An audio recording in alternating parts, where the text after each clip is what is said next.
one change in the offlane. Oh, hell yeah, we got Saber Chad. This guy, always a favorite of the crowd of our hearts. Loved watching him back when he stood in for NCT Arlington Major, then took himself to TI with TSM, and has now found a new home here, where things seem to be going pretty good. He said he's improved a lot playing with Crit. He thinks he has a lot to learn from Shopify, so I'm really excited for him and his future in Dota. Yeah, he's really been on an upward trajectory. His last couple of years kind of started on various other teams, but has just worked his way to a better and better team. And in some ways, he just makes Shopify Rebellion even better as well. They have their traditional off-lane player finally. They don't have to worry as much about role distribution. He's ready to stun for the team, something Nightfall didn't always do. So he just makes the team better. Yeah, but I will say that he's a little bit of a wild card fear. He's not the rock-solid offlaner that I feel is the prevailing way to win. I feel most of the teams these days. Yeah, I mean, so here's the thing, right? Like, the old EG, they had a formula, everyone was stable, they did what they did, but they weren't getting the championships. True. So maybe you need to bring in someone that has a little more like charisma, willing to make that risky play, be the wild card. And we saw him in the DPC as well. So the games they won, he was very dominant. The games they lost, maybe he was throwing a bit here and there, but like that might be what they need to prevail, just having that wild card just like popping off at any moment. Yeah, and Spirit were well aware of that. Sheep, I know you and I were watching a Spirit vlog where they were going up against TSM in the group stage, and they were like, oh, who do you think TSM's best player is? And then I think Collapse was like, dude, it's still Saberlight. Saberlight's the best player on TSM. And I was like, oh my god, these guys have not kept up with what North America's been up to, but they still think Saberlight's a force to be reckoned with, even though Spirit may not be up to date on what team he's on. Yeah, he was respectful of him, said that they're aware of his hero pool and they're ready to deal with it, so that's kind of where they're angling from. I don't know how they're going to feel about the rest of Shopify now, if they're like, oh shit, there's a Saberlight and an RTZ that we have to deal with, and an ARPANET, oh god, panic, but we didn't prep for this. Pretty good, yeah. I mean, hopefully their analyst at least did the prep work and, briefed them on it this morning. I mean, he definitely did. Sound keeps it close to the chest. There was like interviews he did at TI where he was like, oh yeah, we're not really sure, but then like off camera, so X told me, he's like, oh dude, I know it. He like actually told him the real answer, the typical coach thing, right? He did his homework for sure. You don't win a TI without that. They definitely know what they're up to. Yeah, and hopefully they can figure out what to do with Laurel, their new mid laner. Famed TI winning mid laner, Toronto Tokyo, went to become a support player on another Eastern European super team, BetBoom, which got eliminated in groups. And instead they picked up Laurel, who was formerly on BetBoom. How's he been performing to your expectations, Fear? I mean, he's great. He's the player they're looking for. Just play his role, be that superstar mid laner. He comes in, he delivers, and he has the raw skill. And I think that's really what Team Spirit was looking for. Has he hit superstar status quite yet? What are you qualifying superstar? In his region, he has. Okay, fine. Right? So in his region, he has, and I think this is going to be a big proving ground for him as coming to an international competition, a LAN, a major. And this is his moment to really show what he has. And he did play on BetBoom at the Arlington Major, I believe, so he's got some LAN experience under his belt here with high stakes. I think he is looking very consistent as a mid player for their team, which is what they need because they have excellent teamwork as a group. So if he can just stabilize his lane and allow them to play normal Dota, that's kind of a lot of what Toronto Tokyo brought to them when they won TI. Have you seen Law's personality at all? No, what's it like? He is insane. He is so detached from his emotions. The way he speaks, he's like, I don't care. He's like, I show few emotions in game. I don't get nervous. If I do, I suppress it. Okay. He says, when I make a mistake in game, I just draw conclusions from it to get better, and I move on. I'm like, Jesus Christ, this guy's just a robot. I agree with that personality. This guy's speaking my language. That's my type of player right there. Healthy Dota attitude. I don't know if I want to see this person in a relationship, but other than that, for a gamer, that's great. And as heartbreaking as it is for a TI winning roster to not remain together for years and years, Sheep, it kind of seemed like the change was overdue because Team Spirit's TI 11 performance definitely did not match expectations, and they may have known that coming into the tournament. They did. They took a month-long vacation pre-TI, and some of them even said that they would have liked to have vacationed for longer, but then as soon as they hit their TI results, they regretted it immensely. They weren't happy about it. They thought they had some problems within the team. Like I know Toronto Tokyo was like refusing to learn and play new heroes that they wanted him to play, and they had to kind of move past that with their manager. So fixing then, things up. did they boot camp at all, or was it like vacation straight to the tournament? I think they boot camped after the vacation, but Okay. it wasn't good. There was like Mira said that he had some problems with collapses, having some frustrations within the team, and he was like found it hard to play in that environment too. So it seems like the team generally has a lot of issues that keep popping up around LANs, but then they are still sort of able to fix it and come back. We'll have to see. It seems kind of weird you take a break before TI, not after TI, but sometimes you got to try new strategies. There's something to be said for being relaxed before a tournament. Yeah, but it's got to be the constant, like, oh, we did well, now we can sit back a little bit thing. I just feel like it's a tale as old as time with humanity. It's like once you're doing good, you're like, oh, I can rest a little bit, and that's when other people surpass you again. But they are definitely working very hard. They maybe didn't crush their groups, but they're still doing pretty solid. They said of TI, they said that they had way too many team talks. Like they were having problems and trying to fix them so hard that it became like unproductive. Right. I know all about those actually. Yeah. Like oftentimes you can have a problem, right? But like everyone can have their own opinion, right? And in some way you want to make everyone happy, but you can't at the end of the day. Okay. Sometimes some problems can't be resolved, and someone has to be like, all right, I'll take the L on this one for the good of the team. And some players, and depending on the situation, aren't willing to take that L. Is that on like a game-by-game basis, or like stylistically sometimes a player just has to accept, I need to change my style? I mean, I think the hardest thing for every team is like coming to a conclusion, how are we going to play as a whole, right? Because everyone can have their own ideas, and if they don't mesh, like something has to change, and you have to go with one idea eventually. And it really comes down to who is the most passionate about their idea, or who does the coach just want to go with? Yeah, we've seen different approaches. I'm curious how Bulba and Saberlight would get along, because based off of social media, I have definitely seen tweets of Saberlight posting pictures of themselves angry and saying, if Bulba tells me to build Greaves one more time, I swear to God. How seriously can you take him, though? That's the question, yes. I mean, I think they should work really well together. Bulba is like a very silly person. Yeah. Saberlight is too. So I think they have a lot of fun with each other. I don't know how it works when they both want to be serious at the same time, if they will take each other seriously. That's something that will be very difficult, and I don't think they'll ever really show us what that looks like. But surely that's like always the best time to like have somebody that's like that they're both a little bit funny in a way, Yeah. because then they can just like banter back and forth, like relieve stress while you're arguing. Like there's got to be good stuff about that. That's like a very common. I would be method, right? curious what the last Evil Geniuses roster that was like that shit, because I guess Ice may have been the closest parallel to Saberlight. Yeah, that's what Chris said. Said that Saber can be a clown, and he said that suits him. He actually likes it. And he's familiar from clowniness from Daryl. Yeah, the closest was Ice. He said the only problem is sometimes it can turn into a feed fest, but as long as they have control on that, it's good. And also, Bulba also said he likes working with Saberlight. He said he's a true offlaner. We merge ideas, and it's been easy to fit him in. He actually said drafting is easier, which must be a relief for him. Yeah. We said, like, true offlaner. I feel like Nightfall did not... It was good enough in North America. But fear you go abroad, you face international opponents, and these turning Eastern European carries into North American offlaners just was not working out. I mean, I'll tell you what, during the TI group stages, Nightfall carried the shit out of them in the group stage. Like, he did so well. Things just kind of fell off towards the playoffs, unfortunately for them. So, like, it just wasn't consistent, right? Like, having this style didn't work in the long run for them. So, like, I can go back to Saberlight. He's quote-unquote a true offlaner, but he has his own style. He's very explosive. He's either going to maybe lose you the game, but he's also going to win you the game. So, like, I think that's something that they could use instead of having that stable type of offlaner where you just kind of know what you're going to get. Maybe you fall into the same placements over and over again. Maybe Saberlight has a standout performance, and then Shopify can win a tournament. Yeah, we'll see if it happens, although you did not think it would happen. You I did not put them in your top three.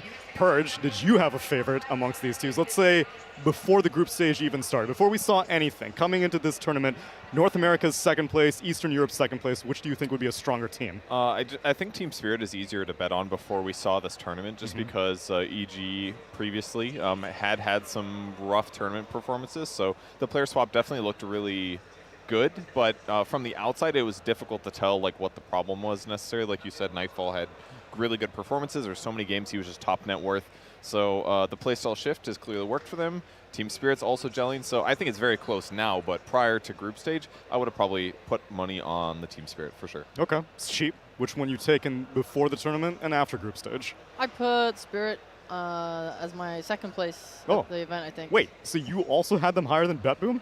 Yeah, I didn't put Betboom anywhere close to my I top. also didn't put This, him anywhere this seems like near. revisionist history. I feel like every No. single panelist No. was like, Betboom, Nope. number 1 Eastern Europe, Neil. Nope. favorite in the thing. I'll take the L. Okay, it was you. It was you me. were pushing this Betboom propaganda on me. I've got Yeah. to make the group gel here. That's important. Okay, fine. I was super against Betboom doing well. I didn't believe in it. +1. Any justification for that? Just because Eastern European super team, obvious it'll fail on LAN? No, actually, I really believed in them as a team gelling together. It's just everyone hyped them so hard, and then I actually watched their replays, and I was just like, this is whatever.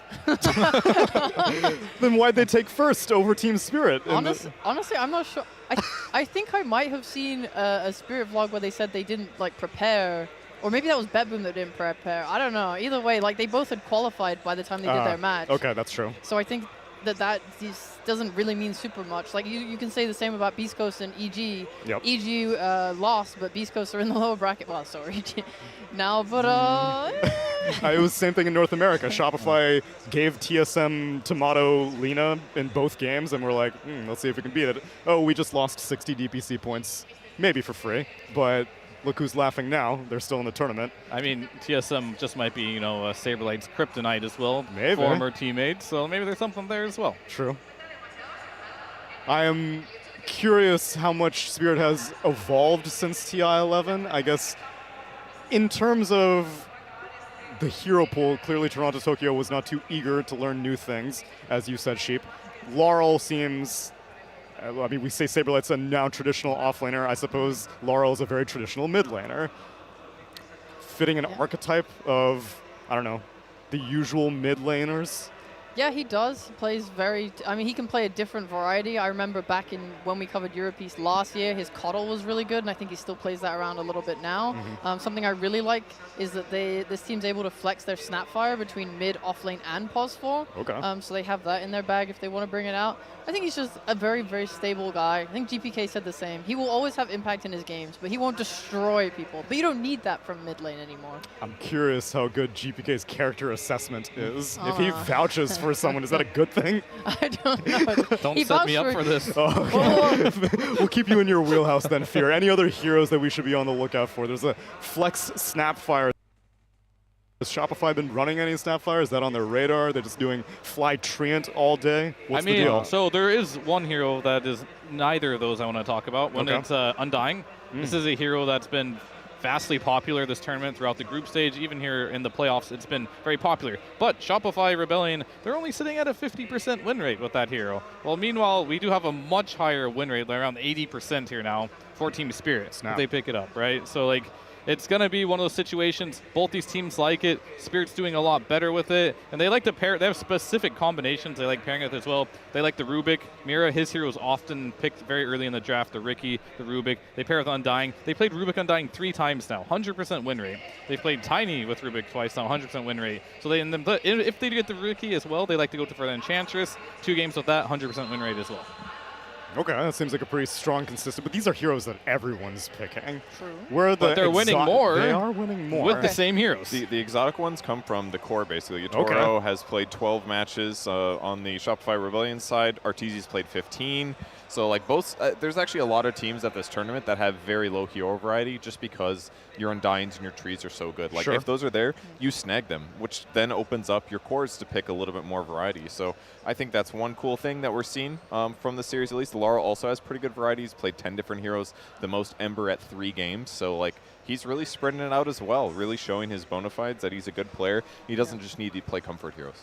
I would really like to see maybe off-lane focused bans in these drafts. I just think when you look at what Arteezy and Yatoro are both playing 100 different heroes each, they have the variety. I think it's impossible to really ban them out as players because they have such wide pools.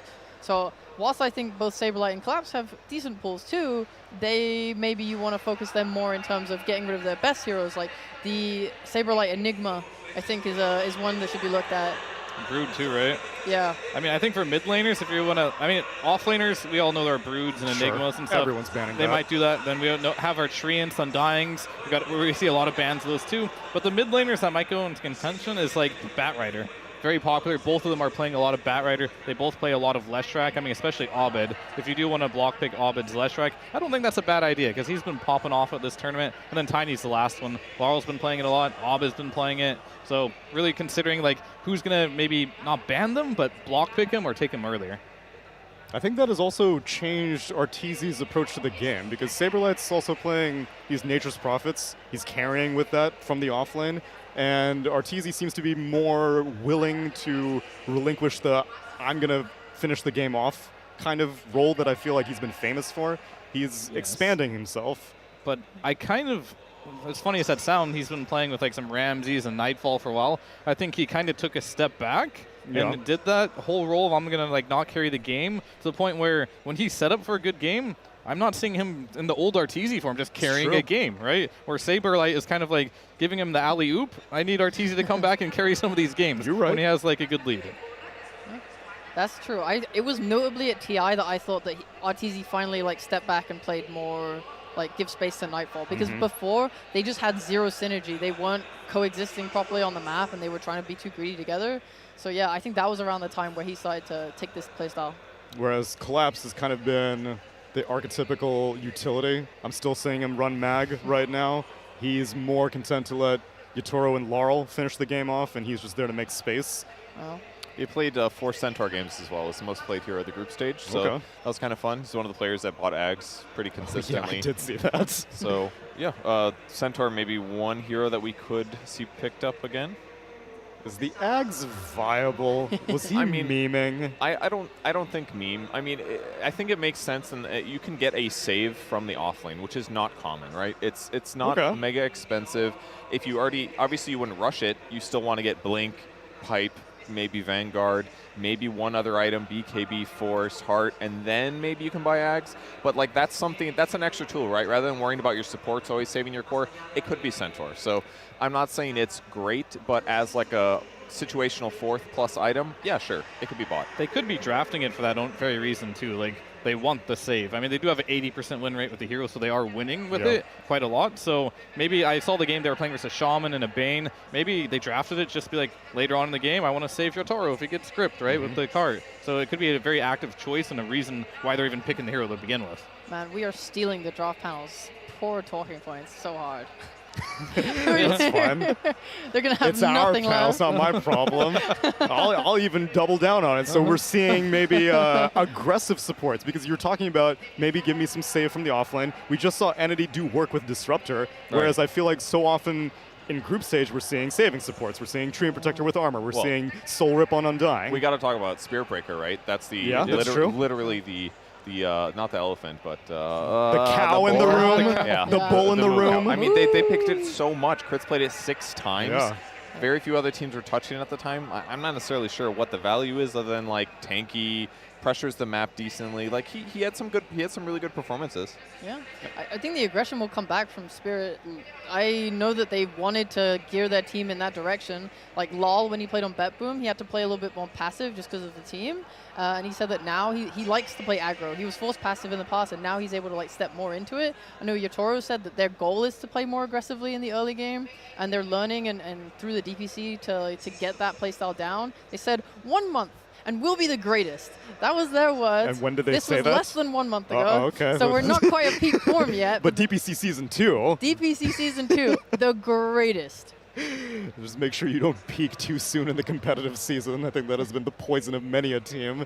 But I'm always on board to see aggression be successful on LAN, especially if it's coming from Eastern European teams. Ideally, it's also usually coming from South American teams, but not in the previous series, unfortunately. It's heartbreaking.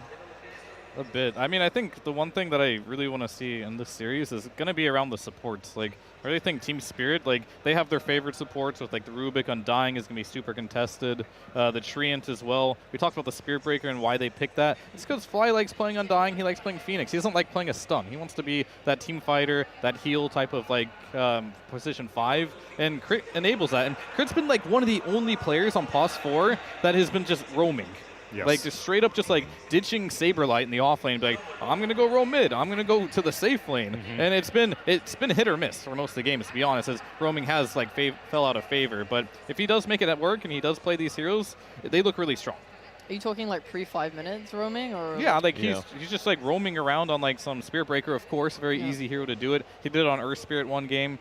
Whenever he gets a melee hero, it's always in his mind. If he's free, if he gives Saberlight in a lane position where he can actually get EXP, he'll leave him and he'll go gank mid, especially for Abed. I mean, he plays so many like tanky offlaners that can be left alone. Enigma, Nature's Prophet, Brood, DK, Death Prophet. All these heroes are like pretty good at sustaining themselves. So I guess they're like planning for it. Whereas Arteezy seems to play more of the I need babysitting, which is perfect for Fly. Fly loves being able to sit around and hug his carry all lane long. Yeah.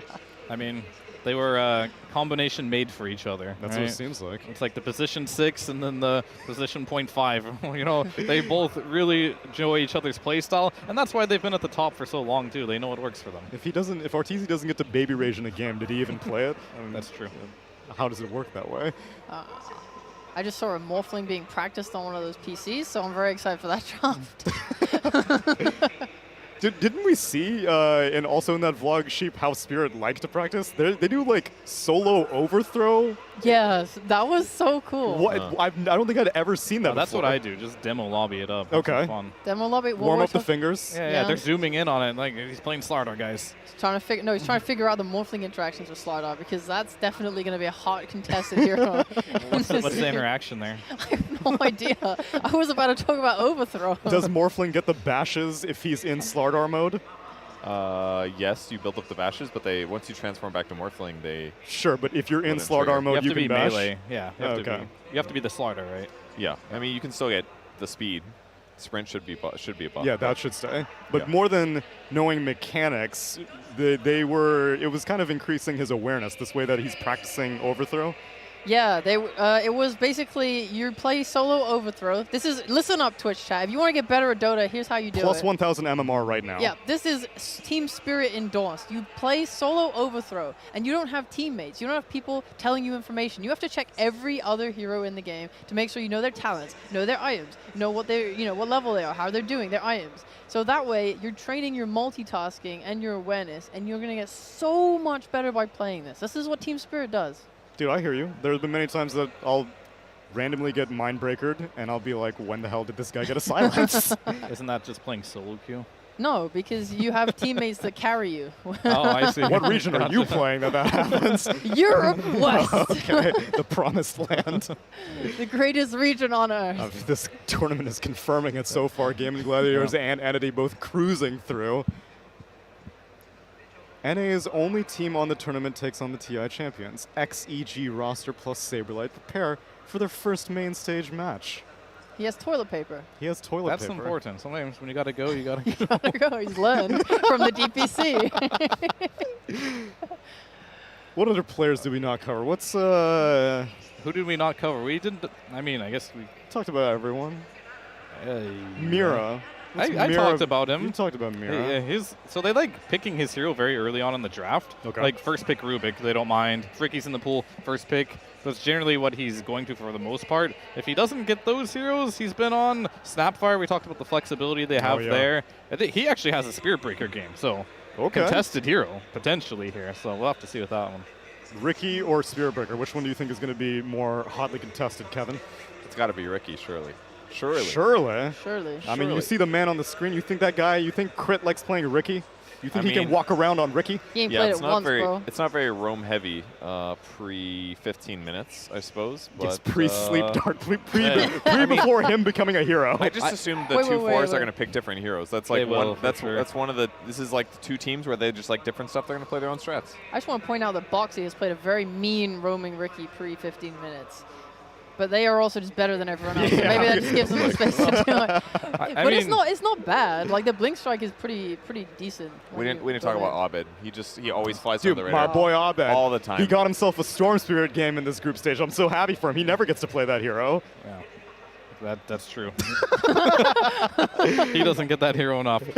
I mean, I talked a little bit earlier. I think the two heroes that they're go-to for him is his Leshrac has looked really good. And the reason why his Leshrac has looked so good is because they've been picking so much Spirit Breaker. And this Spirit Breaker has been charging mid, setting up all bed on Leshrac. If he gets a snowball effect with this type of combination, he just takes over games. Almost not single-handedly, Crit's there too, right? But to answer a question about Crit as well and why he doesn't play Ricky, Crit has always been the type of player that believes in his own ideas. And if he doesn't believe Ricky fits for him, he'll be vocal about it. And he just, he has some dignity. He won't play like some of these heroes. Either he's setting his own meta, and he's going to establish Spirit Breaker as one of the most intimidating heroes to be looking out for supports after, of course, probably Undying. I don't think Undying is going to get dethroned anytime soon, especially in this series. Miposhka, has he been running some Undying? Yeah, they have. Like oh, right. You said it was games. like the 80% win rate or whatever. 8 games for Shopify Rebellion with 50%. Team Spirit, they had the Undying. Well, how much was that again? Undying, they had 5 games, 80% win rate. Perfect. So there you go. Let's see if they're going to throw a 6th game on to the pile, because we're ready for our draft of game number 1. It's Shopify Rebellion versus Team Spirit.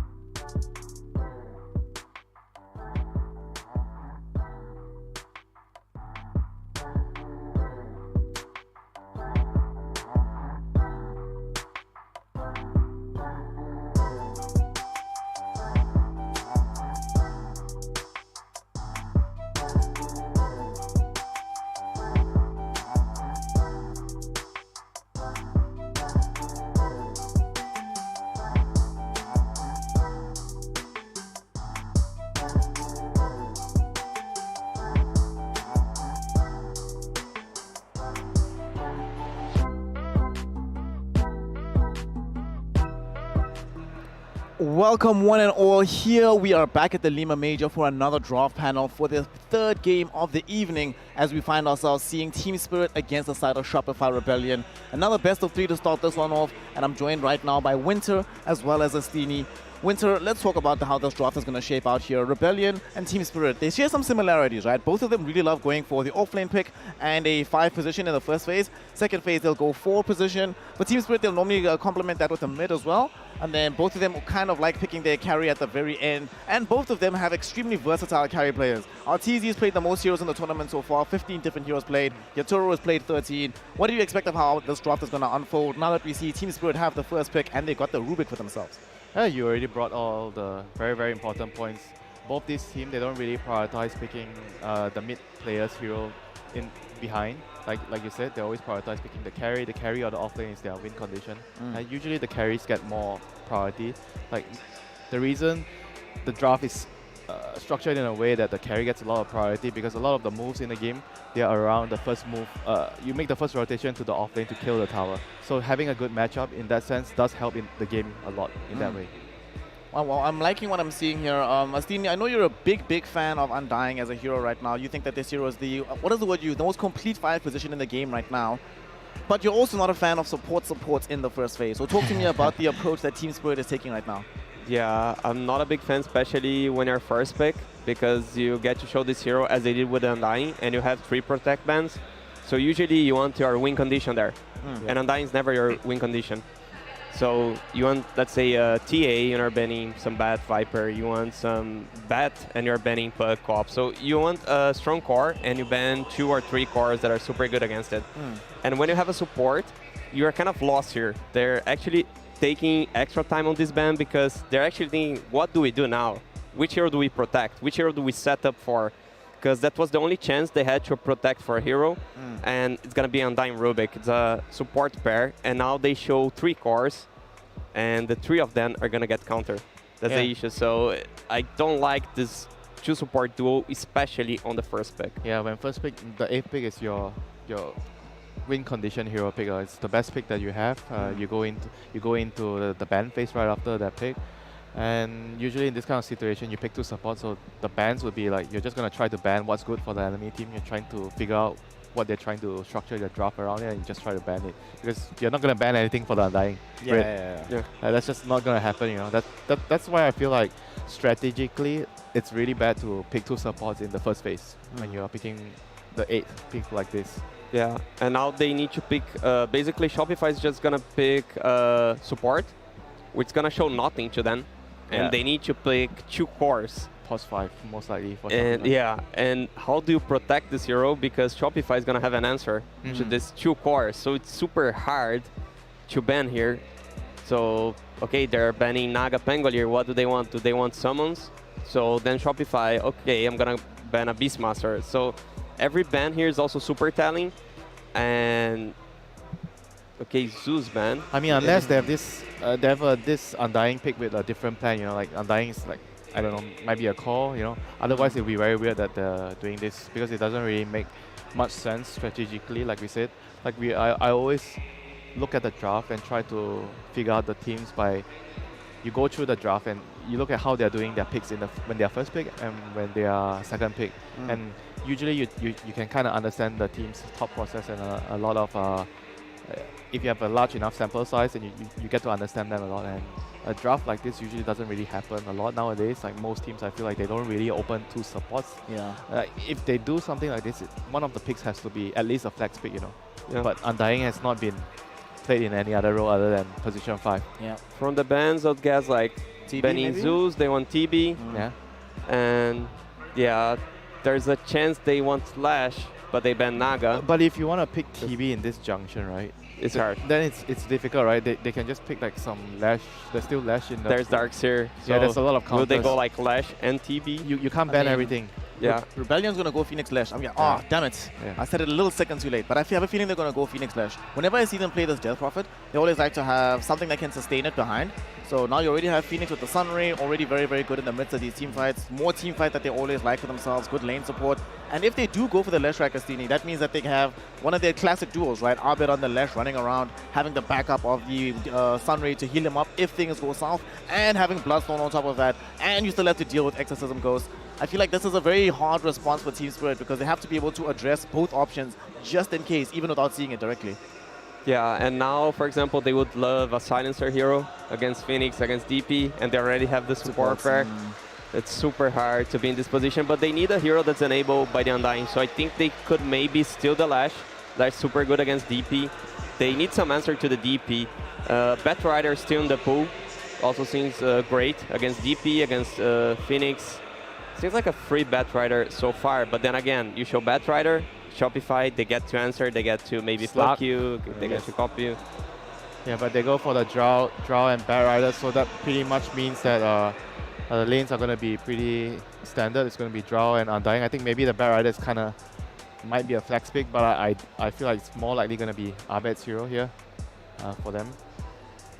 I don't remember them doing off-lane Batrider in the group stage. I think every time it's been on Abed so far. Oh, but wrong. Other teams. oh, sorry, I got confused. Yeah, Lal has been the Yeah. one that's primarily played the Batrider. I do not believe we've seen Collapse play it just yet. And just generally speaking, when I think of Collapse and the kind of player that he is, I don't necessarily think of a hero like Batrider, right? I think of these like much bigger team fighters that can control the entirety of the space and or just be the primary initiator. And Batrider doesn't always feel like he wants to be the hero that's always starting the fight. Yeah. And now you can either go a carry like a Zark, that's probably gonna be banned because there's a Batrider, or you can go the Queen of Pain. They should pick Slug now. Yeah, any Like- of the two is gonna have a super free game, in my opinion. Puck's not that good, in my opinion, here, but still decent because it goes really well with the Phoenix. So I would expect either Queen of Pain or Puck for the mid lane, or a Zark carry. He did play it once. There is a collapsed Batrider game, so they couldn't necessarily, they could be flexing this for Team Spirit. I suppose they'll just figure out what they want to pick after they see what Rebellion goes for here. So what are we thinking? It has to be an Arbit hero here, given the pattern of drafting they go for, and indeed it is an Arbit hero. They grab his puck. We already saw, Winter, that this hero was crazy successful during the group stages, much more successful than we thought it would be. The Batrider puck matchup, how do you feel about this in the mid lane? It's not that good for the Puck, but in the game I can see why they want this hero. It's quite difficult for their heroes to catch him. They don't really have much reliable disables for him apart from the lasso. I mean, if you can catch him with the lift, that's great. But apart from that, draw and Draw and Undying don't really have much to catch the puck. But overall, I feel like it does give them like the initiating tools that they are lacking. If you look at the first three heroes, DP, Tusk, Phoenix, they don't really have very good ways of starting the fight if the Tusk is a support. So yeah, I mean, Puck definitely works with their lineup. I think Doom would fit well for Team Spirit, but Shopify, they ban an Ember, so they believe the Batrider can be played on the offlane. Are they going to do that thing of just banning one offlaner, banning one mid laner Yeah, just to but cover both options? isn't that like really strange? Like if they would have just picked the slug, then they wouldn't have to worry about that. It would have just eliminated that the Batrider like being able to go to both lanes, you know, because if you pick the slug, then the bat can't, he doesn't want, I mean, he can go there, but he doesn't want to go there, you know. Then it eliminates the problem that you're facing here in the draft where you have to consider, oh, the bat can still be a flex. It was too good for Slark and also too good for Puck. That's the thing. I kind of get the idea that they always want overall last pick for TZ. I'm just not so sure how many options he'll have remaining. PL? But PL's a... I mean, what other carries would you rather have? Let's see. Of the heroes that he's played, how would we feel about Troll here in a game like this? It's bad against Batrider though. I don't like Troll against Batrider. Like, maybe you can play Troll if you have, say, like an Oracle, a Baton, but it's pretty hard to play without a saving support.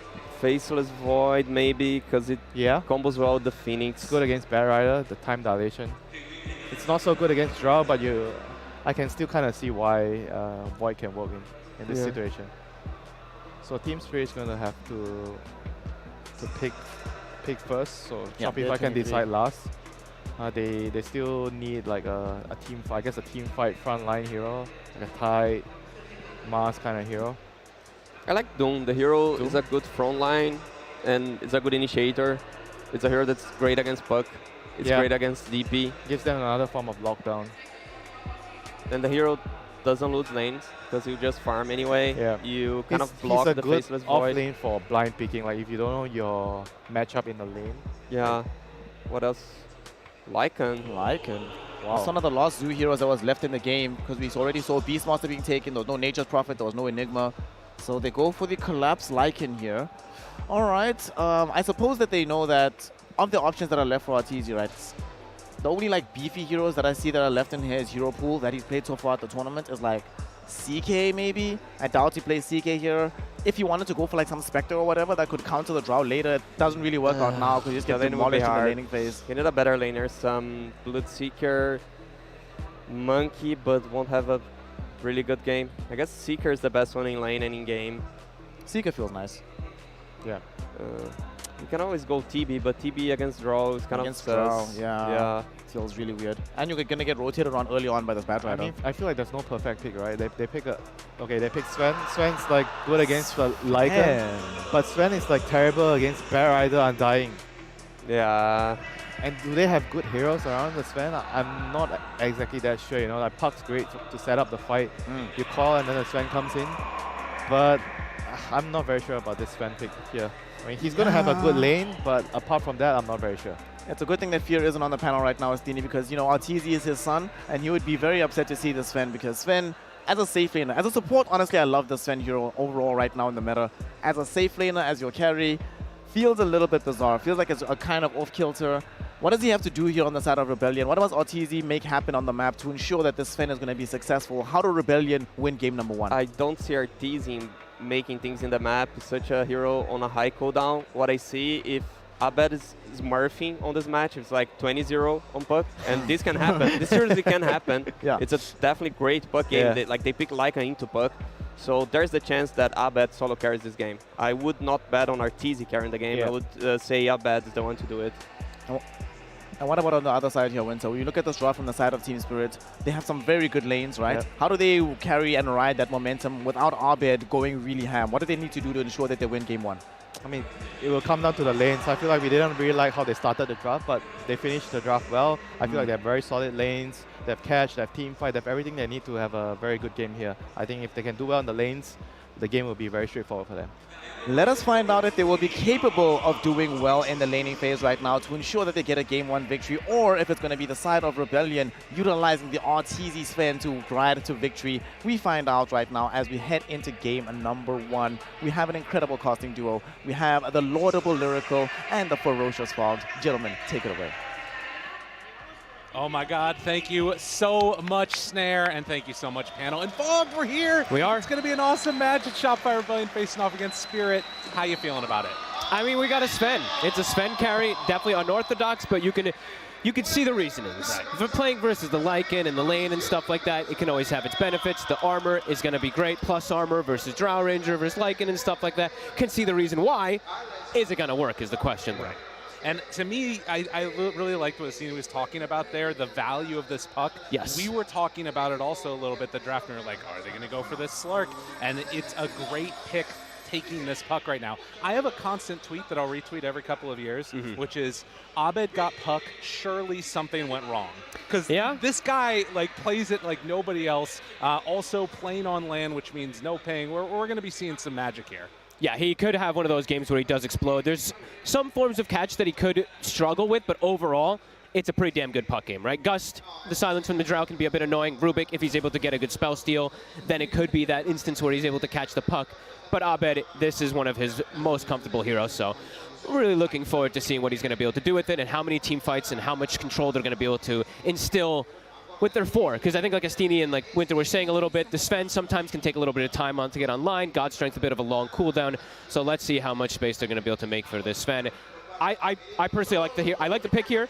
I could be totally wrong, of course, but I do like what I'm seeing, what it's up against. Some concerns about getting kited around versus the Undying Tombstone in the middle of team fights and some sticky stacks if he's not able to just explode and detonate targets. But they do have ways to hold these targets down for Arteezy to beat them through. And like I said, Sven versus Lycan, Sven versus Drow, old school kind of counter pick. It's a very Bulba kind of style thing. It's a throwback to old days where Sven was actually played much more as a carry. So looking forward to see how it's going to work. Right, and of course, Crit's already going to be roaming around a lot on this Tusk. Yeah. Going to maybe see him be able to stack up some of those camps on his way to and from the mid lane to try and give Abed a little bit of help securing those runes. And that's the other thing to me. These two mid laners, so much kill potential around their level 6s. Both of them like to be able to get active if there is an opportunity, maybe somebody diving a tower on one of those other lanes. So we'll see if that ends up happening or not. And then, of course, seeing those supports roam in towards mid to try and help them out getting those kill runes. Yeah, definitely going to be an interesting one. I think the Abed and Crit, I think that's been a staple. The Abed Crit duo of going around and killing people and trying to instill the game to be in a comfortable position for Arteezy to carry. I feel like when we see that be successful, that's the best we see Shopify be. That's when they always can actually thrive to their best. Just let's see if it'll work out. Right now, Laurel having a very successful first 2 waves, 5-0. Yeah, and he's another one that when I think about heroes that he's really good on, one of the main ones that comes out is Puck for him too. Yes. So he's going to know a lot of those things as we see. What we've often seen a lot is these early movements and connecting waves into weird positions. Maposhka, though, in a little bit of trouble there, taking some harassment. Yadoro up on the high ground means that it's a little bit tougher for them to trade. So we'll just keep our eyes on each of these lanes as Mira's going to be forced back a little bit by Fly 2. This bottom lane shouldn't really be able to slow down Arteezy much at all. He should have a pretty free farm to be able to just play versus these two. Versus Lycan, sure you'll be able to get some denies and stuff with your Wolves, but overall, Arteezy should have a pretty good start in the early game. Taking that cleave now here with that level 2, so he is going to be able to simultaneously whittle down these wolves, and the lane will push a little bit, maybe have an opening there in a little bit to try and get some pulls going. We'll have to keep our eyes on it, and Abed tried to phase shift dodge and actually got hit by that sticky napalm, so he's going to have to back away a little bit here. Always a bit scary, and yeah, he gets hit by it again. I love watching when these players toy with each other, when I've seen the Embers versus the Bats and the Puck versus the Bat, all about trying to dodge out those stickies so you don't get too stacked up. Abed doing fine. Same thing with Laurel, though. Still all the way up. Pretty much even. Yeah, 12-0 and 11-2. Top is struggling, though. Yeah. That Death Prophet not having a good time at all. Only 4 last hits so far. That, of course, was those sort of weird shenanigans going on in the river there and the power of Undying. Yeah. Undying Undying and Drow is one of the scarier lanes, honestly. You get whittled down where you have less HP, of course, versus this Undying. He's doing more damage. Drow is slowing you. It does tons of damage early game, so definitely beneficial. Miposhka now dropping a bit low. Tombstone up on the high ground, though. Tries to get a double decay, and that turnaround, incredibly strong, coming from Miposhka. So Take the wave. Yeah, that deals the whole thing out, and they're going to have to redraw aggro if they want to pull it back in again. Oh, I love it. Miposhka's just like, okay, I guess I'll farm for a little bit right here. This is nice. Thank you very much. Great positioning there. The Tombstone looks like he's under some threat. Love it, love it, love it. And it looks like now, again, Saberlight can pull this one back in. He's going to have access to a free wave for himself as well. So 1,000 gold separating them. You can see he's going to catch back up after getting that wave over there. And a little bit of a chase now. Miposhka running at Crit, trying to keep him away too. And it looks like they're going to be fine. But Undying right now almost has the same amount of last hits as this Death Prophet. Yep, he's getting slowed down significantly. It's all because of that catch and fly. Oh! Did he go? I think he dove aggressively and got lifted. Oh boy, Fly trying to get aggressive down here and gets punished. That's a painful one. Who got the last? No, neither one of them got the last hit in particular, but either way, they get that first blood. And Arteezy now turning on to Mira, seeing if they can bring him down. He's chilling. Yeah, he's cool. Has that Fairy Fire ready. He's going to be fine. 9 stick charges as well, sitting on that Rubik. Sven still farming well, but Fly giving up perhaps an unnecessary death there, diving forward for a kill. Well, you can see, at least at these early goings, things going okay for the side of Team Spirit, as it has been a pretty rough lane up top for the Death Prophet, but is going to start to catch back up over the next couple waves. It looks like Collapse being brought somewhat low as well. And we'll just back away from that one. It looks like they can't really go after Fly that effectively. No. The Wolves constantly get cleaned up every single time. That's why you see the Sven pick versus Lycan, all the summons that'll come out later on too. So, yeah, the pick can clearly see the reasoning for it versus that Drow and versus that Lycan as things progress. Saberlight now getting slowed down. Needs to be really careful here. They keep on him. Crit tries to buy a little bit of separation, and he will just TP out. Ooh! And there it is, first blood going the way of Team Spirit. Very well played. Abed also getting pushed back here. Laurel gets a lot of stacks up on him. Crit, I mean, you can see what he's trying to do, trying to protect his buddy, but Undying and Drow, it's too much damage. Saberlight's still suffering. Going to be a slow start for this Death Prophet. And even Crit, I mean, that death hurts. As we were mentioning before, a lot of Shopify's power is usually around this Crit and this Abed duo to be able to make lots of stuff happen. If Crit's getting slowed down, there'll be some small concerns. Mira. He's got so many wand charges, maybe baiting again. Right. Yeah, trying to get Fly to use some amount of spells onto him. And then the Wolves are going to get the harassment off too. Yep. Not very much armor. A stun now thrown onto Collapse just to buy a little bit of extra space there for Artur to keep the farming going. And I think as of yet, we haven't really seen that many stacks off in the jungle either. So no. Artur having a good start to his laning stage is definitely much needed. Mira, I mean, he's going crazy low. He's baiting him. He's just waiting and waiting. 13 wand charges and a fairy. He's just waiting. Oh, dude, watch out there. He's going to be okay. Yeah. Incredibly happy. Yep. And all things considered, even though you pick the Sven to counteract the Lycan in the overall aspect of the game, the Lycan is free farming. Okay. It's a 29 or a 30 and 9 last hits here for Collapse. So he's still having this free time even though he is in that Sven matchup in the laning phase. See how it progresses. Yeah, we'll have to watch and see if he can keep up that type of momentum. I mean, in terms of the way that you see this game playing out, the panel talked a lot about the need for Abed Puck to pop off. For Team Spirit, what are they looking to try and do to sort of keep this stuff going for themselves? They have a really solid tricorder scale at all moments. So I think for them, it's just like come out of lanes in a decent spot, force Roshans early on with the Lycan plus Drow. And that's kind of a recipe for success if you're able to get these constant Roshes versus a bit of a slower lineup with the Sven. They have great Rosh. Lycan, Drow, Undying. If they even get like one successful team fight, if there's like an exorcism wasted from the side of Saberlight, could easily see Spirit just get a very early Roshan, like 15, 17 minutes, something like that. So I think just come out of lanes ahead, get the Dominator ready, and then get your push going around Tombstone. Well, speaking of that tombstone, it is going to be dropped down now. Maposhka chasing through and dodging a little bit of vision. They aren't going to be able to connect there. Yadaro still keeps after him, but they weren't able to run down that Death Prophet. So a wave coming in, they'll help her out a little bit. But Collapse, he's being brought down low. With the rotation coming in from the Tusk, they can get some damage out. But the turn, the Bat Rider's here. They got to get away, fly, backs out. He's already used the dive. And with the full commitment in, they will find and bring down that Phoenix. They bring Crit down bottom, but he's still pretty low level. They will find top, though. The Drow, Abed, oh, he's got nice. him. Much bigger kill there. Nice move. Can't quite actually go for this Lycan at this point. Sure, you know, you've got this like high damage. You don't have God Strength, though, and he's already got Dominator finish, so he's super tanky. Spirit, a great response. And with that rotation, when they send the Bat bottom, they'll send the Undying mid to sap the experience. Who's going to get the haste? Arteezy will be able to take it away from either of the mid laners. But Laro's still hanging down bottom. They want this tower. He's going to commit for Fly. Fly's in trouble. Trying to fly away, trying to dive away. Not going to happen. Fly's going to get caught, and they get him again. It's a big deal. I mean, yeah, getting that Phoenix killed off twice. I mean, if they can get this tower, it'd be huge. They should be able to. Yeah. I don't know who wants to come down bottom. Saberlight's struggling. Puck doesn't really want to go down there. So they're just going to have to go for a trade. So we'll lose that bottom tower. And yeah, I don't believe they have any stacks going for themselves either. So the Sven might have a bit of a difficult time to accelerate the farm. And Sven is one of those heroes that needs farm acceleration. Well, a early still, as you can see across the board, pretty good start for them on the side of Shopify Rebellion.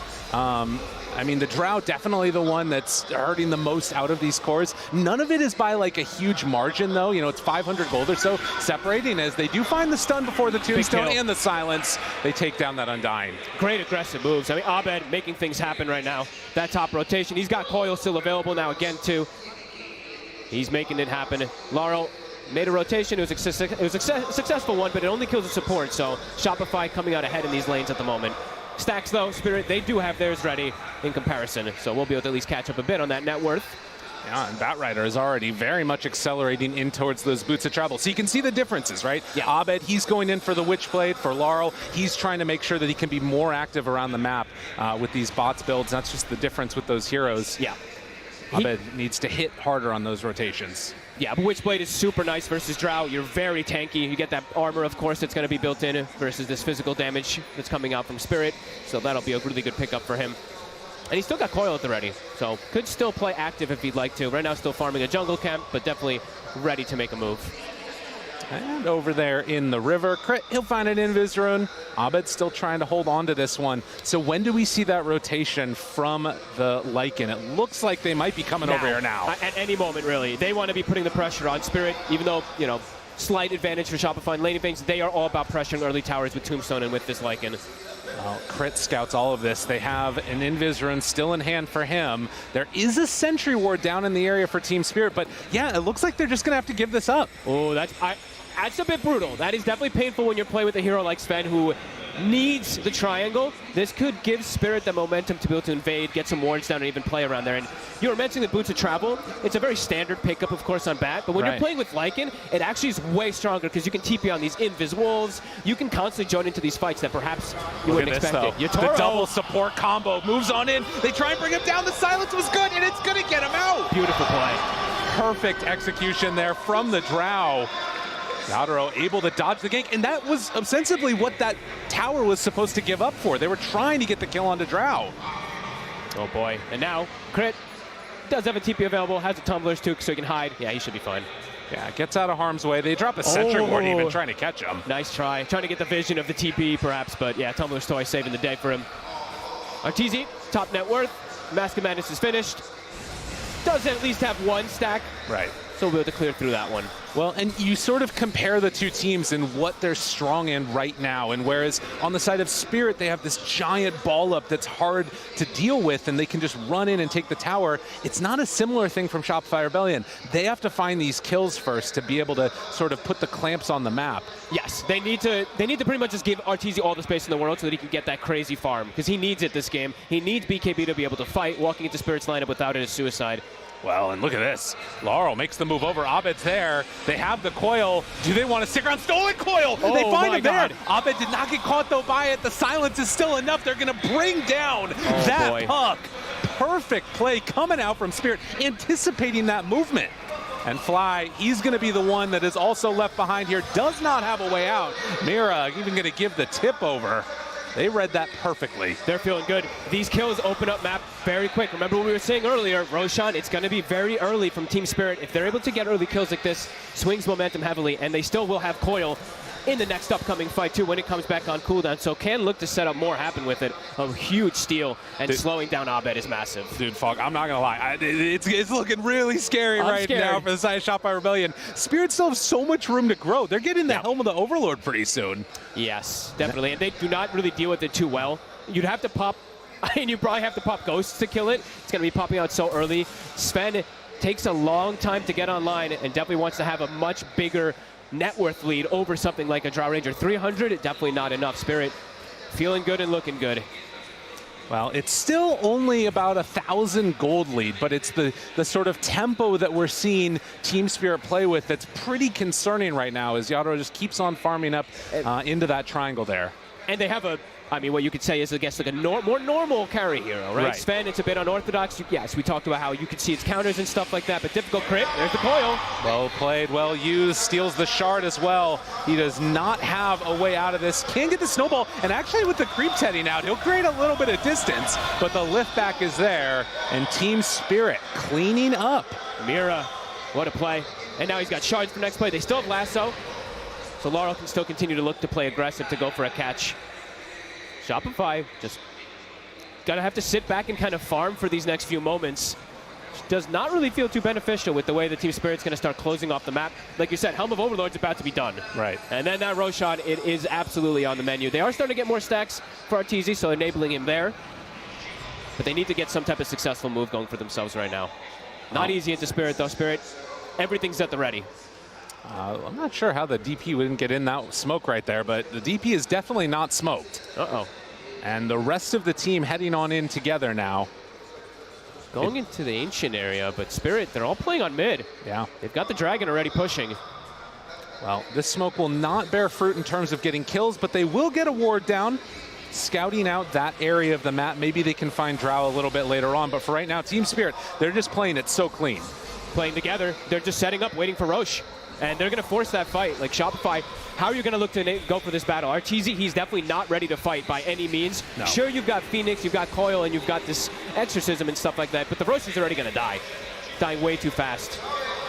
Well, Tier 1 tower traded for the Roche. It is, unfortunately, for Shopify Rebellion, the offlane tower. And for Team Spirit, they are feeling great right now. Oh, yeah. This is exact timing. We're 15 to 17 minutes. It's the most ideal time, really, for Spirit. They get a Drow now with an Aegis.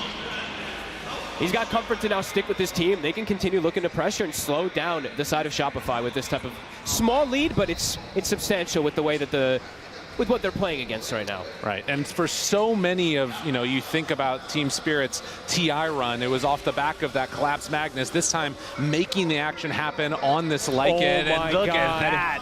That is a devastating steal. That's his piggy bank. It stole his piggy bank, Fog. Stole his piggy bank, and they're getting the top tower, perhaps. Shopify have to play kind of split up on the map, but they're giving up so much space. Spirit looking like they can kind of do anything at this moment. Well, Crit, Saberlight, they're playing together around where Maposhka is, but he's constantly being right there. They saw him, and now we'll see him head out. As Arteezy does look to head out of harm's way as well. We'll TP and head over to the other side, but Crit, he makes the move. Nice shards. They find him. He's stuck. Gonna keep him under control. A little bit of the animation cancel. And then they make sure that they clean up that kill. Get themselves back on the board, but now they're pinging their stacks and they're like, oh no. All right. They took them all. Got them all taken care of. Yotaro, natural itemization when you're playing versus DP. He's got the shard already purchased up after Dragonlance. So gonna have that little hypothermia that's gonna be really nice to whittle him down, break that healing a bit. Arteezy, not in a bad spot still, but needs to have a little bit more and needs to be able to get enabled soon by his team. And we'll see what he's going to be able to do once he does join these fights. Right. Could still just get kited around, and he actually is just the highest priority target for lasso in most fights too. So even if he shows it with BKB, there's a chance he just gets lassoed and gets fully controlled too. So it's not an easy task for Arturito. No, Arturito, rough game for him. And it feels like really, again, the key to a lot of this stuff is going to be Abed, finding that good initial coil. If he can catch a couple in coil, if he can get that silences, particularly before BKBs come out, that might be an avenue for them to find some success where Artur can just start punching away. They need the blink. He's pretty close to it. Yeah. That perhaps will be the timing that Shopify is looking for so that he can actually jump into these backlines. But it's giving time. Spirit, they're ready to fight. They still have Aegis. Right. They're on their way to BKB for Bat. Saberlight. Got to be careful there, trying to dodge away from the damage, walks back in, doesn't know Laurel's there, and that is an easy pickoff for Team Spirit. That was the Death Prophet, by the way. Died in 3 seconds or so. The damage on the side of Spirit's insane. They have massive damage amp if you get hit from Undying, but they also have Howl plus Drow. So just so much damage with that physical armor being brought down all the way. The Toro, 4K lead now for Spirit. They're buying an extremely early gem to keep constricting the map. They're taking tier 2 top. Everything is looking troublesome for Shopify. Team Spirit looking so good right now and clean. Absolutely. I mean, that's the big thing is that it's also, we're not seeing these like random pickoffs. They're playing together, but they're still maintaining the net worth lead. Shopify, they need to buy more time, but I'm not sure if they're going to have it. And at the same time, too, is time really going to fully benefit them? Sure, the Sven is farming, but their DP and Puck is starting to, they're going to start having more and more answers with these two. So, sure, you're getting that farm, but is it actually going to end up paying off? Brigand's Blade being found on both sides. Both carries happy. Don't think there's a Grove Bow on your Toro, though. So, not the happiest, but still pretty good. Fair. Well, Hurricane Pike now completed. There is just about the BKB done as well on this Sven. See if they decide to try and play around that Puck Blink Dagger timing, or if they want to just keep the farm game going, because as you said, it still gets tough, and Crit has oftentimes been the one that's made the difference. He's going for the Blink too, still a little ways away from it. And maybe they're just waiting for that Aegis to go down before they look for the fight. And BKB very soon on Sven. Feels like they're going to have to make it a pretty impactful one with the way the state is. Oh, and there it is, of course, Toro. He's got Brigand's Blade. Now he's got the Grove Bow, the Dream. Yeah, this is a heck of a game for him. Wow. And we'll be going into the BKB afterwards. All the things to try and secure this game. I feel like at least if we're not seeing that like second Roche, Shopify Rebellion having some type of foothold in this game, whether it's contesting that Roche, winning a fight or something, it's looking really hard for them to stay in it. Absolutely. I mean, map continues to shrink. Look at the wards that Shopify's down. It's literally just the most defensive wards possible because they can't really get outside too much further with the way the Spirit's controlling tempo of this entire game so far. But let's see. I mean, the Sven, let's see what he's going to build. If the magic's going to happen with Warcry, with BKB and God Strength when he's ready to join. Flybys a smoke. They're already smoked on Spirit. Can they make a defensive play here? Deep Getting ward. Down a ward, Maposhka. And now you watch Saberlight there is revealing himself. The entire team is behind this DP though, trying to bait out Saberlight. We'll see if it's going to work or not. They're going to glyph the wave here, and then the big wraparound. Okay, Aegis is gone. Can they do something here? This could work out for them, but they need to find the right angle.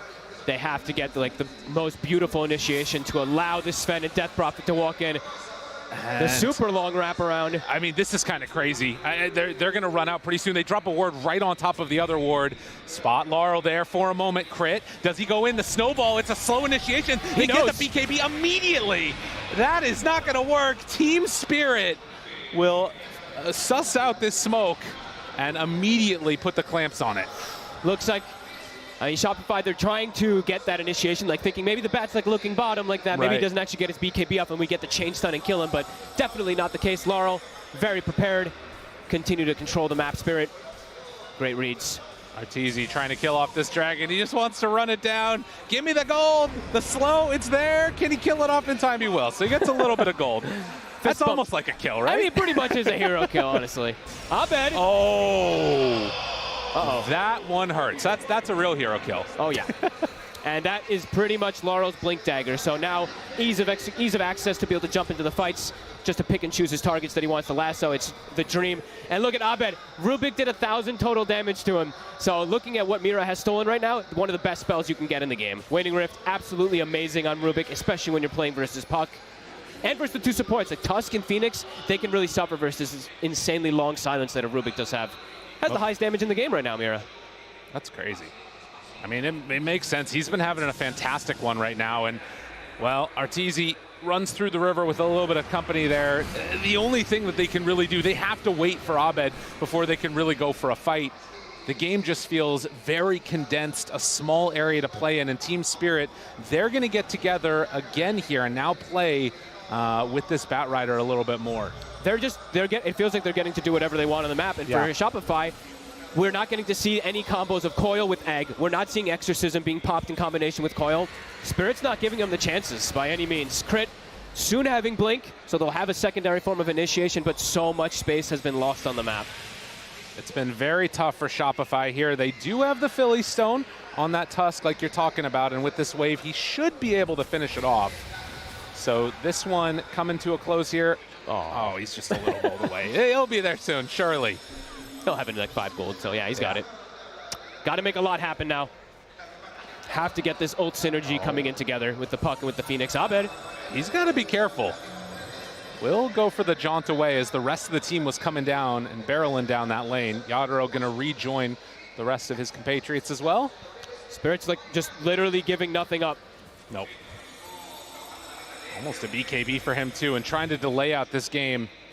Abed hiding off in the trees, just needs to play so safe against this Batrider and Rubik. Yeah, with the steal, he's still got it for a long time. That distance with Lens as well. It's crazy how far you can actually jump with it.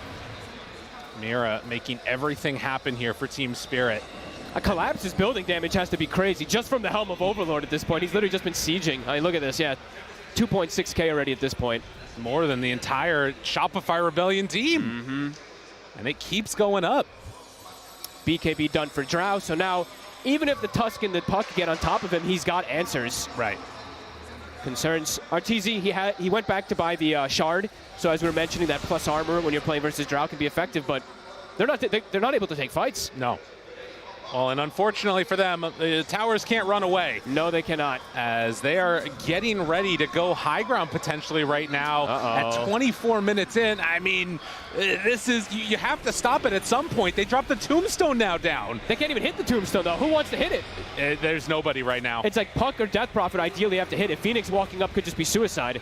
And Laurel, he's waiting just out of range. Does he find a good opening here? I mean, they've already taken the full Tier 3 tower. Saberlight's going to try and bring this one down. Laurel thinking about it, won't go for it. So they do keep their racks alive for a moment. I think Spirit's very happy with that, though. They probably have Timer of Roshan, right? They're probably expecting it should be spawning pretty soon. Swinging across the map, looking for a pickoff. Crit. Oh, breaks it, but Saberlight, he gets caught for a second. Good silence, the heal's there. Okay. So they stop the smoke movement across the map. Is that that's a full AC on this Lycan. Oh my god. Dude, he's so farmed. Collapse is enormous. This guy is a monster. Uh-oh, Arteezy might show up and actually do no damage. Yeah, that's a problem. They need to probably just force this Roshan. It's about, what, 20 seconds or so, 30 seconds? Would have been ideal if they found it right there and it spawned, but either way, Spirit in the area. Jump in, finds Maposhka, lift immediately. Mira got him with the snowball for the turnaround. The gust, it hits onto 3. Trying to connect now onto this Drow. Can they get heroes on top of her? Can they do damage? She just doesn't even pop BKB. Yatoro. No concerns. That's not an Aegis Drow. That's just Yatoro. That's confidence. Crit. He doesn't have snowball for 1 second. They try and bring it down, but now the lasso pulling him to the low ground. They steal the stun, but the BKB pop, the turn, starting to do damage. Yadro, he gets to the high ground. Able to separate there. Saberlight thinks about running in. Mira now also going to just TP away brazenly in their face. That one's not going to work. But with this, Roche. Oh, this would be huge. Shopify Rebellion, they have to all in this one. Spirit's going to go back in. Tombstone is at the ready. I don't think they have enough Exorcism. Arteezy's super low. Goes in. BKB reaction from Laurel was perfect. And Artur getting dropped down lower. The snowball save, but will it be able to save him a second time? Over to the Wild Wings, the heal. It was not enough. Laurel is down low, and Abed jumps in, able to catch him there for the kill. Saberlight now on top of Collapse, the Walrus Punch. Is there any more control they got? But Yadro right on top of him. They find the multi-shot. They find the couple kills. And Team Spirit, the path to Roche, it's right open. Still having Flesh Golem too, so it's going to get brought down quick. That was everything from Shopify. Almost getting this decent response there, but the buyback's coming out. More beneficial for Spirit, and now that Roche. Oh. Can he steal it? He's thinking about it. Jump in. They immediately catch. The snatch of the Aegis, though, he did get the last hit onto Roche. He did. A Pyrrhic victory, but He got some XP. He's happy with it, but yeah. Who ended up getting Shard? Did we actually get to see? I didn't get to quite see just yet. Yeah, maybe it was it's the fine. Lycan. well, regardless, Yeah, probably the Lycan. Okay. it's a now really strong moment here for Team Spirit. I have to give a lot of credit to Yotaro in this mid fight, where he just has honestly such confidence to just stand there, not use BKB or Hurricane Pike under the coil. The reason that he survives later on is because he saves both and has it to be able to reset away from Arteezy. That's just sheer confidence. And now up to high ground. This one should be the Rax. No ults. They have coil, but they don't have DP ult or Phoenix ult. Well, at the very least, one Rax to fall here. Shopify Rebellion not out of it yet, but it is a substantial lead right here for Team Spirit, who off the back of getting this Aegis are going to immediately run down, get one lane of Rax, reset, might try and go again. Yep, they're going to have constant momentum pushing in from bottom lane, and potentially one other lane, as we saw the Lycan because he got the Shard. We're going to see that Wolf popping out on these side lanes also. That's going to keep momentum going for them. So Spirit, keep controlling it, all the momentum of this game. Collapse, top of net worth. The Lycan, who was quote-unquote answered by the Sven, it does not seem to have worked out whatsoever so far for Shopify. No, in fact, he answers the Sven himself. Oh, He's yeah. got that AC fully done. Yep. And they're going to need to get one of their own if Shopify want to be able to do some amount of damage in these fights. Granted, when he was on top of the Drow, it did feel like, Arteezy was really starting to stack up that damage, almost got him into a dangerous position. Almost. But I believe also we saw some Ogre Seal Totems that are now there, so it makes the fights even harder for Team Spirit to keep their fight going their direction. Collapse, runs in, Fly. might have to pop the Supernova right here, and does immediately. They just walk away. They're like, okay, cool. It is a Lycan ult popped, but well worth it to make that egg pop off. Shopify, at this point with this disadvantage, need absolutely everything in these team fights, so Collapse, well done by him. And soon, actually not soon, it's done, I think. That's the butterfly for Yotaro. And Arteezy, he is probably nowhere in the realms of having any type of prevention to go through this evasion. That is concerning. He is so underfarmed in comparison. Right. No, it's a serious problem. I think the only benefit that they do somewhat have is that obviously Cleave not worried about that. If he can find another hero next to him, maybe you can start stacking up the damage, but it feels really like we're reaching at that point to see anything work out for Shopify. Next couple of minutes are going to be really pivotal. They have to delete heroes they have to delete, it feels like 2 or 3 heroes in the duration of the Sven BKB at this point. Otherwise, Team Spirit, they just got so much going for them, multiple different kind of scaling cores. And hitting high ground again, there's no glyph. There's nobody here. They got to get back.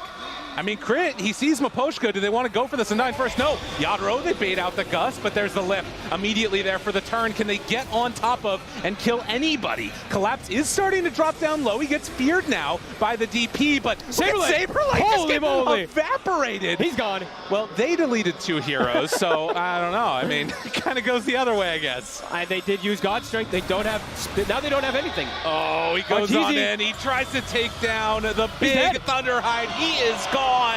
And just like that, that is going to be a second set of racks. Team Spirit taking no prisoners. GG. Wow. What a clean game from Spirit. Shopify, they tried something a little different here, going for the Sven to counterpick a little bit of that Drow versus Lycan, but it never worked. They were actually the top 2 farmed heroes. Wasn't able to slow them down whatsoever. They had a little bit of good rotations from Abed in the laning phase, but quickly the map dwindled. Collapse took complete control of the map with this Lycan. Yeah, that was an unbelievably solid performance from him. I'm thinking back to the early moments. There was maybe a couple of times where a rotation could have come earlier or something, but by and large, it didn't feel like there were that many mistakes that Shopify made. It just kind of spanked them.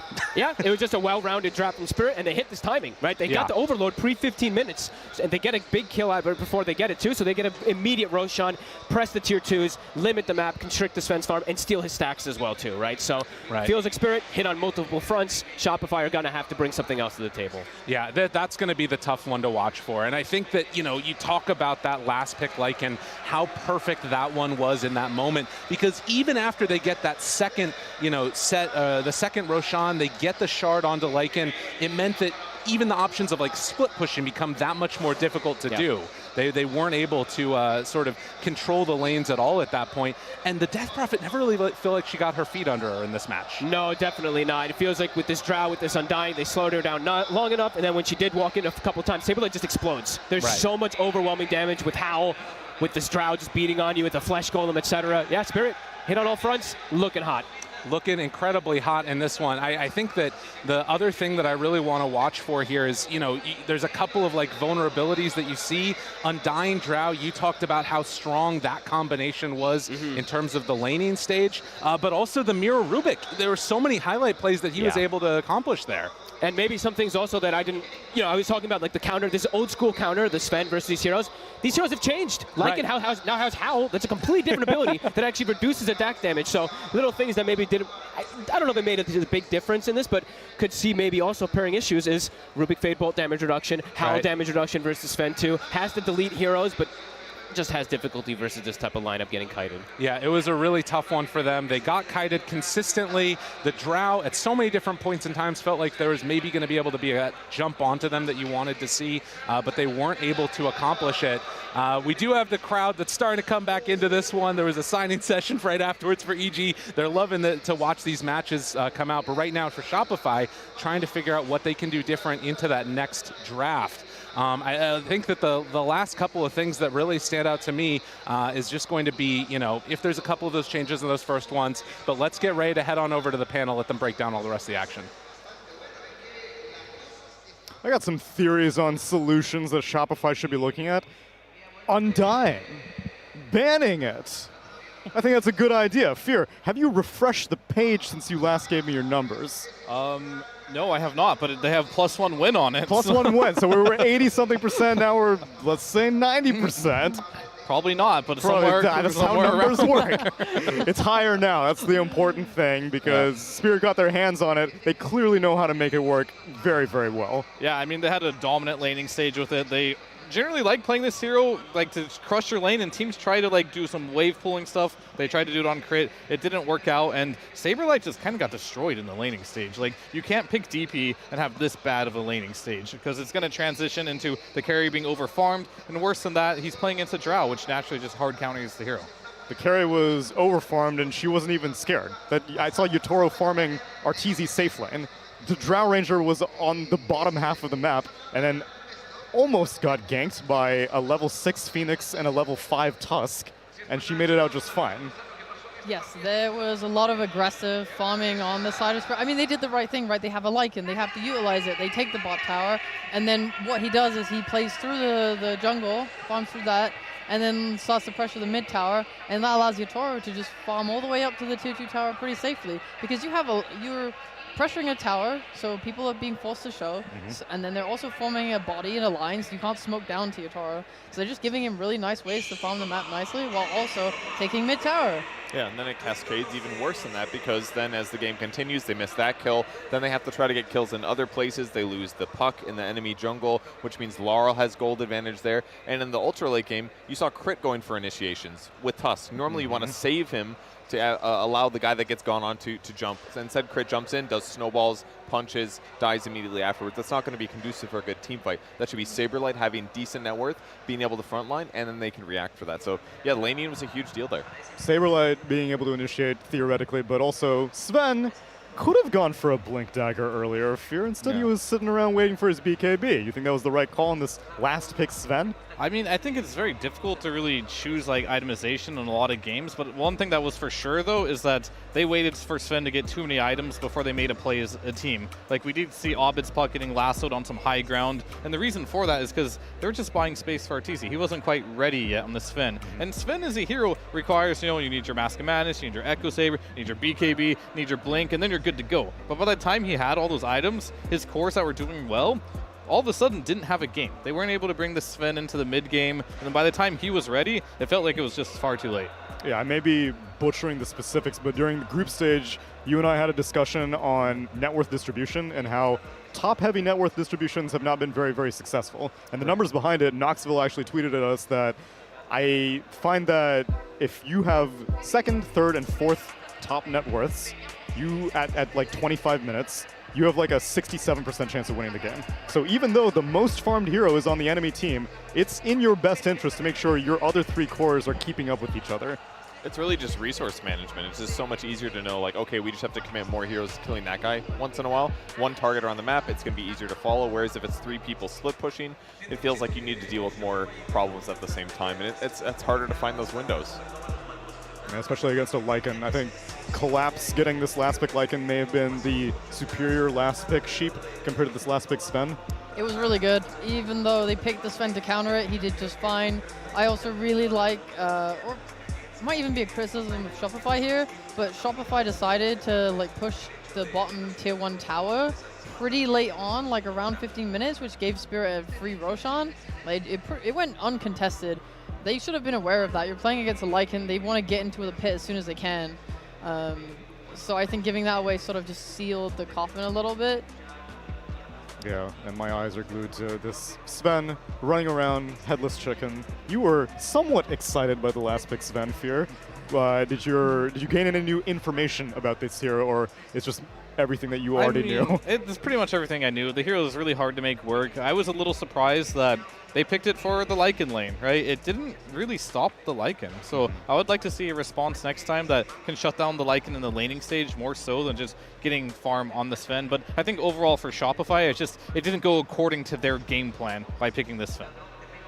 And I think maybe part of the game plan was Puck having a better game. We heard from Lyrical the moment they got into the game. Usually, Abed gets his hand on Puck, Kevin, and the game is predetermined. The guy is a surgeon on the hero. Yeah, but he can't do it by himself, and you do have some damage issues. Obviously, Batrider has a lot more single target. It was like 5 clips back, but that dire jungle fight was a big deal. They basically had 3 people in the jungle. They coiled the Batrider, they kind of half committed, and Spirit reacted really quickly and ended up getting 3 kills out of it. That killed his momentum a lot, then his net worth is lower. Like, Puck just doesn't farm super fast by himself, and he's had a really good win rate from the group stage, but it has to be into the right games, and you have to have some of the good outcomes. Your net worth ideally is in a good place. They just didn't have that.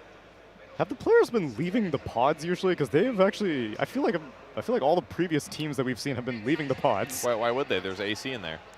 They are chilling, at least temperature-wise, but I don't think they're chilling mentality-wise if they're out here scoping the replay out. Yeah, maybe like the replay would genuinely be pretty good to watch because I think Spirit dominated them in terms of vision this game. Okay. They had 3 wards that covered the top lane, their triangle, and then sort of the entrance to their base on, like, this is the hard left side of the map. And these deep wards gave them every piece of vision they wanted, and not a single one of those 3 went de-warded by Shopify, I think. Meanwhile, their warding was pretty lackluster. I don't think they were seeing much. They also had a really deep ward down near the enemy base when they didn't even take the mid tier 1 tower, so it's like, you're not using that vision, you're not using that ward, you're not getting rid of what Spirit's seeing, so how are you meant to play this game? I don't really think that Shopify even crossed the river that often in this game. I feel like perpetually they were defensive. Usually I would feel like Puck's responsibility is to split push, be annoying, but I thought that the Puck was participating with like more team-oriented things as opposed to going off alone. I mean, we did see him die a couple of times going alone, but like they did not as a team really want to make that move together, right? To go on the other side of the map. And I think that was the big part of like, they didn't really get Roche control at very many points of the times in this game. They weren't able to use their heroes. And plus they didn't really have a hero that can really take a tier 2 because DP had such a bad game. So that level 2 exorcism did not come online in time. So I just think overall, like, their lane's not going well. DP getting crushed in lane. Lycan getting total free farm. Sure, Sven still had a good game, but the tools are all there, and they were there faster for Spirit this game. How about first phase picks then? Are you going to change your approach, Kevin? Because I think that Undying may need to go up the list a little bit against Team Spirit. Yeah, that definitely hurt things. I mean, they picked their offlane duo first. They were confident in the DP and the Tusk on the EG side. So I think it's safe to say they felt confident in it, but whatever happened can't happen again. And whether or not, I mean, Undying was picked quite late in the draft too. Throw it in as a second round ban maybe, then it doesn't become a problem. But it was enough to deal with in that match. Is that a duo that they've been commonly running? I find the synergy between Tusk and DP, if it's not that free that they weren't able to get it in this lane, why are they so confident in it? Yeah, I don't think Crit even played Tusk in. Oh, I'm sorry, he played him one time in the group stage, so it's a little bit of a departure from their normal. Not that he's in any way uncomfortable on the hero. But yeah, maybe they had damage issues. This was another thing that it kind of happened because their lane went bad. Then he's like pairing with the Phoenix that wasted his ultimate. Then it was hard to like get this mid game kill with Puck. Puck's too active. Just really just a cascade of issues. Why did Phoenix even have Supernova before Walrus Punch was online? What is going on there? I think he's got the... Well, so basically when you play Phoenix and you have a Sven in your lane, your Sven is going to leave to go jungle right away. Yeah. So basically you just get to soak up free EXP, and that's kind of like the woes of being like a roaming type of hero. You don't get a lot of EXP until the tome's online, and sometimes even with the tome, if your roams aren't very successful, like this game they weren't very successful, you're not getting much EXP. So he was just a little under-leveled this game, unfortunately. I do want to see Crit maybe go back to like some of his DPC days where he's picking a lot more Rubik and Hoodwink and trying to win lanes for Saberlight, because like this roaming style he's been using for a while now, it feels very hit or miss, and it definitely missed this game. Do you think his skill build is right, though? He maxed tag team in this match. He didn't really have that many hitters on his team, so maybe like nukes could have been more effective, or maybe he could have used that to get levels by clearing creep waves. I mean, in this game, I'm pretty sure he wishes he did, get those. But I think Hindsight's 2020. I think his plan was if you do a tag team and you go to your like dual lane and you have a tri lane, it could be really good. But it just never ended up happening, right? So like maybe he had a vision of the game that just didn't follow through. And I think that was just the story for Shopify Rebellion this game. Like they had an idea, they wanted things to go a certain way, but it just didn't. Phoenix got first blooded by getting lifted backwards. The Sven, he got good farm, but they didn't really deny him any creeps from the Lyca when they should have. It was just a rough game for them overall. Yeah, I also think something that's really weird about this DP Tusk is that they don't flex it as a team. That's true. Like the Tusk, Abed hasn't played the DP or the Tusk in the entire of the DPC and the group stage. So I'm not sure, it just seems like a very forward-facing opening. When you look at Liquid, they pick this Tusk, it's because Nisha is happy to take it, and they can put it on Boxy too. So that's where I see the strength of that hero. In an opening like this for this team, I don't like it. Yeah, and especially because in Spirit's draft, we saw flexibility being exhibited. The Bat Rider was picked, and Shopify wasn't 100% sure if it was going to be offlane or mid. And so Lycan comes out last pick. Chances are they were expecting it to be mid because they picked the puck. I'm stupid. Sorry. Abed did play Tusk in the DPC. You lied to me. I lied to you, but At he didn't the very play beginning, DPC. he shied away from it very quickly. You knew that she was wrong and you didn't say anything? It's okay. So courteous. I was actually looking something else up. Sorry. Okay, fine, but that was a whole month ago. There's so many heroes on my screen. Like Arteezy's hero pool is just covering my entire screen. I lose a little. Was Sven on the list before this game? Had he played it in group stage? Because I think that one may need to go back into the archives. I was not enthusiastic. He has not played it. Okay, but that's kind of his thing now. I don't know if he's played a single hero twice. Oh, he's trying to go Yotoro mode he's against going Yotoro? the all-hero challenge. Okay, I mean, he did whip out the Luna at the tail end of the group stage. Well, he's played TB twice, naturally. Oh, the one okay. hero's enough. Out here spamming heroes. I'm glad that Valve has banned that kind of behavior. Team Spirit definitely aren't going to ban it against them as they return to the arena because they did leave their pods. Team Spirit vibed out backstage, and okay, Fear, let's say that you're here. I am here. You are here, but let's say you're up there. Yeah. Let's say that you see that the enemy team are a little bit frazzled. I think that the typical behavior is to leave and go talk amongst yourselves backstage. Instead, they stuck around here. You get an impression on what their mental might be through that? Well, some teams like to go outside and get a big breath of fresh air, if you know what I'm saying. Rebellion, I wouldn't call it fresh air most of the time, but it's air. There's a cigarette channeling some of it. But Rebellion, they don't have any of those type of players, so okay. it's fine to stay in the booth. I just hope they're not like waiting for the replay to download, and sometimes it can be delayed, right? Like, we really need this replay. They're just trying to look at every specific because they don't have enough time. They're a very veteran team. They've been to many, many lands together. I think they know what they want to do. I think it's probably going to be, as you mentioned, Fly is probably going to put higher priority on this Undying. Okay. I'm highly anticipating. And they're just talking through their game plan, and hopefully it's a constructive talk and it's not hindsight. Like, they go in there, we need to do this better next game, this, inside of just macro gameplay, but more of like a grand scheme, like our strategy needed some work. Let's just start there. I'm curious what they'll reevaluate. In addition to maybe shutting down the Undying, I'm down to see the Spirit Breaker make a comeback again.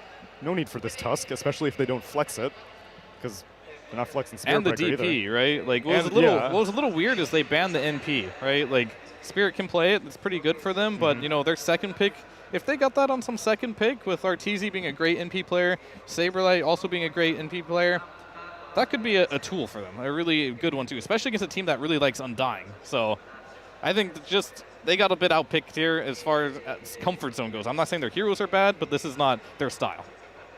Yeah, the other first phase bans were the Broodmother and the Enigma coming out from Team Spirit, so Saberlight did get targeted first phase, which one of you said should happen. Sheep, did you say I that? said I thought the offlaners should take ban focus.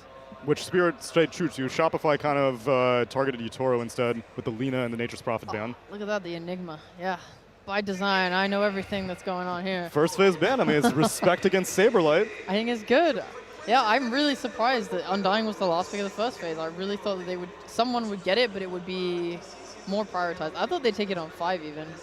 Over the Rubik? Yeah, instead of the Rubik. But I mean, it worked out for them. But I think maybe, I don't know who's going to get first pick this time, but I don't think if Shopify have second pick again, I don't think they will leave the Undying. Fear, I have a project for you.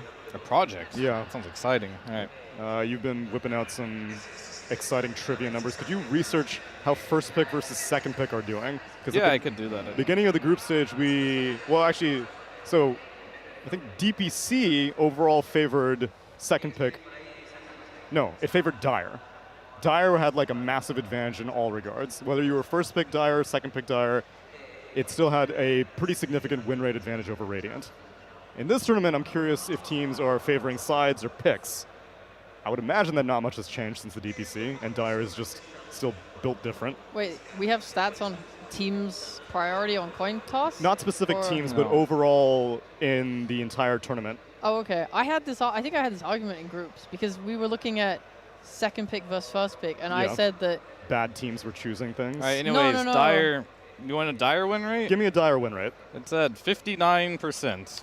Okay, that still seems like it's pretty good, but there's also a Dire first pick and a Dire second pick. I don't know if I can see those. I just know first pick right now is at 50%, so first and second pick. I gotta do everything. Yeah, around where's the here. Dire first pick at? these guys are just First fawning pick over Dire. their little First tablet. First pick Dire. First pick Dire is 63% win rate. There you go. And second pick Dire is 56% win rate. Dire is just sick. It's just built different. It's just built different. Yeah, Dire's so good. It's like people want to, when people take second pick, because I still think second pick's better. You take second pick, enemy just takes Dire, and then they're going to win anyway because they have Dire. So you just choose Dire. So just take Dire. Statistically speaking, first pick Dire is the highest of the win rates. That one's massive. That one's 63% win rate. Yeah, because the enemy Oh, takes that's true. second pick, and then the enemy get Ah. first pick and Dire. Yeah. That's what I mean. Yes, that is a massive advantage. I know, it's not, first pick's not got a higher advantage because it's first pick. It's got a higher advantage because it's Dire. Yeah. So it doesn't matter what pick you take. You got to take the side. It's okay. Come March 6th, hopefully all of that goes out the window because a third side is going to be added. Oh my God, no way. No leak arena, but imagine that it's going to happen. But What's for the right name? now, I want to see You can say Alliance. You guys are useless. All right. Let's go to the draft then. It's Team Spirit versus Shopify Rebellion, game number 2.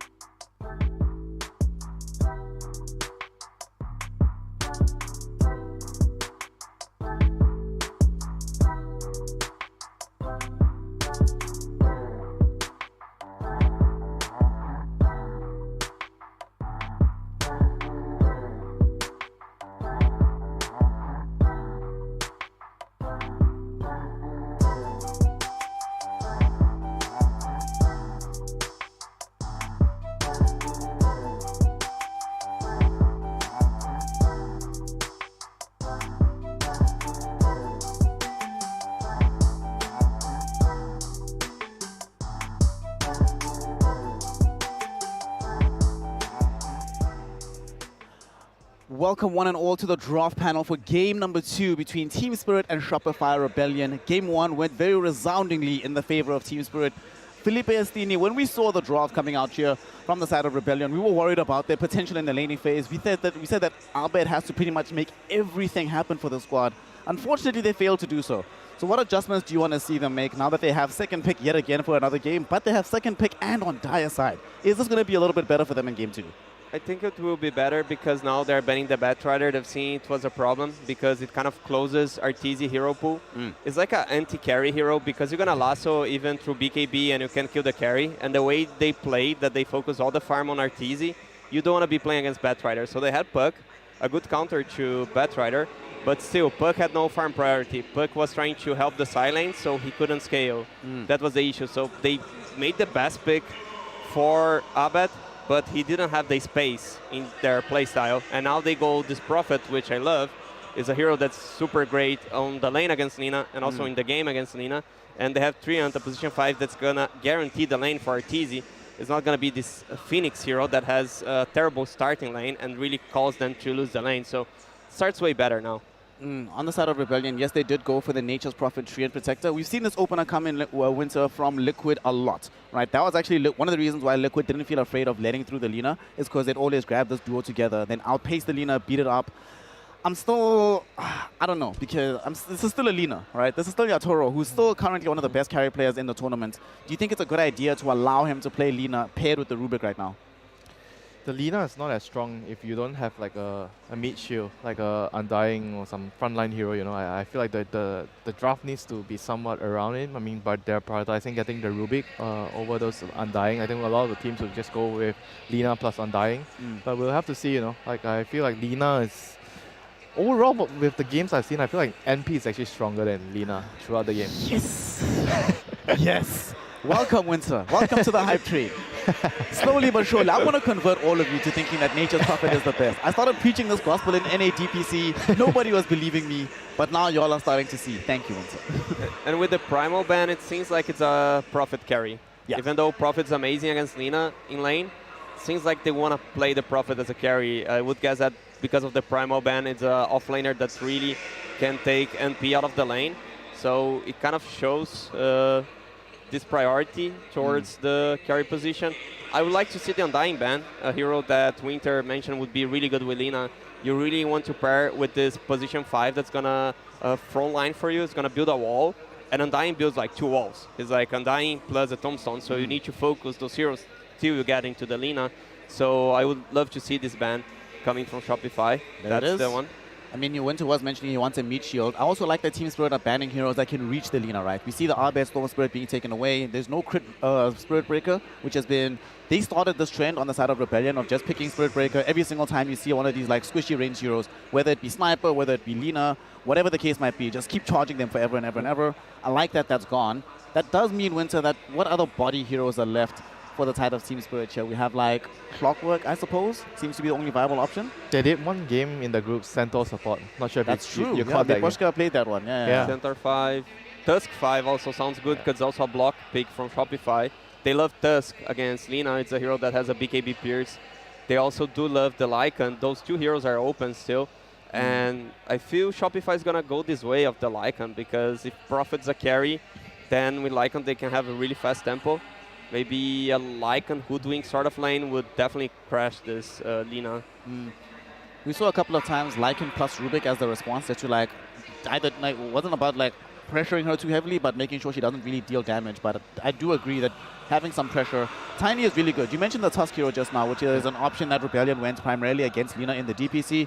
Their other option was Tiny, sorry, but they'll play this on the 4 position primarily. But it's nice, Winter, that they have some flex potential, that their draft isn't 100% locked in at this stage in time. Yeah, they have this thing that they are doing most of their games. Like Creed likes to like roam around, and with the MP can actually create a lot of pressure on the map. And not to mention that like if Lina doesn't have the body in the lane, it's very easy for Tiny to actually get a toss and you get a kill on the Lina. So I feel like they have to definitely respond to that. They need the right hero in the lane with the Lina. Which one do you like most? I like Tide 5. I like Dawnbreaker 5 though. Dawnbreaker is a position 5. Like it's pretty decent Sounds against. I think we've only seen it one time during the group stage. Can't remember who picked it, but I definitely saw one game. But it acts like a replacement to the Undying Treant hero. Like you are a body in the game, in the lane for the Lina, and in the game you can kind of protect her with your ultimate, and it's pretty decent. At like I think Astini likes to always talk about when you're playing against MP or Brute hero, you want a hero that can deal with the split push, the lane pressure, and at the same time you can join the fights as well. So Dawnbreaker definitely It's perfect. is perfect for that. I just don't like Riki. Oh, you just don't like Ricky? I was expecting. All right. Why don't you like Ricky? Do you not like Ricky overall for the state of the game, or do you think it's just a disgusting hero? I don't like the hero against, because the idea is I'm gonna get the profit when he's splitting. So you're good against the split, but you're terrible against the 5-man, and I really think they want to go with the 5-man. So if they want to go like a Lycan here or any other Zoo hero, I just think Lycan's open. Maybe Chen, but it's weird. So I think this can really counter the Riki, and Riki's not the real body for Lina.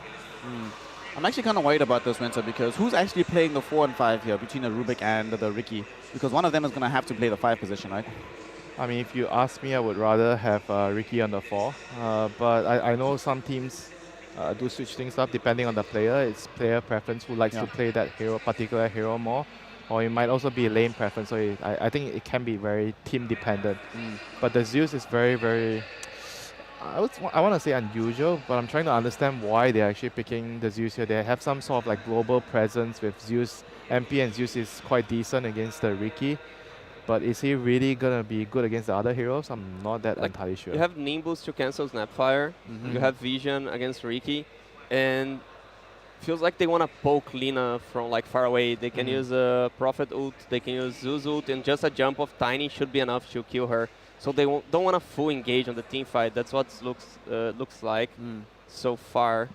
Also, like the Snapfire is going to be playing from the off lane for the side of Team Spirit. Collapse is the one going to be handling this hero. When he does play from the off lane, he tends to build the Guardian Greaves as usual, which a lot of these off laners do, but he does not build Pipe of Insight. So because they're not going to have any major magic resist, there's a lot of magical damage I'm seeing from the side of Rebellion right now. It's too good this game. I feel like it's too good to not buy Pipe. It's too good not to, but we have seen a lot of times that even though there's situations where there's something that's too good not to buy, the player doesn't do it because it's not in their comfort kit, right? That's not what they do game in, game out.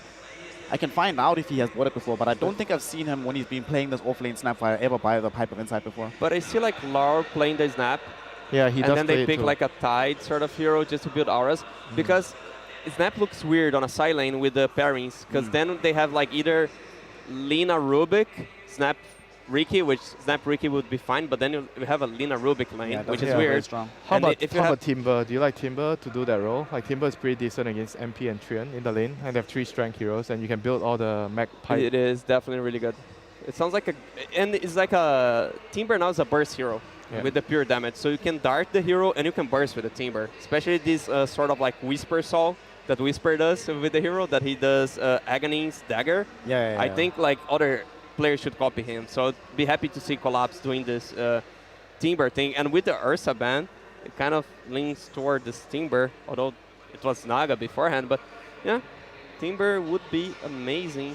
Does feel like Rebellion agrees with you guys about this because they are banning out offlane heroes. So they're anticipating that Lawler is going to be the one rocking the Snapfire from the mid lane. What's that lane matchup look like to you, Winter? And if it is indeed Lawler going mid, what do they need to do on Rebellion to shut him down?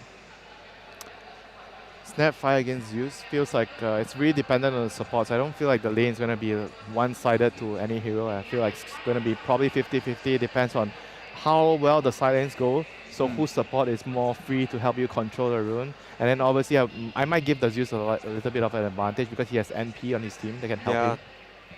You have like 2 supports plus a core that can join a fight. So if Snapfire messes up, Prophet can join on a catapult wave and do a lot of damage. Still a Prophet that can be carried and offlane, right? Yeah. They're waiting for the 24. And we know that RTZ is normally the one that gets that priority at the end of the draft. And it's nice for them to have this freedom of movement. This draft really feels to me like a Team Liquid style draft because Team Liquid will do this all the time, right? We have flexibility between the 1 and the 3. We have flexibility between the 2 and the 4. We have flexibility. The Zeus obviously is a bit more locked in, but even that can be played in a 4 position. Mars. His signature hero. So this feels like a very Chinese opening or ending of this draft here. Mars Snapfire to give them a lot more team fight. Very, very team fight focused. He could go Spectre. Yeah, Spectre's great. Spectre's amazing. Spectre's very good with their lineup, and it's very good against the Lina. It's very good against the other heroes as well, the Snapfire, the Riki. But wow, SF. More team fight. All right, we just saw this, the Shadow Fiend going up against the Lina in a game, and it did not go the way of the Shadow Fiend Destiny. And unfortunately, I don't feel too positive about this one either. It feels like this hero can die, and they don't have that much salvation on the rest of Rebellion to ensure that the SF stays alive. On the bright side, though, the lane is very strong. SF3 does feel like a very powerful laning phase for the side of Rebellion. I hate it.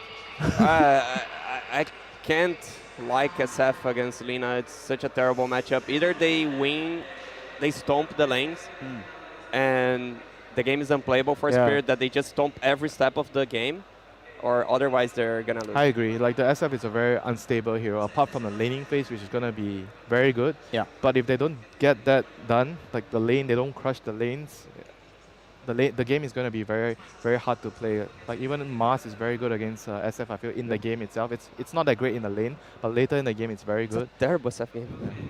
I feel like they're like all in on this laning phase, and when I look at the drafts, I feel like you need to have the right balance. I don't like the drafts tilt too much to team fight or tilts too much to laning or catch or something or split push. I feel like their draft right now just feels like it's very one-dimensional, and I don't feel like they have enough tools to win the game unless they just crush the lanes like 9-1. Woo!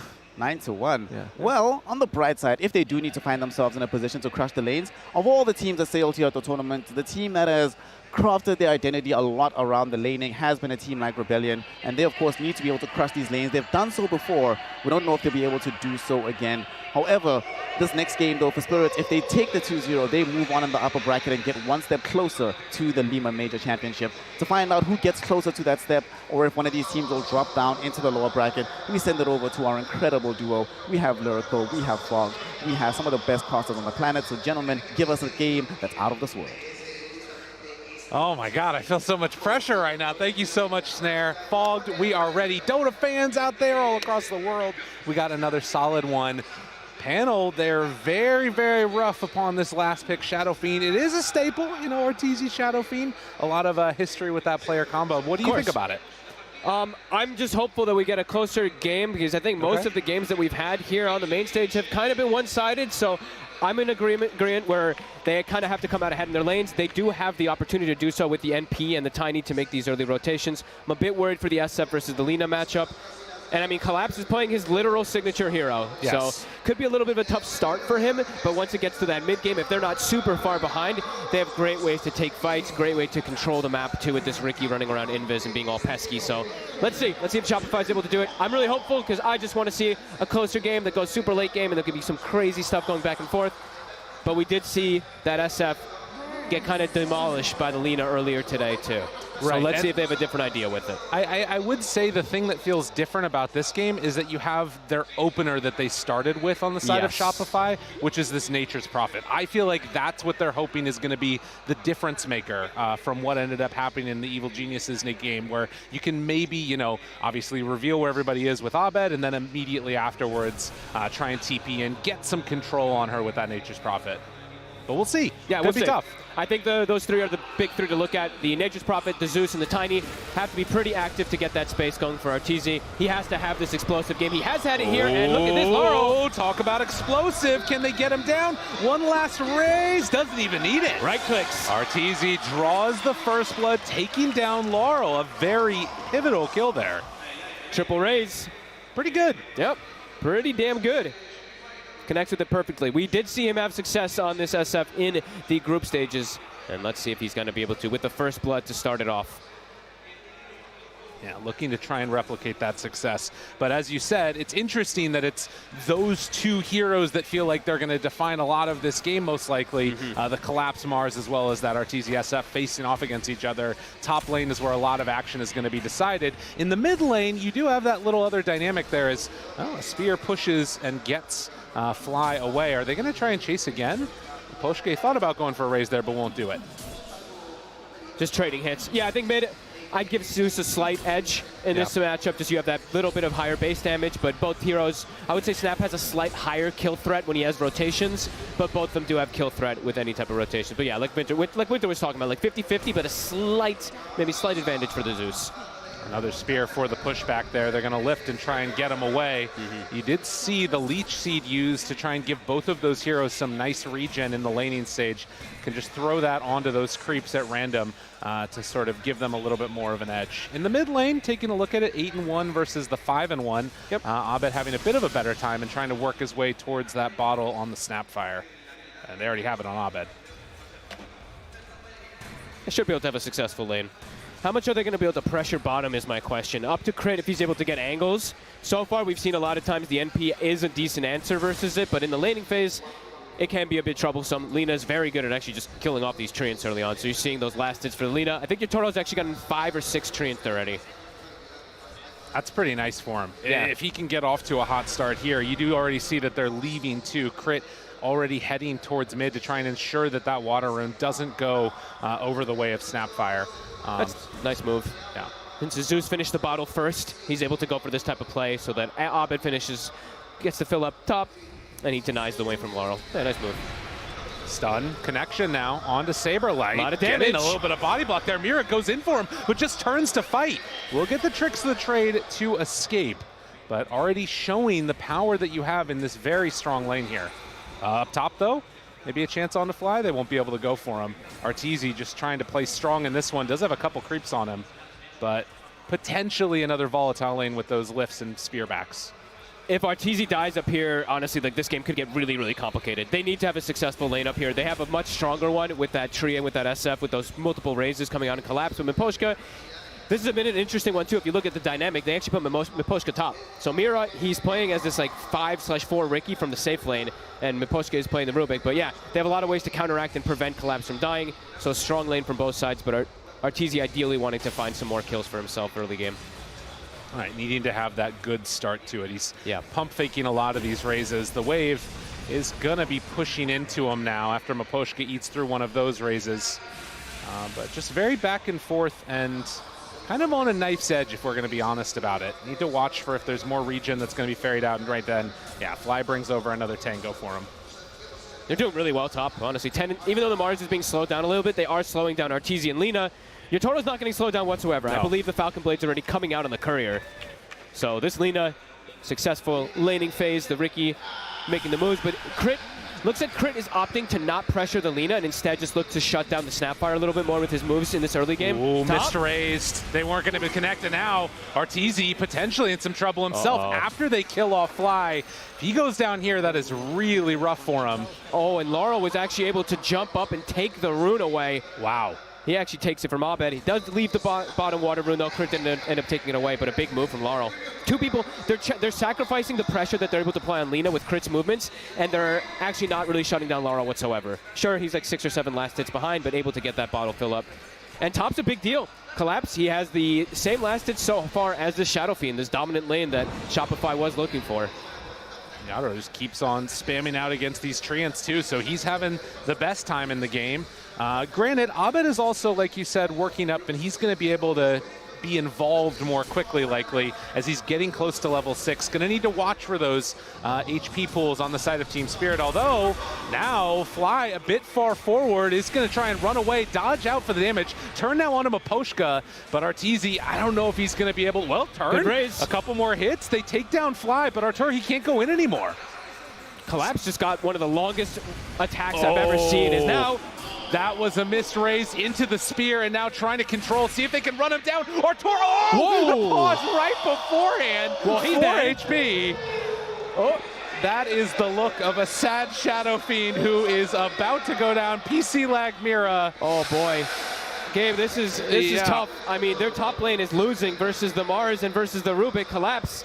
He knows what he's doing versus this lane. If you look at his itemization, an item we don't get to see too often if he does come in for it. He's going Meteor Hammer. All right, this is interesting if he does go for it. Going to be able to pressure towers early, which they are lacking a little bit. And I cannot believe they're actually winning this top lane. This is insane. This is the lane that Shopify set up to be getting kills, to slow down this Mars. Uh-oh. Team Spirit. You know, this team has looked so good in various different ways. Laurel has fit in quite well with them. I'm really impressed with the performances that we've been seeing at this tournament and continuing that momentum. Collapse, cheeky little smile at the moment. I mean, it's such a timing right for the pause. It feels like the most BM pause on the planet, but PC crash, of course. Saberlight gives him the that's kind of sus. Yeah. I like it. But yeah, Arteezy going down in a second here. And if you look at Arteezy, the item build that he's gone for, he has raindrops. So this is them actually even trying to prevent this burst damage that's coming out from these two heroes, and it's not working. So a little bit of gold that's also being sacrificed and still not winning the lane. Phenomenal start coming out for the side of Team Spirit. And the type of lineup, like you said, that can keep this type of momentum going too, right? Yeah. We talked about Abed and his level 6 and maybe being able to get a kill around the Thunder God's Wrath, but Snapfire rotating to either of these lanes, you find an LSA stun, but particularly a lift, a spear, Snapfire ulti, Arteezy's going to be dead again. Yeah. Because there's nothing that saves against that. There's nothing in this game that will stop that. No, I mean, it'll be easy rotations for either of these mids, it does feel like. A little bit harder for Abed. He probably just wants to rotate when the Nature's Prophet hits 6 so they can just double ulti, so he doesn't actually have to move maybe. But yeah, some concerns for sure looking into these next few moments here for Shopify. Very fragile heroes. Right. All three of their cores kind of in a way can become very fragile early on if they do not have the successful lanes. SF, Zeus, and Nature's Prophet can just be quite squishy versus all this burst damage. The glass cannons. Yeah. That's what they are.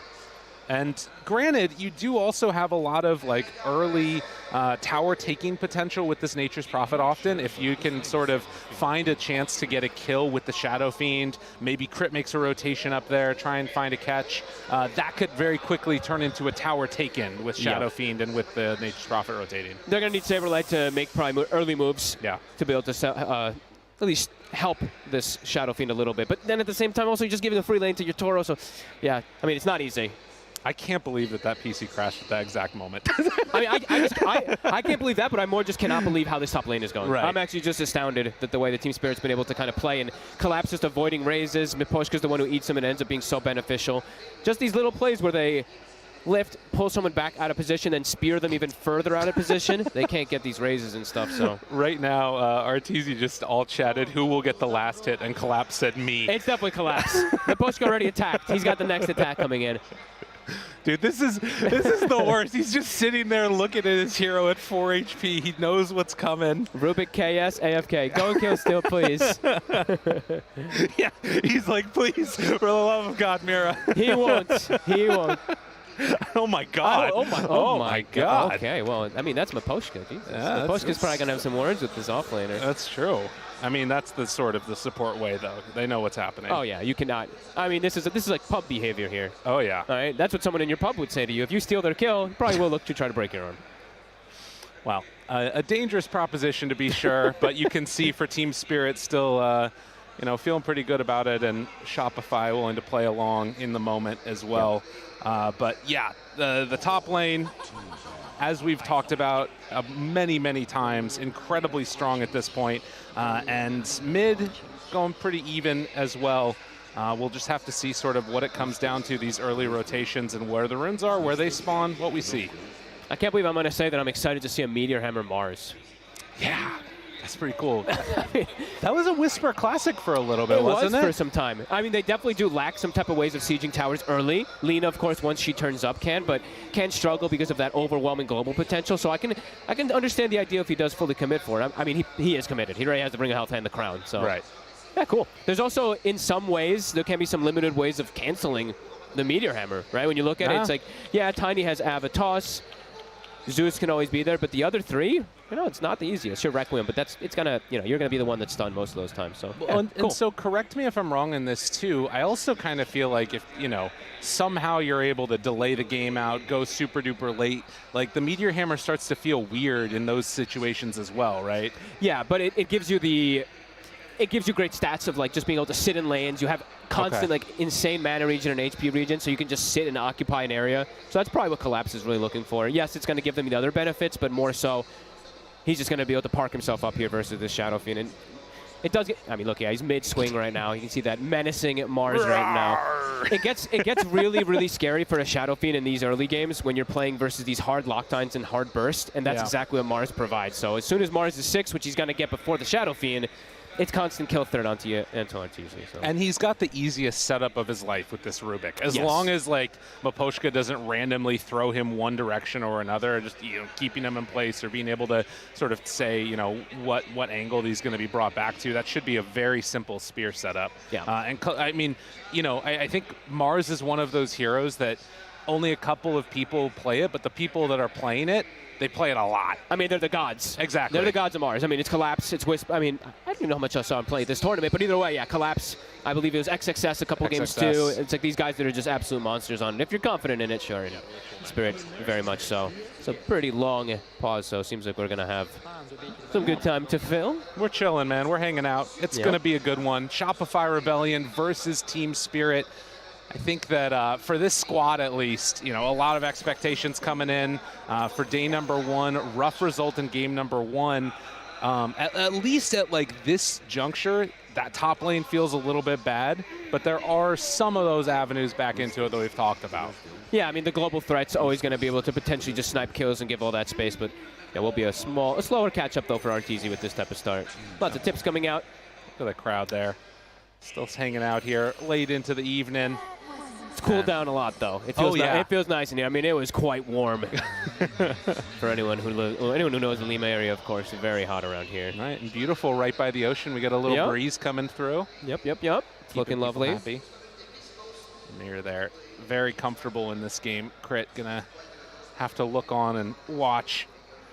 I just want to imagine what it was that went through his head there a moment when the pause happened as like the right click is coming in, Excuse me, right? Like, how dare you? Yeah. I mean, but they're used to it, right? They got question marked by emo some time ago, right? That's so, true. They are used to getting those type of BM plays versus them at times. It happens to the best of us. Absolutely. And Laurel there. For him, one of the first times up on the main stage. Got to be loving life right now. Feeling absolutely great about himself. He's fit into this team perfectly, it feels like. I like when he's playing all these like constant playmakers, right? His Batrider, his Leshrac, stuff like this, super good. Snapfire, I'm not so keen on the mid Snapfire as much anymore, but he's really strong on it, and he is, we'll get there when we see. He's itemizing as like the support kind of Snapfire thing once we get to look back into the game, so I'll talk about it when we get there. I mean, bit of an we extended could talk pause. about it now if you wanted to. I mean, he's going for mech. So he's kind of playing like the off lane from the mid lane in a way to support and be that bruiser, that front line as well with his Mars for his Lina. So it's cool. I like it. It feels like it's going to be all those things sort of coalescing together. Yeah. A bunch of items that kind of hit this strong mid-game timing. Oh boy. Just devastate them. Looks like it's a changing PC. Few minutes, everybody. So it might take a bit of minutes here. So teams are typing some XDs in the chat. Type in XDs in the chat. Yeah, that sounds about right. I think that for some of these teams, there's always that question of like mentally getting yourself back into the game after one of these really long pauses. I actually think this is going to help Shopify, Really? Yeah, because you just forget everything, Well, the game on pauses and Arteezy dies immediately. All right, that's a good point. Maybe it doesn't. Maybe that's actually a big problem. Okay, so it goes the other way this time. Maybe the other way. So no, I don't know. I mean, who knows? I mean, they're both paused. They're both suffering through the same thing. Yeah. This is where like so much crazy theory crafting might even come out. And the Crit's like, all right, I'm level 3. I see that Ricky's level 2 right now. Like, I'm can maybe toss combo him or something like. Maybe I'm gonna make a rotation mid. Blah blah blah. That's what he's looking at right now. Look at him. He's on that PC. He's gonna hop into an overthrow match real quick. Yeah, they're probably talking about some. I mean, maybe they're keeping themselves warmed up. He's making the boxes. Exactly. Oh, that's such a classic too. Yeah, the unit selecting. Yeah. An old like StarCraft throwback, right, where you're selecting your units. That's right. Dota players do the same, of course. So. A perfect thing. Waiting for that PC to get switched over, it looks like.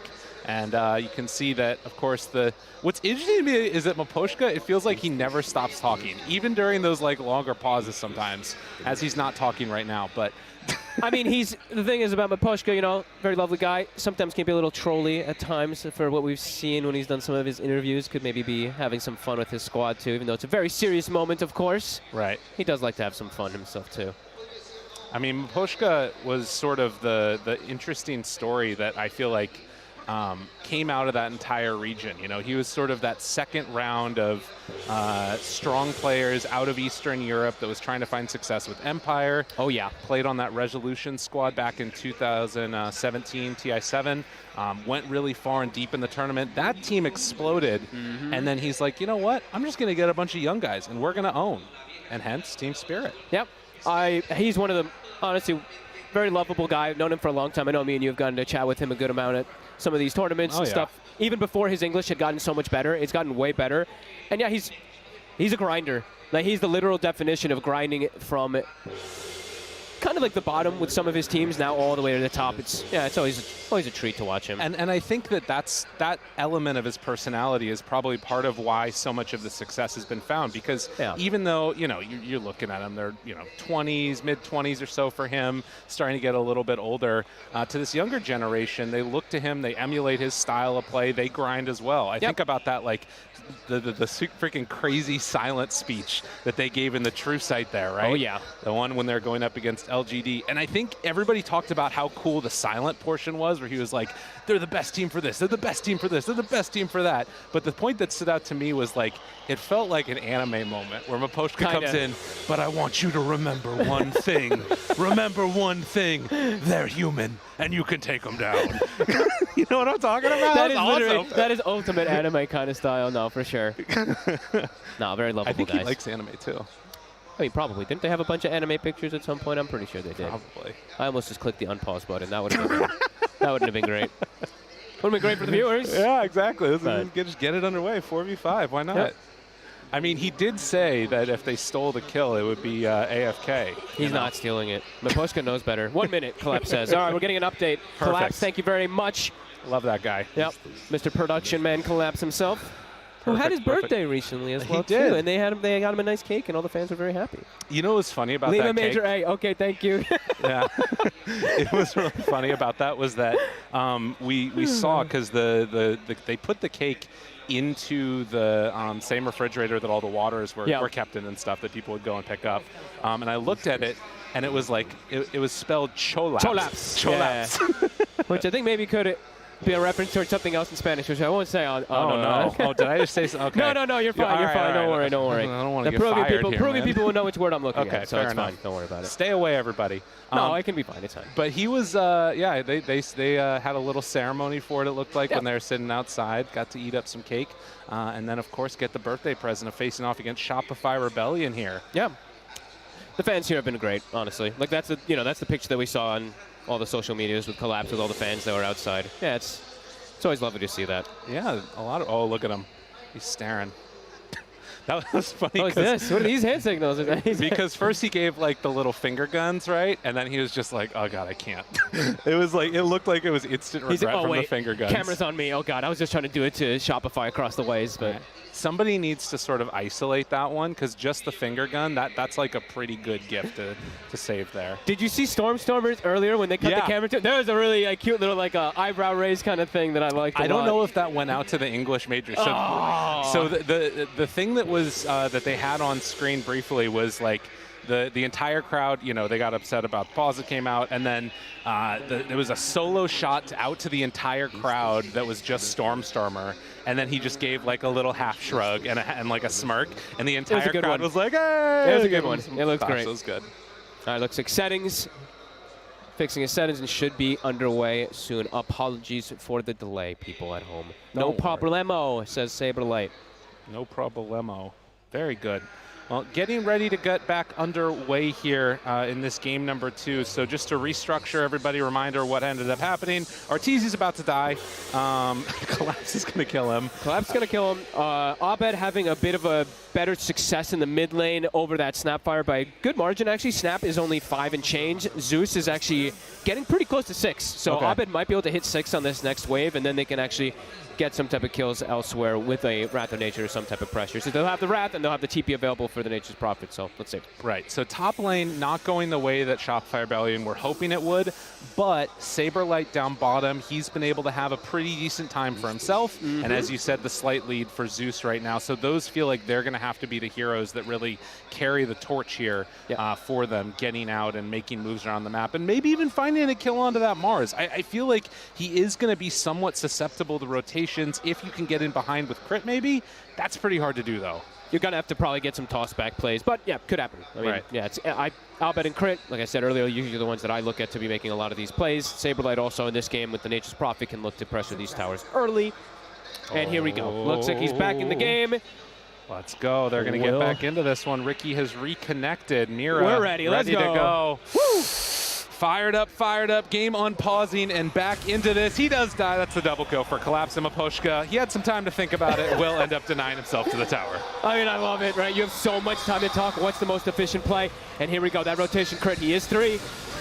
Making the move. Nice toss. Gets it in. The toss back is there. Laurel, one more tower shot, and it will be a kill. Holy, I mean, he had a catapult or a range creep right next to him, and Crit actually finds him anyway. That's and now crazy. with that PTP, with catapult, actually going to get some decent tower damage here. Miposhka, though, he's back, Mira. so he'll stop it. They find him. The toss back very far. There is no follow-up that comes out afterwards. They really want to save that Thunder God's Wrath, and right now Abed doesn't have the mana. But, okay. Rune, it's about to spawn. Will he get lucky? And no, it's going to be spawning up top. Fly takes that one away. So no bottle refill for the Zeus. And Mira still getting chased now by Crit. They do have Yadoro starting to make the move over. Is he just wanting to give up his life here? Zeus ult in 30 mana if you'd like to pop it. Mira, will he pop the tricks of the trade at the same exact time as the Zeus ult? Can you imagine? Can you even imagine? Is he just going to pop it or not? Let's see, 4 mana. Does he want to go for it? I think he doesn't die. Doesn't die anymore, no. Yeah. He's healed up enough around the flag bearer creep. Okay. So Mira will be fine. But the good rotation mid to find that kill on Laurel, much needed. Yeah, really like the rotation there from Crit. He saves his combo up top, Collapse, gets the spear away. Slowed down a lot. Chasing after him right now is Arteezy, but can't get close enough in range. This spear has been just a saving grace for Collapse over and over again. He literally has, yeah, he has it now. The meteor hammer is about to be done. One more creep. That's pretty devastating. And there's nothing to break it up here. No, this is super early. This could actually cause a lot of problems for Shopify in these next few moments. What can they do? I mean, yeah, it feels like they're going to need maybe a rotation, or like, can SF even leave the lane at this point? I'm not even sure what they need to do. Could be scary. If they don't see it, if he gets speared, he's likely just dead. He's out of range right now. Collapse trying to hang off on the side for the moment. And Crit hanging out over there. Arteezy, this could be it. This could be really rough. The spear's going to be there. The meteor hammer follows immediately. Trying to get out of there. Can't get the raise off. Does hit the back away, though. And the heal, it's going to be enough. The leech seed, very, very valuable. Okay, yeah, raindrop plus that leech seed in combination does give him enough. Very close, though, to being brought down from the combo. And it's a lot of pressure, so yeah, sitting at half HP. Has to constantly get healed up from Fly. He's actually too scared. He's looking to back away. Yeah, that was the reveal. They had to get out of there afterwards. Too scary otherwise. Big survival, though. Now he's able to back away. It's not this big jolt of gold for the Mars or anything like that, hitting level 6 or anything too. Arteezy lives, and he can now freely go to the jungle. Mira, they save the avalanche. Still chasing for this Ricky. Nowhere left to go. And no tangos means that is going to be another kill. Crit hanging on to the avalanche for a while. That was good. Laurel's making this early move here into the jungle. Looking for Arteezy maybe, but more so maybe looking for a rune. Can't quite find it yet just yet. Maposhka, he's going for the wrap. Nearby, they see that he's there. And Arteezy, maybe sensing danger, will back away. So people were gone from the lane for a while. He gets out of harm's way again. And they've actually, Yotaro has now opted to go for just go to the jungle because it's a little scary. Sometimes sitting bottom versus this Nature's Prophet, they can't just surround you, get tossbacks and stuff. So far, Shopify looking good. Lanes, Mars looking very good. But the other two lanes looking pretty good for Shopify. Now they can start pushing down bottom. Wrath of Nature's back up. Are they going to look to make another move here? They see him, try to get the slowdown. Crit dodging, but won't be able to get away in soon enough time. Throws out an avalanche. Mira toss away. Cookie out, dodges, but in the end, it will be a cleanup from Yadaro. Great play from Mira there. The double blink strike, the slow, allows that Lina stun to connect. Well, and if it's any indication, you can see that tree armor being healed up, but if we didn't see it earlier, Arteezy has queued up the Midas at this point. So, oh wow, feeling like that's where this game needs to go if they want to find success. That will be very interesting if he goes back for a Midas after Mask of Madness. I don't think I'd like that at all, but we'll see if he does go for it. Time will Collapse tell. continuing to just drop the meteor hammer on the top tower, just trying to get this push going versus this tree. Wanted to move in there and see if he could get the flag bearer creep kill, but Ruin. they move in, able Crit. to take that one away. Crit trying to buy what space he can. Does not have that many ways out of here. The cookie forward, and it will be enough. So Laurel finds himself another kill, but holy moly! That was so close to killing Laurel too, but a double kill, much needed for Abed. Great combination, and Saberlight TP's in trying to find the kill afterwards, but that TP out from Laurel was heads up. Top tower looks like it will drop to collapse, but this double ulti, that global potential that comes in, it's huge. I think those were like last bounces from Saberlight. That did a crazy amount of damage. That was very close. I mean, if that's a triple kill right there, that changes everything, but so much damage thrown out, and of course a little bit of it baited also along the way by Crit. Nicely done. Still yet to see an arena. He's the tower taker. And no glyph this time around. They will get the deny. Okay, nicely done from Fly. And a simultaneous move in towards mid now. Team Spirit keeping some pressure on there, but they rotate. Want to find Collapse. Couple more spams coming out. They have the overgrowth, but keeping the vision onto him, and no more spear means this is going to be an easy pickup. So Fly actually the one that gets that kill there. Abed having a very successful early game. Getting that little bit of advantage for the Snapfire. He's actually able to make these rotations, and Collapse gets punished, and that's a big kill. He's worth a ton of money. I mean, this game, it's looking a lot better for Shopify than it did a couple minutes ago. Absolutely. Still some worries, perhaps, for Arteezy to be able to recover himself after a little bit of a rough lane. Still, he's top 2 net worth, but probably wants to have a little bit better versus the lane up that he was against. But 2K lead, feeling good, and they've got global threat. They've got ways to hold towers with Tree. Looking pretty damn good. I think like a lot of them are queuing Midases, actually. I think I saw Crit also, so I don't know if those are real Midases, but we'll see. Yeah. You know, sometimes it's contagious a little bit. And Saberlight, he is not going to go for the Ags build that we've seen so many times in the off lane. He is going to just go for Gleipnir for his own type of scaling, so wanting that secondary scale. Each team has their own idea around it. I mean, it's worth noting Shopify Rebellion here, up 2,000 net worth, and also holding on to that mid tower, obviously pivotal in any of these tree drafts. Has been, in a lot of ways, I feel like one of the main heroes of this tournament, this Treant, changing the way that teams are trying to play and defend these towers. Smoke up. They're feeling strong. Zeus ult is up. Wrath of Nature is up. They can make this type of global threat again onto any of these lanes that they want to go to. Crit looking to go toward the Ancients right now. We're seeing the nice micro coming out from Saberlight, sending his Treants to block those camps that we've seen so often from all these NPs. Oh, and a smoke through the jungle right there. Do they double back and go for Arteezy? Just TP top instead. It's a look towards mid. Abed there, trying to hold on to this tower. They know he's in the area, but they're kind of wrapping around now, and they find him. Immediately on to Laurel. He is taking so much damage, going to die. And he jumps out. He gets away. Gets it before the arena. Oh, that was so clutch. And now Collapse, he's kind of in no man's land. Yadaro also need to be careful. Can they chase down and wrap around and find Yadaro, him? he's got no TP. He's gone. He's trying to get out of there. The toss connects. Avalanche. He's got the pig pull to run away, but they can see he doesn't have a TP. He's stuck. Eventually, they're going to run this guy down. He's just going to farm the wave. Yeah, wants to get a creep wave first as a couple more punches thrown out, and Arteezy, he gets that kill for himself. That is absolutely huge. Getting Laurel, they find the ideal pickup, and then Spirit's whole gank actually got themselves ganked because they were making that move and get trapped there. Lina, no TP. Arteezy, top of net worth, exactly what he needs to get enabled back toward that top. Really well played. Great rotation, Shopify. As you can see that replay there, just barely in time before it created itself. Man, and you start to look around. You think about a couple of these items. Snapfire, going for the mechanism. You've got this Mars going into the Meteor Hammer and only now being able to go back for that Blink Dagger. His BKB is going to be very delayed. How worried are you for Team Spirit right now? Definitely a bit worried with how Laurel's been slowed down, right? He's gone for early game item build, and it's not really working out for him. He gets caught. Now bottom. Can they get up for Saberlight? Do they have the damage? Can they bring him down in time? Yes. They find that kill. Mira is the one that picks it up in the end, and he also is getting close to Shard as we get this 15-minute mark approaching. Ava, toss back crit, still trying to play a little bit fast, but won't go for the all-in play with any of these global heroes. The big thing about this for Shopify is that Arteezy getting these kills now is going to enable him towards this early BKB, which is crucial versus Spirit's lineup. Yeah, he didn't go the Mars. He did buy it? He didn't. He okay, didn't. I was like, what the hell? Are you serious? I was going to say, never mind everything I'm saying. No, it's enabling him to get that BKB timing because then he can always join the fights a lot easier and not be as worried of just getting killed in a chain stun combo.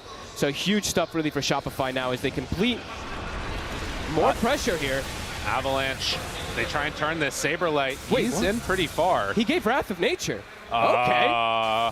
That's usually not something you want to give up. That's a little scary, and they're still chasing, have the slowdown there. Saberlight will just be able to walk that one off. But yeah, Wrath of Nature, a very big steal. Miposhka.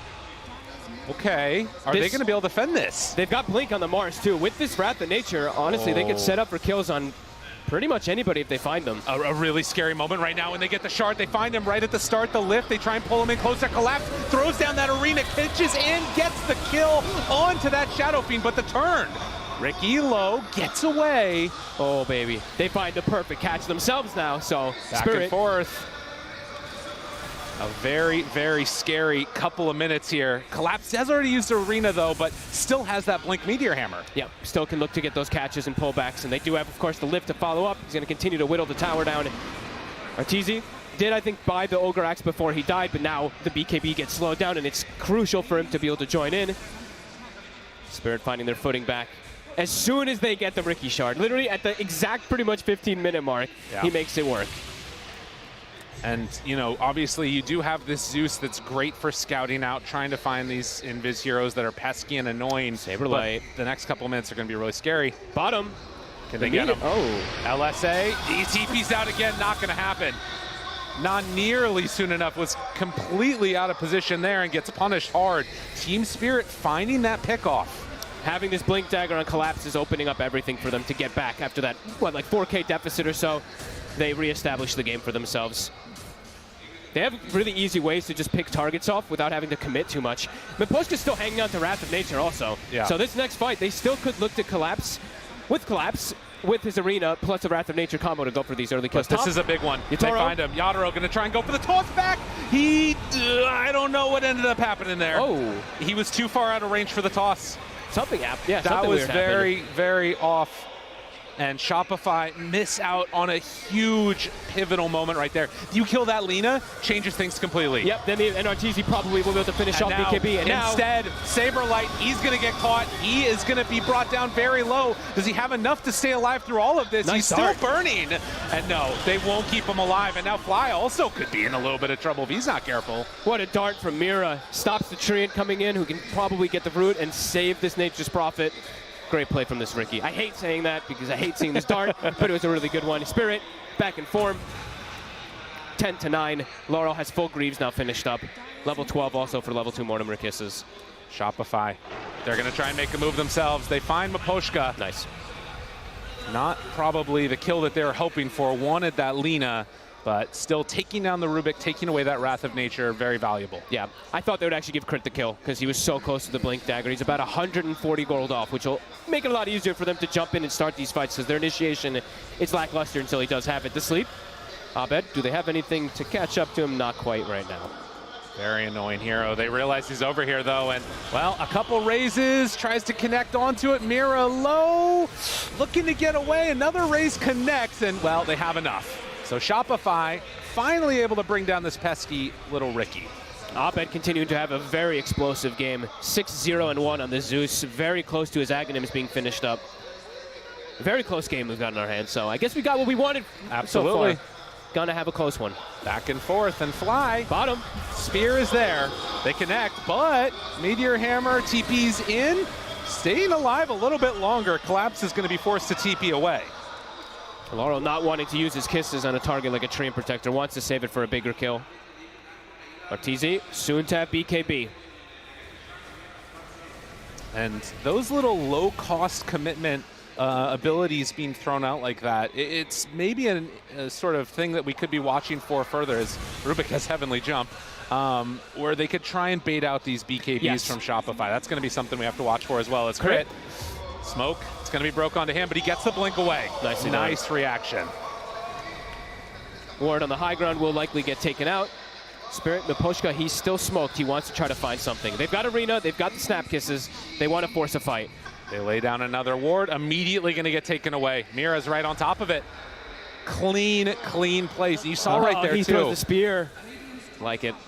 You saw there as well, something that might come back to haunt him a little bit later, dropping down the Ricky smoke cloud on top of the tossback target. Yeah.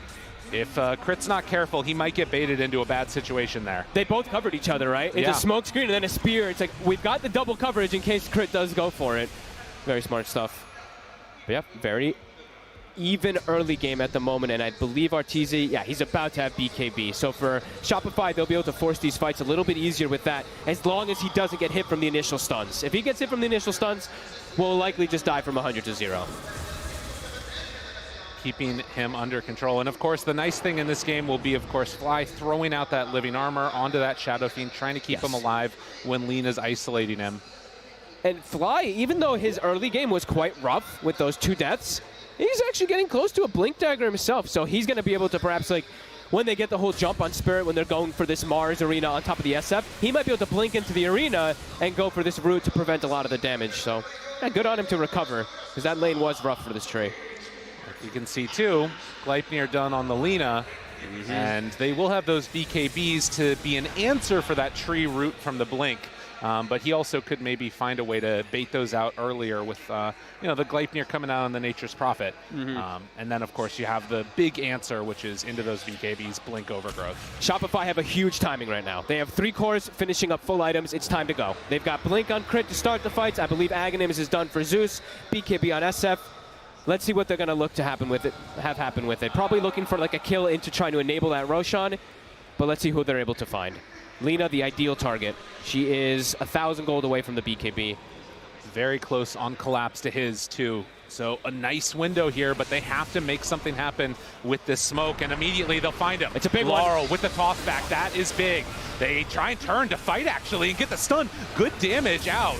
Laurel just trying to buy some space so Mir won't get caught, but he gets zapped. Straight to Roche now. They get 2 ideal kills. Not the Lina, but it's a mid laner, and they can easily push forward. They didn't even have to pop BKB or anything. They just get that easy snipe. Oh my god, look at the damage on that Zeus. He's huge. Abed having a crazy game so far, 8-0. Oh, look at this. Shopify, after the beginning, rough start, and then post-pause, everything looks great. Yep. They've been killing it. There was that one sort of miss-up that happened earlier on where the gold lead swung back the other direction, but still keeping it even here. And Shopify hitting their timings. See what Team Spirit answer is going to be when they get their BKBs as we take a look at that replay there. Good chunk of damage. Great replay. Great toss back really from Crit. Easy. This Blink Dagger, well, not reveal, but Blink Dagger to find one of those core heroes is absolutely amazing. And it's cool how they give the Zeus the Aegis instead of that Shadow Fiend. Yeah. So really looking to just ensure that Abed has this incredible game as he has been having. He also has a big streak, so probably looking to try to protect that as long as possible. That monster kill streak could just turn the tides of things if like Aline is able to get it. Your Toro, BKB is at the ready. But the next 3 cores, it's all Shopify. Collapse walks into vision here. Does he get scouted? There was a couple pings from Fly saying play around this area. 5 seconds on the blink. What can Saber Crit light. find? Do they know that he's there? They have an inkling maybe, but no. Collapse is going to back away. Gleipnir ready to throw out, but nobody's reacting to this really from the side of Team Spirit. Mira in the area as well as Collapse. They can TP if they want to, but it looks like Shopify don't feel confident going for the all-in play down bottom. They don't want to fight under tier 2. The SF, sure, he's safe, but their Zeus is nowhere in the area, and if they get caught in arena with anybody else but the SF, they're just going to die. So diving tier 2 a little bit scary still. So Spirit, they're playing a little bit of that dodge versus this Aegis at the moment, but they're just parking the Mars in the proper position to be able to set up that defense. DD does spawn up top. Need to be careful if they go for this one. Laurel. He's trying to protect it here to give it to the Lina. They want to try fighting themselves back now. Interesting. BKBs, yeah, their timing is also very strong. 18 on Lina. Who can they find? Even though they've got this Aegis right now on Shopify, if they take a good fight with Lina DD, this could be devastating. If they get the initiation, whoever they jump is going to die. Arteezy even likely to die unless he just gets an instant BKB off, is able to walk off. Let's see. Saberlight, he's hiding behind the tower. It feels like they have an idea that this is going on. Yeah, they definitely know. They see these lane positions. Bottom's pushing in hard. Crit. There to break it. They think he's in that other grove of trees. He is not. He's by the tier 2. And that ensures that this smoke will not work. Mira still hunting for him, but won't quite get him. Playing just out of vision of where that Ricky was playing. So close. I love that little position from Crit. Is like if somebody jumps him, then he gets tossed back under tier 2 himself. And now Shopify, they're looking to get the initiation themselves. Saberlight, he gets caught by the dart, but the jump in. Crit have a toss, keeping him away from his Nature's Prophet. Yadro, though, doing a lot of damage. Arteezy has to be careful. Gleipnir right on top of him. Turns, punches. He's getting completely eviscerated. The blink in, finding him, but they do bring down that Lina, and now Collapse in a ton of trouble. Tries to go for the Meteor Hammer. Can they do enough damage? Arteezy kills him off. Everybody's falling. Thought about going for that Requiem. Won't need it. As Team Spirit, they catch him too. Laurel is going to get caught, going to get killed. And except, oh, wait a minute. Wait a minute now. Does he have a way out? No. Someone in the trees, he's gone. Godlike Abed, 4K gold lead, a huge win for Shopify. Smart to give him that Aegis too, because he comes right back to life. There is no gold that's given away from his death there. Great job. Crit gets the initial initiation, and then Saberlight actually does some pretty godly body blocks with his treants onto the Lina to keep him in range of Arteezy getting those right clicks off. Great fight for Shopify. Retaking this side of the map now and wanting to get in for more. Saberlight, he finds him. Avalanche toss. Crit, he gets put to sleep, but Amaposhka's sleeping with the fishes. And now a tier 2 tower gonna be hit. Mira, I don't know if he can really do anything to stop this. Maybe set up for something when Lina respawns, as they will pop that glyph and at least force back Shopify for the moment. Crit is absolutely owning right now. Him and Abed popping off completely. This Tiny, he's getting every single one of the catches he needs to. He's making the space, making sure they can't get on top of Arteezy. Yeah, this is exactly what Shopify needs to happen. 6K gold lead now. Taking out potential tier 2 bottom. No glyph available. This one looks dead. Spirit, they need more downtime to be able to fight with this Mars ult. And Shopify, they end up winning the fight, even though it's Spirit who tries to get the initial go. Great re-smoke. A very, very solid play. And now nursing this 6,000 gold lead. Team Spirit still have the strength with these BKBs to some extent, but we are seeing that big problem, that turnaround that we talked about of Fly with the blink overgrowth. Yeah, he was, I mean, he got it toward the end. The Lina may have died anyway because the body blocks from Saberlight, but you can see the concept of what it is. Jump, catches him, pushes him pretty far away. Do they have anything there? The lift afterwards, trying to get the control, but the BKB's out. Trying to walk away. Yadaro doing what damage he can. Saberlight is going to TP out. And Shopify, can they catch him on the Rego? The sleeping dart. Keeping eyes, Avalanche trying to buy some space, trying to get him away. That ward doing a lot of work. Crit getting lower and lower. Pochka able to hit him. They're trying to bring him down. Do they have him? And it looks like they just might. They catch him to that tree. Find the kill. Team Spirit not giving up yet. Nice play. Great jump forward. The ward on the high ground there to be able to scout the Mar. Crit tries to save his buddy, but ends up giving Avalanche. And Miposhka's able to find the angle. Honestly, this is because he has Aether Lens and the Eye of Vizier. So that cast range you saw in that Avalanche, it was pretty nutty because he's got these 2 items to be able to get on top of Arteezy. 6,000 gold leads. Not feeling great when you lose your Shadow Fiend like that. And when these BKB charges start getting lower and lower, we're seeing one of the issues. This Lina is going to outrange the SF. It's going to be a problem here. Yeah, they're still in a very comfortable position, but they got slowed down a little bit. Every time these ults come out on Spirit, if Shopify or Arteezy in particular, they end up using their BKB too early, they can get chased out. This Ricky, the dart, the potential of chase is insane. Able to find that big kill. Well, and at least for now, there isn't an answer really to a BKB TP besides just kill him, which might have happened in that instance if they did go for it, as another couple of, rather, Sentry Ward is going to get taken down there. But Mira, you know, this Ricky, it sets up all those things. Yeah.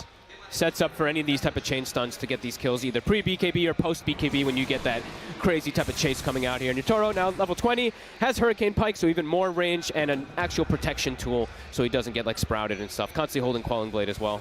Right. I did also see there pop up for just a moment the Zeus finishing off the BKB, opting for that after the Aether Lens. Cool. Oh so, my God. That was so close. It looked like it hit him. What the heck? That's crazy.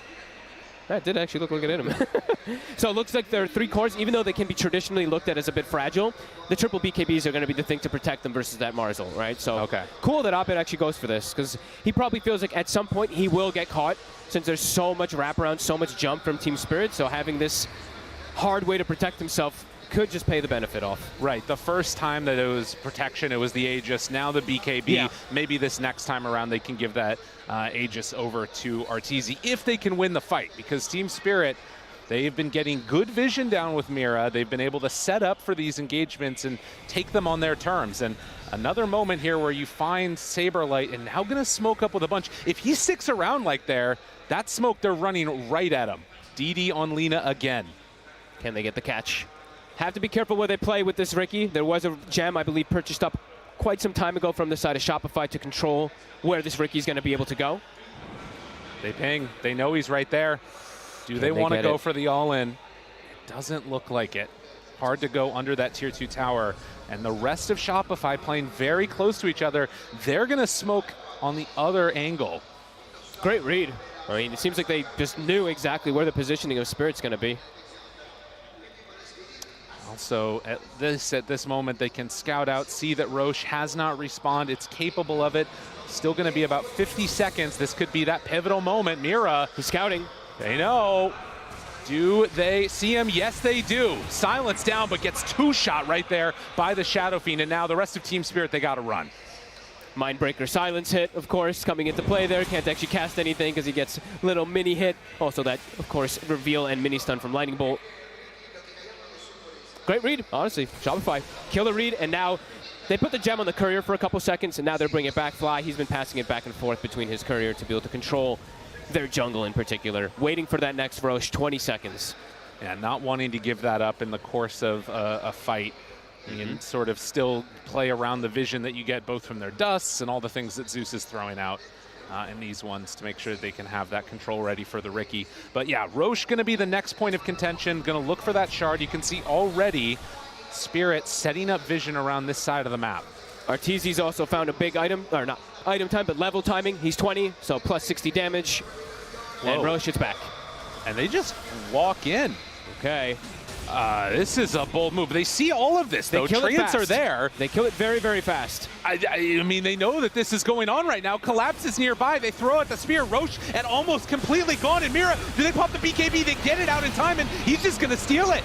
Saberlight on a killing spree, took down one. Now the turn has to get the hell out of there. Collapse also being chased after. Abed, he pops his BKB, wants to hunt, wants to find more. Collapse in no man's land is going to die. Wall, Yatoro low, the jump forward, the overgrowth. They find them all.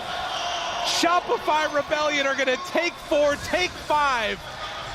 Blow this game wide open. What a play. I mean, again and again, getting these beautiful timings together, level 20 SF. They just force the fight. They just walk in. They're like, you actually have to blink on top of us and try to get a spear before we BKB. That's not going to happen. Great fight again from Shopify. Game is blown wide open. Shard for Arteezy. They might even be able to push onto this high ground. No buyback for Lina.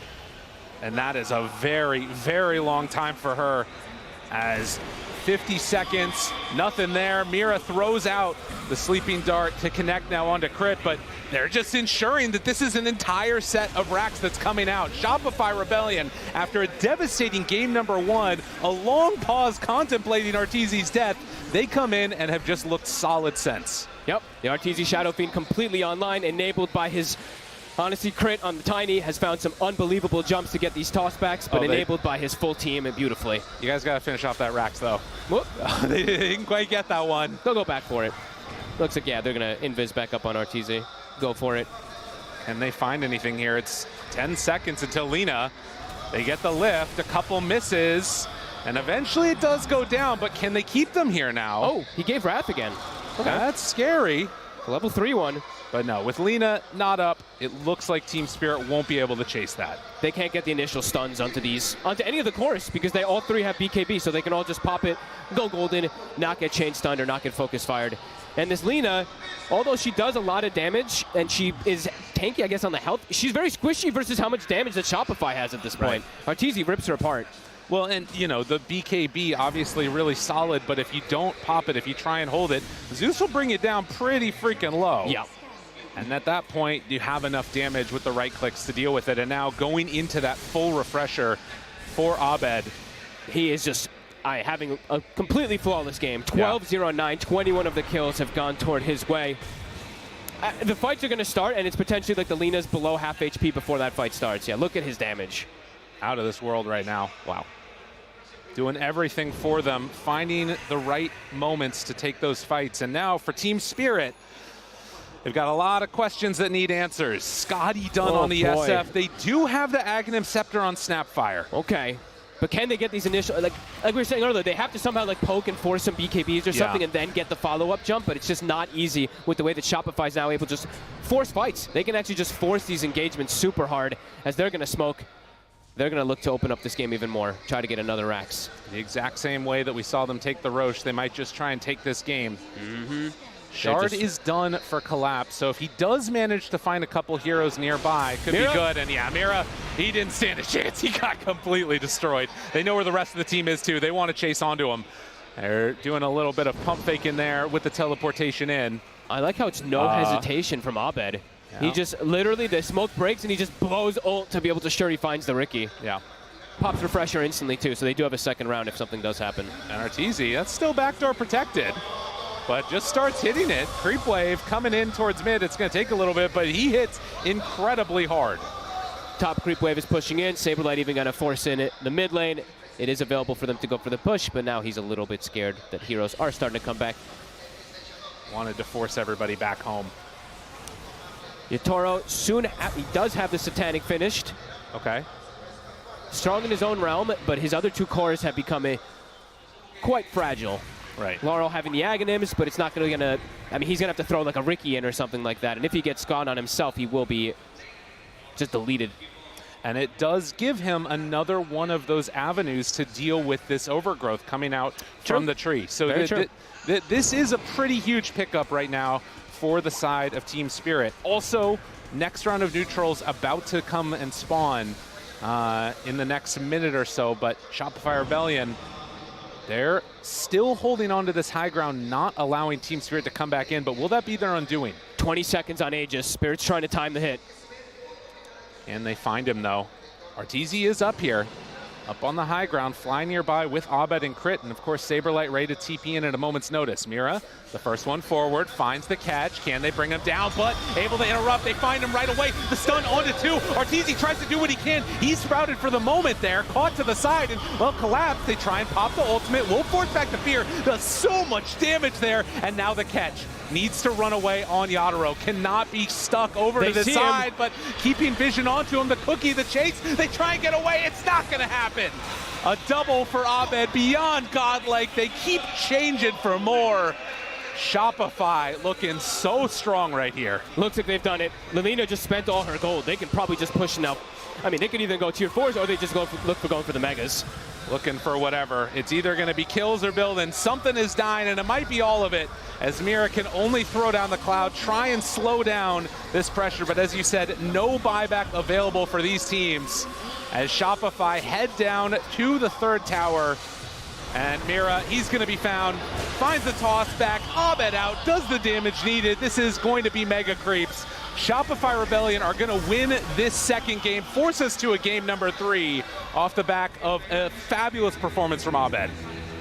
What an explosion of, kind of like after they get the Blink Dagger on the Tiny, they just end up finding these consecutive kill after kill after kill onto these big targets. Yatoro, yeah, still farming pretty well, but never really able to get online. Their first megas, so it's quite an ask to see what Spirit's going to be able to do. Pretty much impossible. It seems really tough. They're going to throw out a stun, get him somewhat low onto this Shadow Fiend, but a tier 4 tower goes down. They keep spamming out the sleep. Saberlight there, hitting the tier 4 tower. Avalanche, toss back, connects now onto the Rubik. Easy as pie as they find him down. They will get another buyback now Fly, he's also caught. And Collapse jumps in immediately. The reaction. Didn't even get to get his BKB off. They turn now, hit him constantly. The tips are out after that pause up on the top lane. Shopify Rebellion getting a little bit of retribution here. I like the crit tips Abed. I mean, they know where the heavy lifting was done from this game. 33,000 gold lead, closing it out soon. Oh, a couple more hits. He is going to get caught there, but the overgrowth stopping all the damage coming in. He does die. They got him. They bring him down. Hold on, wait a minute. Fly also going to die. They chase forward and find Ivan. Mira, they got him. You have got to be kidding me. They find all three of those heroes. Refresher at the BKB. And now he's going to TP out. No way to break that one. Abed not messing around. He doesn't want to give up his streak. No. He's like, I want the flawless game. We got megas. Game is essentially over. We just can't feed like 1,000 kills and then just get thrown by some weird stuff. Still in a very comfortable position, Spirit. They get a couple kills. But yeah, they're mega. So the access of them being able to try to win this game is still near impossible. Like probably 1%, if that. It is one of those moments where Shopify Rebellion, they've played it clean. They've gone step A, step B constantly. Roche is going to respawn pretty soon. It's actually an instant respawn. Okay. I mean, that maybe increases it to a 2% if Spirit's able to get that one, but likely not able to. They still have to fix their lanes. Yeah, it's sitting right there at 0%. We'll see if they can go and check that Roche is actually going to spawn or not. If they're going to go check that one. Aghanim Scepter's there, but wouldn't change. Like, who's going to get an Ags? It's going to be some like game change. No. Even if they get it, it doesn't feel like it's flame cloak. It's just it's just the denial away from the side of Shopify. But yeah, the game feeling very tough at this point. And as they respawn on Arteezy and on Fly, likely will go and check out that area, control that area of the map, and get ready to run down another lane. Yeah. They're all so rich, too, because they get all these buildings. So 25 is finished up on Abed. Even Fly, he's got a refresher in a second, too, on this Train Protector. So, yeah, they just have so many more outlets to be able to take any fights if it does come to them. Well, it does appear that the pattern is going to continue. If nothing else, this tree, Nature's Prophet, has looked like a very good answer for these Linas that we've been seeing. Absolutely. And in this game, it's showing what's so strong about it. I mean, that paired together with Abed, obviously, but making sure that, you know, the Lina can't blow you up in just that one big hit with the tree armor keeping you alive. Honestly, the global threat was incredible, right? Yeah. That triple kill turn, where well, it was a double kill, but almost a triple kill, where Abed's able to get that kind of setup was pretty crazy to enable him.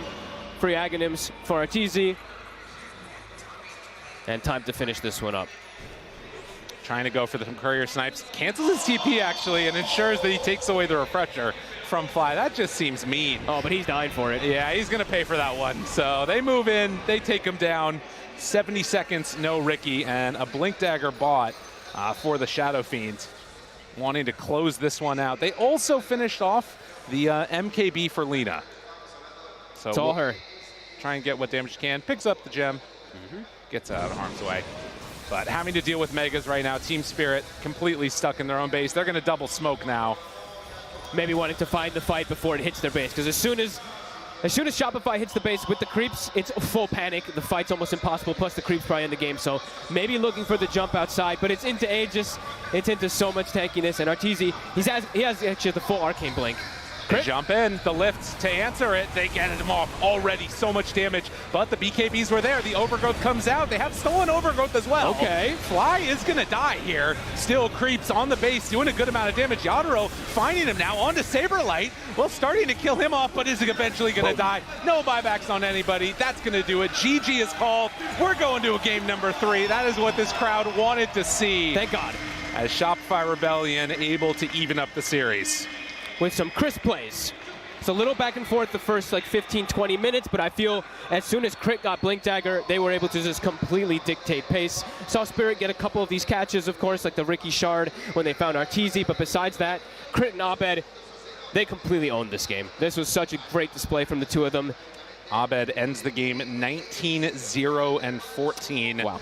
Just an immaculate performance on this Zeus, a hero that we haven't seen a whole heck of a lot. And you can see after game number 1, Shopify Rebellion did not leave that booth. They stuck around. They said, we need to figure this out. Now they're going to take themselves on a quick little break as we get ready for game number 3, try and figure out what they need to do. But a really impressive performance from them. Team Spirit also going to need to go back to the drawing board here. Yeah, I mean, they tried. I did mention like a little bit about this Laurel Snapfire. He really likes to play it. Sometimes can be a bit of a more volatile hero. We definitely saw him struggle this game. They put a lot of emphasis on him, but they also just found him. They kept finding this Snapfire, the jump crit, right? I think he got like, what, 3-4 tossbacks very early on in the game to be able to find this Snapfire and shut down any type of progression from him. So Shopify, really well played. And yeah, we're blessed with the game 3. Thank God. That's what I wanted to see here. You know, this is the type of thing. We had 2-0s both of the previous series. They had put themselves in a really rough position in game number 1, and an incredibly solid draft from Team Spirit with that last pick. Lycan this time around, Shopify Rebellion going to get greeted from the crowd, going to get a little bit of love as they get ready for game number 3 here. And again, an impressive performance from Shopify Rebellion. As we did see that, and I think the only other question that I kind of want to take a look at is there any other type of a thing that you need to be worried about in terms of the opening? Do you give up the Lina again, do you think? People are starting to find more and more answers. They're starting to look at that liquid playbook a little bit, right? I feel like teams are really starting to figure out what to do. This game, I just think that they shut down the other heroes so much, even though Collapse had a bit of an okay time, of course, in that like early game and stuff like that. The Snapfire was almost non-existent. Right. They completely shut down Laurel, and it didn't matter how good of a game Yotaro was having because everybody else was answered. And I think the shot calling really from Shopify was top tier this game. Just forcing that Roshan, forcing these type of fights, really, really smart with this Blink Dagger. They're pretty much just telling them like, hey, good luck coming onto us. Good luck getting these stuns off onto us. When we have these BKBs, we can actually turn the tide every time. Well played. Very, very well played.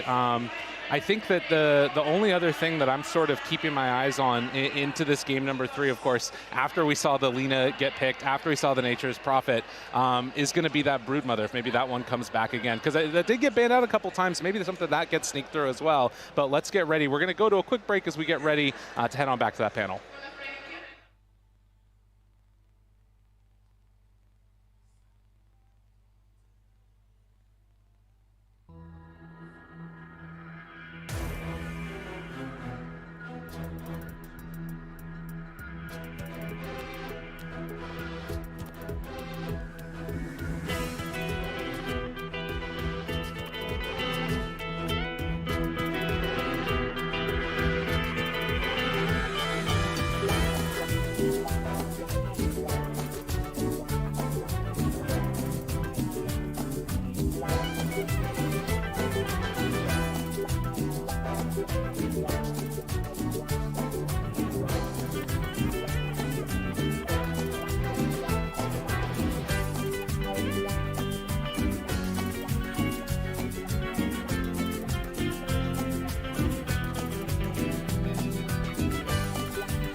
Shopify Rebellion gift us with our first 3-game series of the night, and I couldn't be more thrilled. They are able to prevail in this upper bracket, at least so far, and I think I may have been too harsh on them for not leaving the pod initially. It's possible that they were just avoiding not getting swarmed, because even though the other Evil Geniuses has already left the building for right now, it seems that the old Evil Geniuses still has a lot of fans. And I can cite that, Fear, you are also a recipient of much fandom right now in this arena. I thought you said I was a fan of them. Oh, you're also a fan This of is them. true. That is true. It's true. That's true. I mean, a lot of passionate fans out here. They're out here. They want to get pictures with some of their favorite. The first event here in Peru, right? Damn right. Just trying to get some autographs and some signings. Yeah, and perhaps you're more likely to get a happy picture with Arteezy after he gets a win. Absolutely. And that one he gets a win. And perhaps Abed may have had a big smile after that game, because compared to game 1, this was a night and day difference. Hold on. Kevin, can I borrow your best Western pen? Whoa, don't say the Please. brand. Whoa. They're not sponsoring this tournament. Hey, We're Fear, not staying at that hotel. Fear, can I have your autograph, please? Oh my god. Wait, are you the Fear? free-to-play I did not Fear? give you permission to put pen in someone's hand. EGTI winner? Anyway, to purge on Abed, was he good this game? Yes. That's a real question. Magic damage Really is good. very good. It is. I really liked it because it made it not only it covers like so many bases. It's good against the Ricky, Yep. which was good. A lot of times they would smoke. As soon as smoke breaks, pop Zeus ult, spot him. So they got opportunities of that. I think it also dealt really well with the Snapfire as well, because Snapfire does this Greaves rush. It makes your HP survivability good, but all the magic damage just bursts through really quick. Laurel did not buy a cloak. I think I would have liked him to have Greaves and cloak. That way, when these burst moments happen, he survives through it a bit longer. And yeah, Abed's just really freaking good and got ahead. Who's dealing damage then? Because there's magic damage dissipation, I suppose, if you build all these defensive things. It's not. It's a cloak. It's like a bracer. It's like it's not. He had spaces. Greaves is like the most slot efficient item. Listen, this Slap is money that's not being spent on a day slap list, it in is what there. I'm hearing. He didn't go for it anyway. That's true. He didn't go for it anyway. And regardless, we once again saw what was echoed in game 1, where it was a top-heavy net worth distribution. Lina was number 1. Meanwhile, Zeus, Shadow Fiend, and Nature's Prophet were all cruising together in 2, 3, 4. Evil Geniuses with this more even net worth distribution. They let Abed carry things early on. Arteezy, he did his job. It was a team effort. Yeah, I mean, for sure. I think this game compared to last game, he was given a better situation to thrive in. And I think when you do get in these situations like Spirit was in, you mentioned a distribution of having like 1 hero ahead, another 3. I think that just naturally happens a lot when you're losing, right? Because you can only afford to give 1 hero farm, and the others kind of have to give up that farm. Well, if you're winning, all your cores get to farm. And just back to that point, Abed, he was doing really well. Then Arteezy got a lot of farm on his Shadow Fiend. And compared to this last game, he was able to use it. He was able to use his ultimate in the team fights, got an early BKB, kind of showed like range carries are like why they're a bit superior here in this meta. Though in this situation, Lina as a ranged carry was not as intimidating as we usually see. But they had like one of the solutions. It's a Treant Protector, right? Armor's going to be on Arteezy, so normally he would just get out DPS. And they had Overgrowth to cover Lina BKB, which they used at least once or 2 fights. Like SF actually looked really effective there against Lina in that game. And if he doesn't have Tree Armor and he pops Mask of Madness or something, he's definitely vulnerable to physical burst. So like Tree really does cover those, like makes your BKB timing so strong at like the 20-minute mark with the armor and the Overgrowth. Yeah, but on top of that, though, it's like I feel like something that was really effective against Lina was the ability to sort of burst her down really quickly before she can react. Like some of these fights, she was getting hit by a Nature's Ult, a Gleipnir, and a Zeus Bolt before she's like, oh shit, and just like pops her BKB. Or Avatos. Yeah, like all these ways to start on her with massive magic nuke made it really difficult. She also didn't get a Satanic for a really long time. I remember a fight happening at around 34 minutes and noticing that she didn't have it, so she was only able to go in like 1 time. And as soon as her BKB was starting to wear down, she's like, oh, I gotta get out of here. And that put a lot of pressure on Lal on his Snapfire, who has like an Ether Lens or some shit, and he's playing on the and he's playing super backline as a mid laner, having to always just use his cookie to get her out, right? So he's losing effectiveness, Lal's losing effectiveness. They're all just like really struggling to play these fights because they can't extend them. Listen, I'm all down to channel frustrations for Team Spirit. Why is Collapse memeing it up with a Meteor Hammer? What the hell is going on here, Fear? I mean, because he realizes Mars is just not a good hero, so he's trying to find a way, any way in the playbook to try and be useful. And Okay, it did pretty well in the early game because he did buy the Ring of Health, which is something you can transition into a Meteor Hammer, which you might need to be able to lane versus a tree. And he did well in the laning stage. Like, they killed Fly early on. They killed RTZ after the pause, right? They conveniently timed yes, right that's before. correct. And then he got the Meteor Hammer, and they almost got more kills after that. And Almost got more yes, kills. but what they did get was really important is they killed the tier 1 tower against a tree. That's true. Because of the Meteor Hammer. And then later on, you've got the Ricky. You got the setup for the Meteor Hammer. Ricky's not going to be able to farm it. Have I sold you yet? No. Like, there's a lot of things that had some I have value not for you. been sold. I think it was a really good idea for solving the problem that Mars has some issues early. Because, like, if it's just tree in the lane, armoring the tower, and Collapse is hitting creeps, like, he does not feel good. He's being offset by a 5. So that's what it did. It covered his lane, like he said, and then they took the towers. And yeah, sure, he got some combos later. Didn't necessarily transition perfectly. Maybe he would have preferred to have, like, the more traditional, like, Blink BKB Hex Refresher build or something. But for to counter the tree for the early game, it was actually really solid. Okay, cool. Sheep, now it's your turn to sell, man. I loved it. I love Meteor Hammer Mars. This is not a new build. It is something that was around ages ago, and I think Collapse was also a pioneer of it then too. And what I love about it is an item that helps solve his mana issues, because usually he has to buy like a Soul Ring or some stuff like that, so I think the Meteor Hammer helps with that. I really liked it, like you said, against the Treant, and it just provides really good early game pressure and damage that he otherwise doesn't really have. That being said, transitioning into the mid game, they had no damage.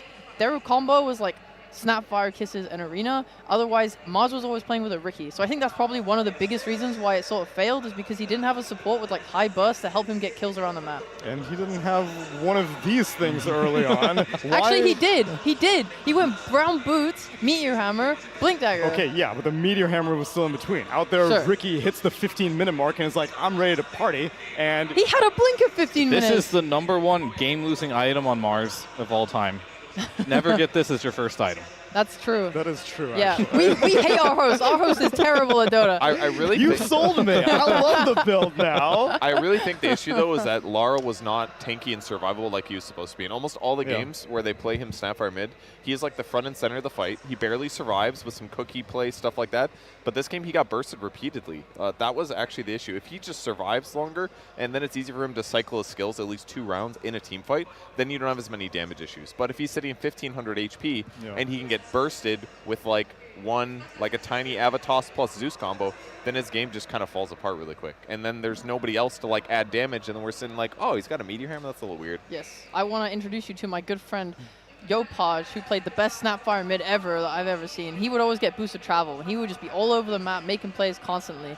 Right now, there's like this Snapfire Greaves meta, which is happening, and I don't like it so much from mid. And I especially don't like him going Greaves into Aetherlands and Force Staff, because you're playing as Nature's Prophet. He's itemizing like a support, and he played like a support. I'm going to introduce you to my friend Crit real quick. Who I don't know who that is. Tell me more. who played Tiny this game, right? I saw that. And he made a rotation at 5 minutes into this game to the mid lane Yes. to shut down Laurel, killed him. You TP'd in with Saberlight as well. There's a catapult as well, and they pressured the tower.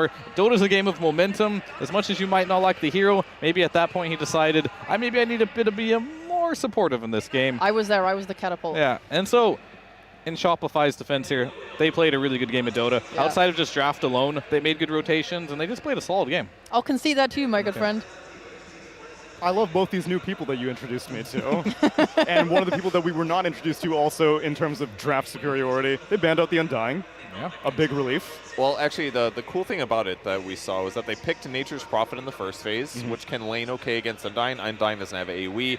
Decay doesn't do damage at level 1 anymore. You run the trees at him. He doesn't deal with them well. Yeah. And then they basically got to ban it second phase instead, because then we didn't see Spirit feel comfortable to pick it in the first phase. So they got to offset it with a cool pick that allowed them to pivot. It kind of like solved 2 to 3 problems in the same time. So that was a really good solution to dealing with the Undying without having to ban it in the first phase.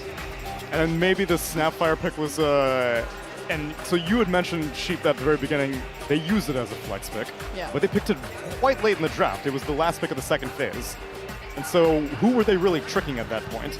Well, so their biggest problem is they pick it on 16-17, which is not overall last pick of second phase, and then they get countered by the Zeus. Ah, okay. So back when like Yopaj would play it, for example, he would always pick it into stuff like Ember Spirit and abuse them really hard in lane. But Zeus, it wasn't that good, honestly. Zeus kind of slapped him a bit. I don't think he got exactly what he wanted. He kind of came back because you can just farm with your nukes, but you're not bullying the enemy mid, so you're not doing really what Snapfire mid is meant to do. Also credit to this good friend that Fear introduced me to, Crit. Yeah. No. pretty good at moving across the map. I'm much happier with the Tiny in this game than the Tusk he had previously. Yeah, absolutely. I mean, I think Tusk is a hero that we don't see very frequently in the support role. And when we do see it, it doesn't seem to have that punch. I mean, no pun intended there. It still has the punch, but it doesn't make the rotations very well. Oh, Fear, you slay me. But like the toss back, as we saw it, 5 minutes, you're already online. But like Crit's Tusk, he didn't even have like level 6 yet, and it was like past 10 minutes, right? And he couldn't make the rotations. I think that was definitely really big. I think Laurel, this game as well, maybe kicking himself a little bit for like committing to the Aghanim's Greaves build instead of like being, you know, like the Yopaj mid and just trying to carry the game hard, because I think that could have potentially worked. And Laurel's support role in this game, it's like they didn't have enough heroes to get on top of the Zeus this game. So if, you know, you didn't catch him with the Mars, which is pretty difficult as a Blink Dagger hero, who's going to get on top of Ovid? And they never did, really, and he just kind of took the game away.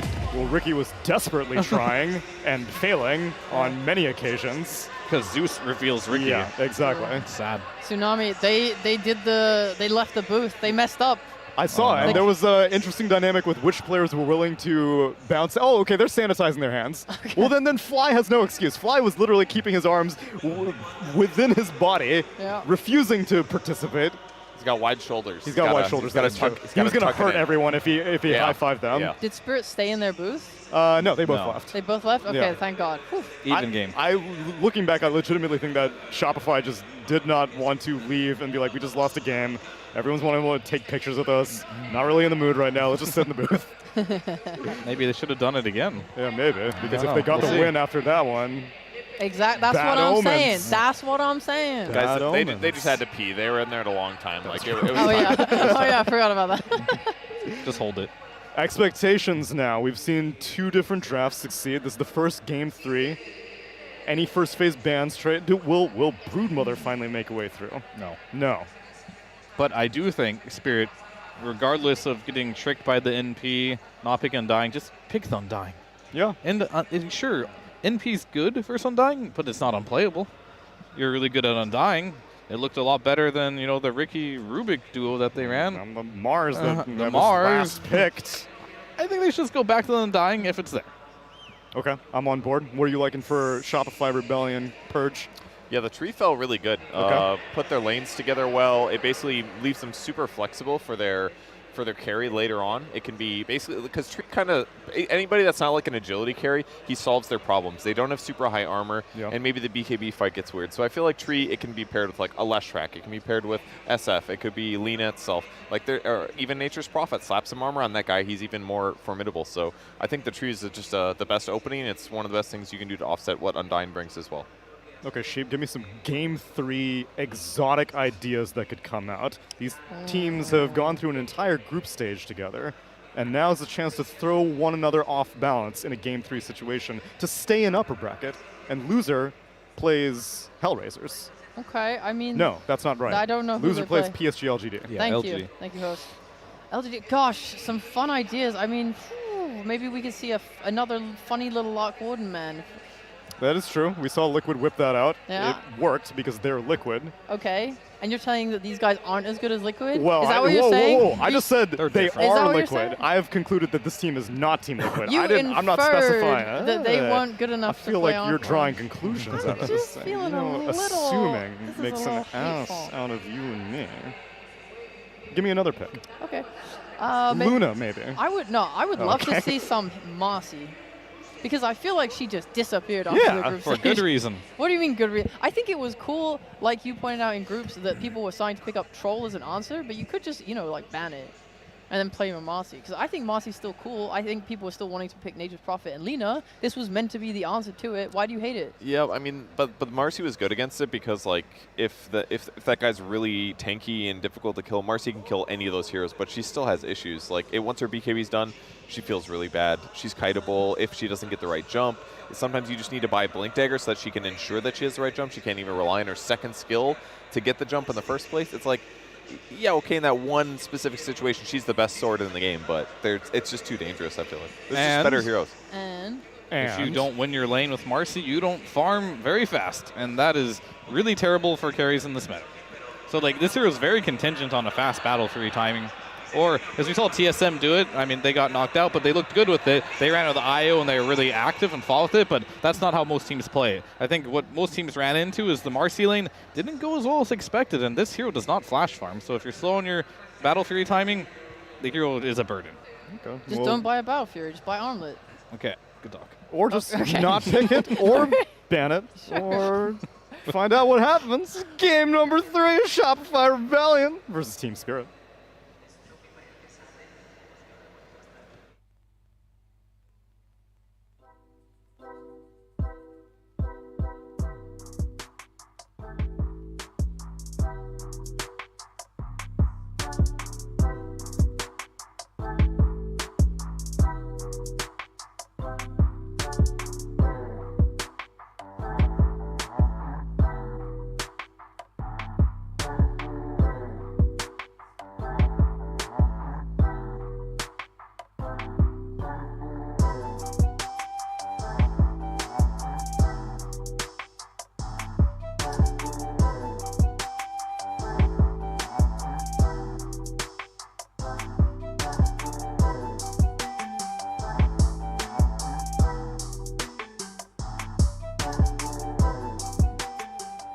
Welcome back, one and all, to the draft panel for game number 3 between Team Spirit and Shopify Rebellion. It has gone the distance, and now we are at a point where one game separates these squads from top 6 at the Lima Major and 200 all-important DPC points. My name is Snem, joined yet again by Estini and Winter. And Estini, deja vu? I feel like I've seen this movie before. Yeah, so they're repeating. Maybe Team Spirit goes for the Undying that we said last time. There's also the chance they go Rubik again. But basically, that means Team Spirit, they are fine with the draft. They just think they need to adapt 1 or 2 heroes. And probably they made a mistake that they want to correct now. So yeah, they guaranteed Tiny. So Rubik goes through. Probably it's going to be a ban from either side because it's still a great Rubik game for both sides. Winter, in your opinion, looking at what happened in game number 2, what do you think Team Spirit was lacking? What adjustment would you have made if you were their coach right now? Itemizations. I didn't really like the itemizations on the Mars and the Snapfire. I felt like if they would have just went for simple Dota like Mac Pipe, group up with the BKB on the Lina, they would have been able to take the map and just control the game from there. But unfortunately, they went for the Meteor Hammer, and that delayed his Blink and BKB on the Mars, and the game became really, really slow. Okay, so you want to see a little bit more dynamism, a bit more speed coming out of the side of Team Spirit. Fortunately, they already have this tiny hero, and that hero gives you that in spades. It can move around the map fairly quickly, can rotate super heavily, and Team Spirit, you know, Miras is one of these players that does like to make big movements. Obviously, last game he wasn't necessarily positioned to do so on his hero, but with the tiny, it can be a lot easier to do so. What I find very intriguing though, Estini, is that looking at these bans for Spirit, well, Rebellion have literally stuck to the exact same script. They've changed pretty much nothing, but this Drow Ranger ban coming out from Spirit, does this suggest to us that we might see a Terrorblade later for your Toro? Would be weird to have the Lina mid and a very greedy carry. So I think not. Maybe they think like Draw is a fast-paced hero to play together with the Prophet. So was the SF on that sense. But doesn't make so much sense, to be honest, in my opinion, this ban. Maybe they play the screens that we don't know, and they know some strat there. Especially because Draw is usually first pick hero, so they would pick it blindly if it was like Spirit picking. And Shopify, I don't think they would draw on this second phase of draft. They need a support here, probably a melee 4, yeah. So this Tusk is still a flex, can be mid, but it looks like a 4 Tusk. Even though like we don't like that much this hero on 4, it's if it's a Prophet lane, Prophet 3, he wants a melee 4, and Tiny being stolen by Spirit, they go with the Tusk. Yeah, based on the pick sequence, it's more likely that it's going to be a support Tusk for the MP lane because they want to keep the MP kind of like flex, but I'm not sure how flex is this MP. I feel like more or less they want an RTZ hero last, and we might just see another hero like a SF. Same kind of hero, you know, like someone that wins the lane. He wants to look at the draft and see his lane matchup and then pick another hero for that. That's what I feel that they're always very, very concerned about, you know, is the laning phase. One hero that they could want because of the draw ban is Slash. I was thinking like which heroes would you protect with a draw ban? and are heroes that rely on healing, and maybe Slash with Bloodstone. I'm just trying to figure out this draw. Like, you triggered me with like, why would they ban draw? Maybe a Lash, because DP into Prophet seems bad. Okay. Okay. I imagine that that's going to be the 5 position Sven, or rather, let me rephrase. I hope it's going to be the 5 position Sven, but it makes sense, right? Because if they do this, then it seems much more likely that Jotaro plays the Lina. He has this very strong body for him right now. Yeah. It's not going to be the Undying, but at the very least, you get that bonus armor. You have somebody that doesn't die that easily. Like, even though it's a Nature's Prophet lane, the bonus armor will make a huge difference in that kind of lane, Winter. Yeah, but now that I see this Zeus here, I would strongly consider putting the Tusk mid. Like, Tusk is really good against Zeus in the game. You want a hero that can catch the Zeus and just eliminate the Zeus from the fights very, very early on. And the lane is also pretty decent for Tusk. Do you think there's any possibility that they pick the Zeus to try and force that Tusk to go middle? Like, anticipating that? Probably not. I feel like small, but they just have this plan and they want to have Zeus around it. And like you mentioned, the Sven is probably going to be like the body in the lane with the Lina, so the lane is very strong, double stun. And give aura to your team later in the game, the armor. Oh, that's a new one here from Rebellion. They come up with this Templar Assassin. It is still possible, Estini, that this Templar is also flex, right? We've seen this hero being played in the mid lane. We've seen this hero being played in the safe lane. It's probably not going to be off lane this game, but they have that possibility and it hasn't locked in their draft just yet, right? It makes it very difficult for the side of Spirits, especially since Rebellion still have the 24 pick to respond and adjust their draft at the very end here.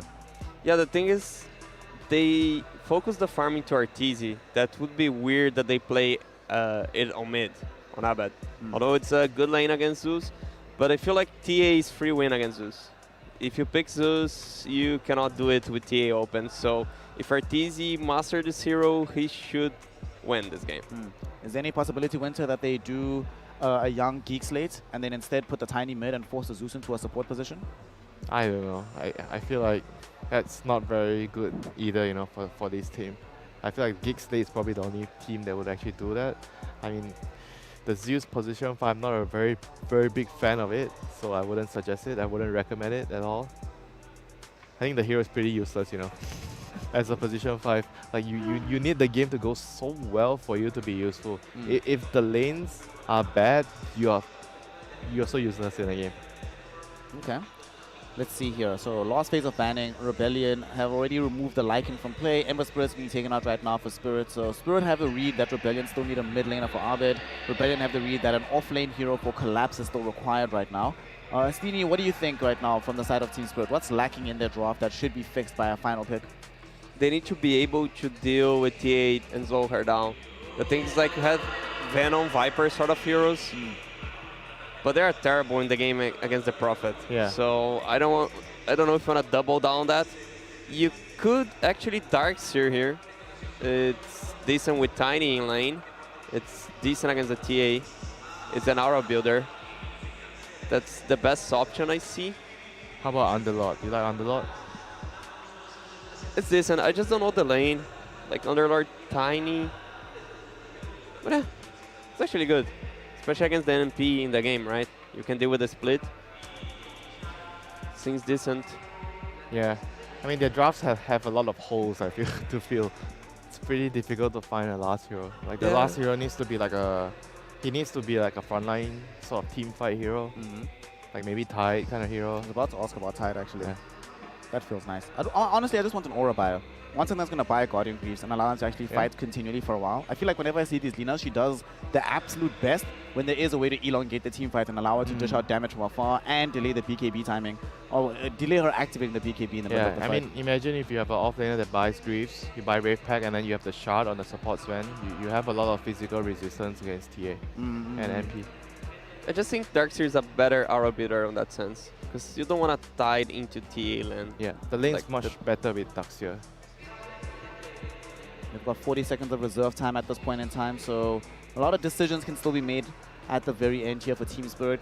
They'll have learned from game number 1 that, well, if we play this high tempo style, we can beat Rebellion. They'll have learned from game number 2 not to try and delay themselves being able to do well, and not to allow Arteezy and Arbit to be able to scale.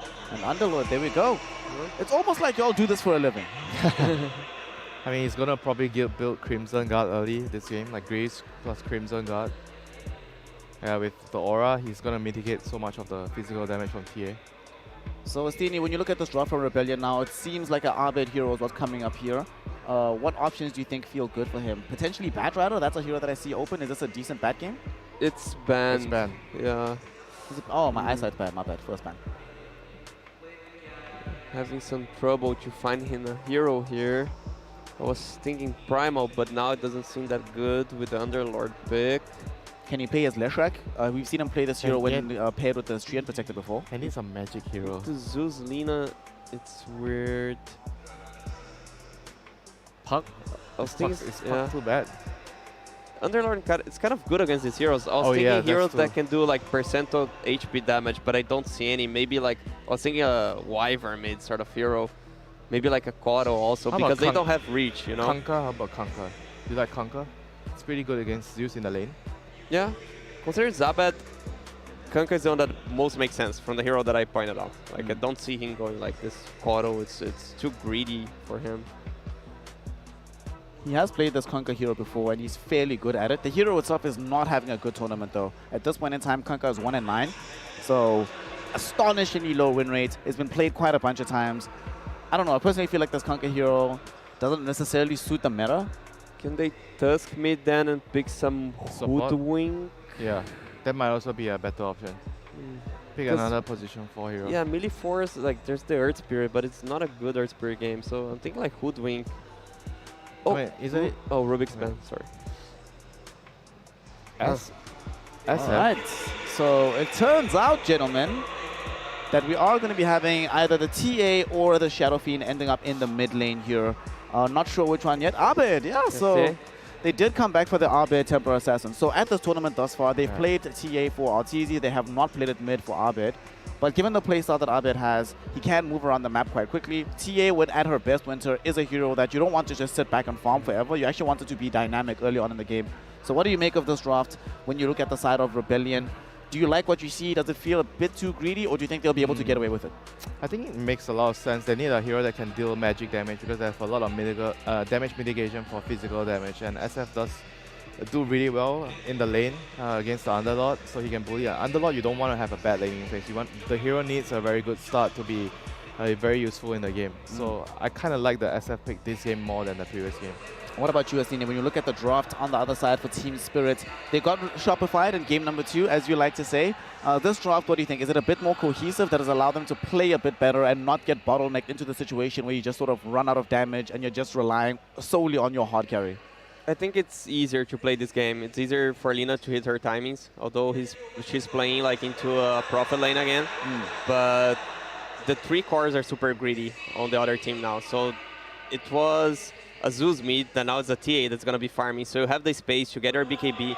You probably can get the first Roche by that, and then you create space. You actually like eat the map with Alina, with Aegis. So your entire team is going to scale with you, helping them out. So they have an easier game on that sense, but if Shopify manages to get these 3 cores online, then they'll get Shopify'd.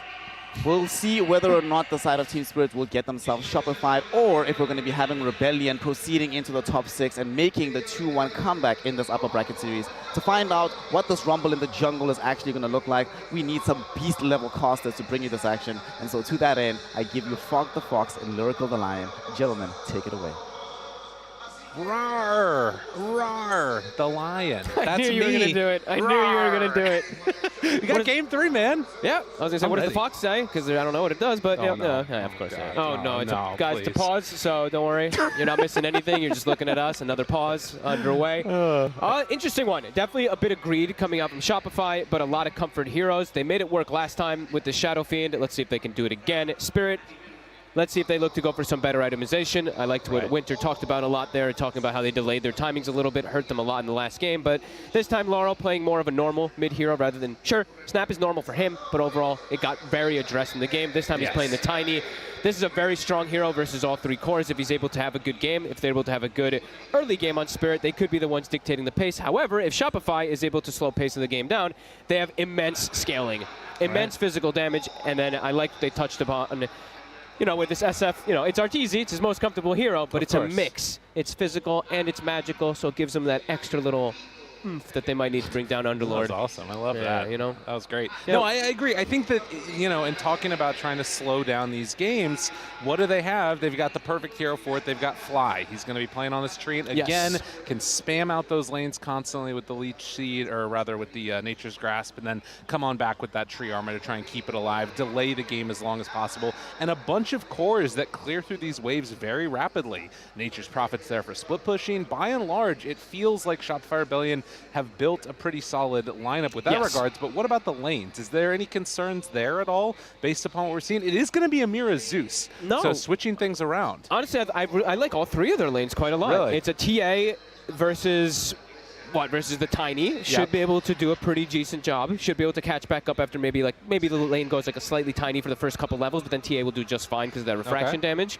Bottom lane, it's Tusk NP. Super strong lane, especially versus Lina that we've seen. And then top lane, SF Tree. I mean, it's an SF tree. Sure, they didn't end up doing it the best last time, but either way, the RTZ SF did end up getting online. So, yeah, looks very strong. Well, we are getting into this. You can see right on over there that the game has still not started, but they did say go when ready. So Shopify Rebellion just about ready to go underway now. Underlord, a hero that looked really good in the previous series that we were taking a look at.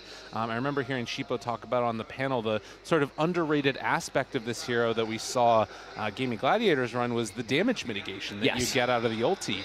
And if they try and play, you've now got a couple of like global entries into the fight that they can do. Maybe if they gank then Underlord, they can just ulti onto the Lina, let her run through it, and then she's suddenly in the fight too, or flip it around the other direction. Yeah, and if they with itemization, right, they'll have, well, without just itemization, but first they'll have Warcry, they'll have Atrophy Aura, then they'll have the damage reduction plus any of the aura items that this Underlord buys.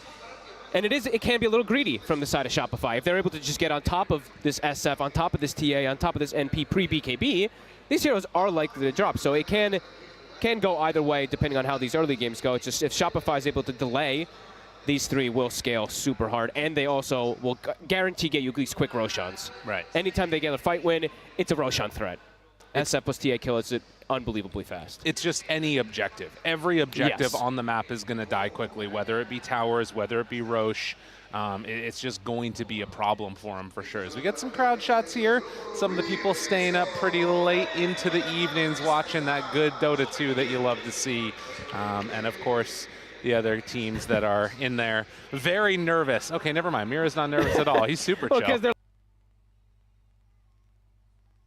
laughing. They're just like...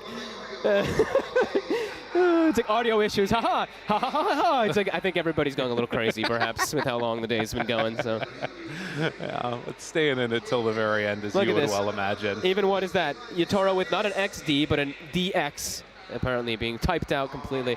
I think everyone's losing their mind a little bit. This guy's doing it. He was having a good time. Yeah, I think he came over and said hi to us one time. I believe so. Bunch of real Dota 2 fans out here on this evening, late into the evening, and yeah, the players losing their mind just ever so slightly. Oh yeah, which you do love to see. So I think what Spirit's gone for this game, since the Lina didn't end up working last time, they kind of lacked a bit of frontline. Sure, you had Collapse doing his best effort. He actually used Bulwark a lot in that last game to try to absorb hits and stuff like that, but they lacked any other frontline. It's like Snapfire, not a frontliner, just got tossed in. This time, they heavily emphasize the fact of frontline. Warcry from a it's a support Sven, you still kind of do the same thing, and then you have a Tiny and an Underlord to be those bruisers in between. So looks like they've tried to fix the issues at least of that frontline.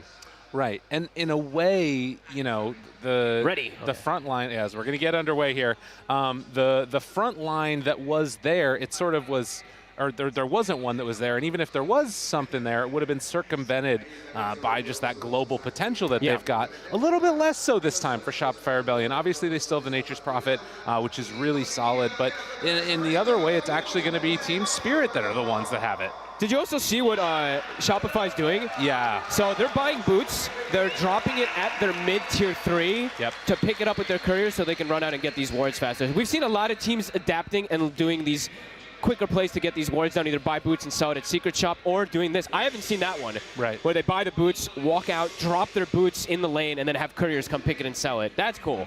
Yeah. I think they've been doing it a couple games now. That one is the first time I actually noticed it, though. They, I think there was 1 or 2 games in the beginning where I don't remember if it was Tundra. It might have actually been Shopify again that was doing it, but that's why you keep on seeing the courier coming out with all the items afterwards. Yeah, very cool stuff. Yeah. I've mostly only seen it where you buy boots and sell to Secret Shop and place your ward very quick, but very cool to get your mid ward down early to protect it so it doesn't get dewarded. And yeah, let's see how these lanes end up going. It looks like at the moment they're dodging.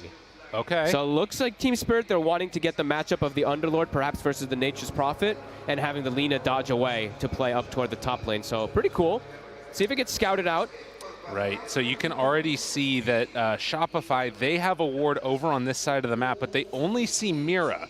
And the Treant's going to head over now. Will it scout out, collapse? It doesn't quite look like it, but the Treant going in and actually hitting the tower a couple of times. That's kind of funny.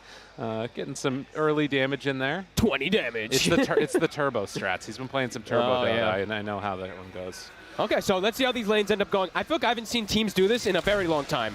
Gaming Gladiator is one of the big ones for a long time where they'd even run like some tri-lane kind of action, maybe for a second and then swap. So this time, Spirit, they're getting the lanes they want, and let's see if it'll benefit them, having this lean up top versus the SF.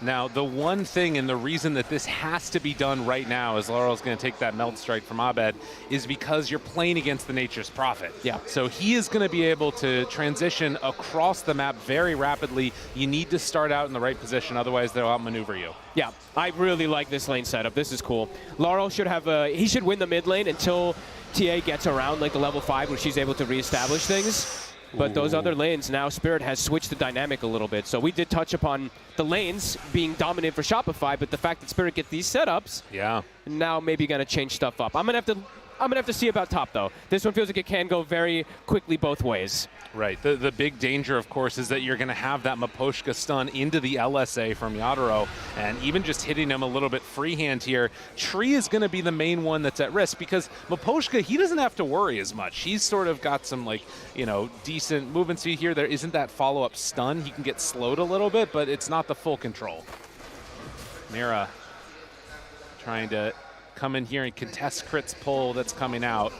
Will be able to draw aggro there actually onto the range creep, not what he would have wanted, but Saberlight also messing around with this one and trying to manipulate the creep wave as much as possible and mess with Collapse's farm. Really good harass on the fly up top. They got actually the initial LSA and then follow-up stun from Miposhka to bring him down low. This is all pre-Fiery Soul, so it does get better and better. They are burning through a lot of regen here. Now, of course, you do have the Leech Seed, which you can abuse a little bit in the lane, spamming it out against these range creeps and melee creeps. But if they're going all in, good stun. It's dangerous. LSA, dodge away from that one, go for the double hit on it, or try and maybe get aggro. They force Yadaro back. Very well played. They're just making sure, they're trying to make sure that they can secure the last hit on the range creep. Miposhka did a nice play there to try to body and stun off Arteezy to be able to get that denied, but unable to. Flying Arteezy on the same page.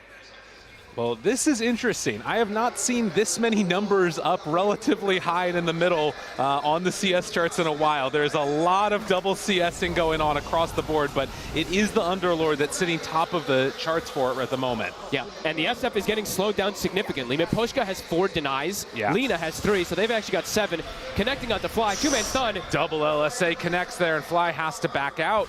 Danger, danger, stun out there into mid.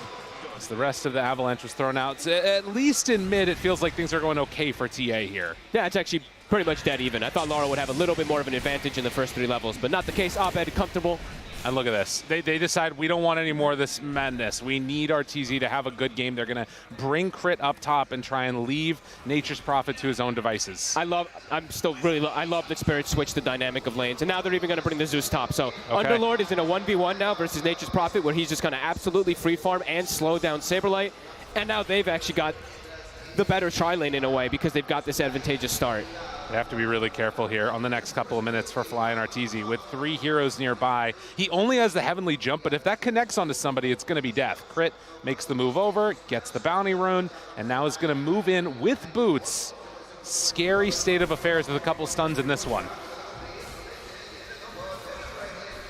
Battling it out. They do have the Leech Seed. The slow is there, but the stun A 2v2 and a, well, 1v1, and, well, Crit backs away, getting lower, but they actually get the hit of the Heavenly Jump onto Fly, and Sid dodges away from it. Crit making some solid moves. Mira bringing him lower and lower. A couple more punches is all that he needs. They will get it. That's going to be first blood, and even a courier to go down. Mira is having a hell of a series. And he's going to just waltz away. He's got Windlace. Quicker, moving out of there. Do they TP in the net just profit for this? Do you I don't know if you want to. I think they just sent him top. Oh no, they just TP'd Saberlight top, so they're switching the lanes themselves. Okay. They send Arteezy bottom. They want no more of this funny business. It's Crit that's going to get him instead. Shards out, dodges away. They're double melee. They can't quite keep up with him. The Leech Seed comes out in time. Mira just making so much space here. Going to try and deny the Ancients. Crit's having none of that. I mean, pretty massive moves, though. They're putting the pressure onto the SF. They get the first blood. Really well played by them. But now lane dynamic has changed. They're getting the NP matchup versus the Lina, and they're putting the SF versus the Underlord. Let's see how Shopify does recover things. The Lina is not farming that great. SF still actually has pretty good denies. Arteezy's been able to make lemonade out of some lemons here, and Saberlight gives the tip over to Yadaro. Feeling pretty good about his ability to get these denies in the lane against Yadaro, who is, like you said, even though they changed up the lanes and it was better than it would have been, it's not going great for him. No. But the Underlord is having an insanely good game. So Collapse, he's going to have some absurd item timings this time around. And it could be a similar one that we saw from earlier, where it was like the Guardian Greaves plus Crimson Guard. Pretty damn good Crimson Guard game versus NPTA and SF. Of course, SF will have some mixed magic, but if he does go down this route, it could be really nice for the side of Team Spirit. Well, after a very kerfuffly full start to the laning stage, it's still only one kill apiece. It's kind of dead even, honestly, net worth-wise, last hit-wise, and everything, too. Around the rune. Avalanche. And they throw out the stun, trying to buy some time. It is a DD down bottom, which we'll see who ends up getting there in time. It looks Mira. like Mira's going to get there, yeah. Jumps over the cliff, gets on top of it.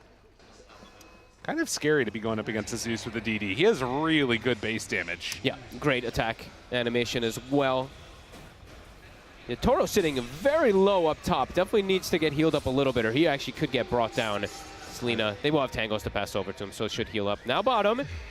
Collapse. Raises are getting prepped. Gotta be careful here. The turn, he hits a good raise, but the damage coming from Mira. This Zeus is too strong. Collapse, they get the slowdown. They're not gonna be able to find him. Oh, the stun and the turn and the kill. Mira, he's too buff. The DD Zeus. You never expect it. It actually matters so much. They get the kill. They can't kill Collapse because he dies so fast. They were prepping for the kill, but didn't expect this DD Zeus. What a play for Mira. And Vanguard now. Did he get? He got one of the kills, so yeah, Vanguard is totally finished up and does have HP regen to go. Are they going to try just again for Collapse right away? They're TPing the Tusk. I think they just probably immediately try. Shards, good catch there by Crit, and that's going to be enough. That was needed. Well played by Shopify Rebellion. Spirit made the good first move, though, and then afterwards they were able to get that cleanup onto the Underlord. Yeah, Saberlight hitting level 6 still very early in the game. Has that Wrath of Nature just in case to finish off Collapse also. Good hit back from Arteezy. That's how this series has felt. It's been very punchy one way or the other, both in terms of the games that have been traded off, but also just the sort of mid-game battles, very much playing around each other's timings and not afraid to take the fight. Yeah, both teams definitely having a really good understanding of all this. So even though all these lane swaps and stuff happen, did like the way that they set it up on the side of Spirit. Yatoro is 600 behind the Shadow Fiend at the moment. So it is getting quite slowed down. And Saberlight, even though he was in that tough matchup versus the Underlord, he's getting a ton of denies, and he's actually top net worth after he makes the move toward top. So good recovery from Shopify after those lanes were what Spirit wanted to get.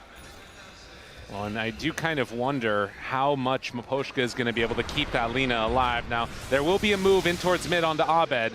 Laro can't get into range or make the move to go for the full toss back there. So they won't be able to connect onto the TA for the full finish. And Abed now, he's got some space. He's got, what, a double or triple ancient stack. He'll start to clean up himself. So he doesn't have to sit inside the mid lane to potentially get ganked. Shopify, it's a greedy type lineup, and right now, even though they didn't get the lanes they wanted, it's working really nice for them. Ooh, and look at that, the step back. That would have been huge. Laro moving in and that sentry ward down. Not sure if that one clipped him or if he saw the rotation, but either way, good dodge. Great move. It's an awkward position for Ortiz to be in the off lane because there's a constant kill threat maybe onto him, but if he's able to read the moves, it's very nice. Laurel. Now, seeing him now. Abed. Abba toss, and it doesn't really amount to that much. Saberlight, though, he's going to be in a little bit of trouble. Does have the tree armor, the rotation coming in, and Collapse says this isn't going to work. Heads back bottom. Oh, boy. And the tip comes out afterwards from Saberlight, and Ortiz is like, oh, maybe I'll go through, maybe they'll go through. Yeah, the player's losing their mind a little bit here, and having a good time with it. I'm not exactly sure. There's deadpan face. Nothing, no reaction whatsoever. I would imagine that's Shopify's feeling amazing right now. Yeah. They didn't, like we said, Spirit, they tried to do something with their lane swap ups, but the triple greed core from the side of Shopify, they are starting to get away with that free farm. Laurel also being slowed down significantly versus TA, and they're just constantly double checking these runes. Crit's always in the area. Laurel, he will get the arcane rune. Let's see if he's able to find anything with it, because right now Shopify feel, just very happy with game state. Sitting in their lanes now, going to be able to continue farming. Well, and as much as this is something that I'm sure Shopify are very happy with, I also feel like for Spirit, there's going to be that sort of patience right now, trying to be holding out as you're waiting for that first item on the Lina, waiting for the Blink Dagger to be done on that Tiny before they really try and make a move together. And that's probably going to be the moment when they look for something. Mm-hmm. Lina, usually just not in this position, though, right? Like from the safe lane, usually just like, oh, Lina all the way at the top, and she's probably going to stay there, and we'll see how they're able to deal with this Lina. This is not the same type of Lina. No. It's very slowed down. Even the levels, she just hits level 7 at almost 11 minutes. So many denies in this game coming out there in his matchup against Saberlight. It's been very rough. And now, Maposhka going to try and make another move with Laurel. It feels like one of these has to connect if they want to come out with the victory here. And Saberlight, does he play a little bit too far forward? 4 heroes in the area. He shows for a moment, looks for the chase, trying to get in range, and yeah, that guy's dead. But down bottom, can they get the return play? Collapse, throws out the pit, does have the ulti, but he is going to go down as well. They got him. Good punch back from Shopify. Top, they do have a catapult wave, but there is tree armor. Bottom, is there a catapult for the side of Shopify? Not the case. Top tower likely to fall to Spirit. They get the slightly better hits. Yeah, and Spirit also have a glyph at the ready, so they can defend that bottom one a little bit more effectively. If they even want to try and come back and defend it, that's a possibility for them. And they make sure that Yotaro gets the last hit on the tower as well, too. Did he get the last hit on the kill? He did not, so. Okay. But they are starting to boost up that Lina's net worth. Look at that. Mid. Easy kill. Quick blow up there. So they do come back and defend this tower down bottom. And when you can just pop Collapse into a lane here mid, it feels pretty good. They're going to scout out these ancient stacks. And that's something that might be a little venture that they take on Shopify to try and find him. They're looking to stay aggressive. Crit, he has your favorite item. He's got Medallion. They're looking for Collapse. Look at that armor. It's going away. Collapse gets fish punch. The fear, it's there. Connection, a couple punches and gone. Big kills. Poshka, the stun's there, but tower not hitting him. So Shopify find a big kill in mid, and now can they take the tower? This would be huge if they can fully commit to this. Scary, though. I love that we're seeing Crit. He's going back for like the max tag team build because they saw Collapse. Yeah, he's tanky with Vanguard, but when you have this much overwhelming physical damage, he actually just gets shredded. The Medallion also, too, a pretty interesting pickup, something we don't see too often.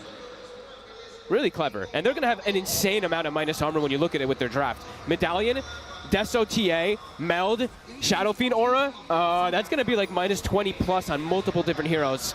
Right, and obviously, great, you can build into this Vanguard, you can build into the mechanism, it's all mitigating the same thing, but if you have overwhelming amounts of it, that might not matter anymore. Absolutely. And particularly the Crimson Guard, against minus armor, it's not as effective. No. But Yatoro still farming up and trying to keep this Lina alive and build into some more of that defense for herself going into the Maelstrom next. Scary. Deso done. Scary next few moments for the side of for the side of Spirit because this Deso is now done. Next fight, it's going to be crucial. They have to get the fight win on Spirit, or they're just going to lose Roche. So Laurel, he's got Blink Dagger up, has to make something big happen with it, or Shopify likely to just be able to walk in and get a free Roche very, very soon. And Collapse, he's very close to finishing off that mechanism. Okay, so pretty big items coming together for them. Yeah, they need to hit this timing, like you're saying. Yep. But Maelstrom done. And hard to find a fight until it looks like they might even be waiting for a rune or that mech.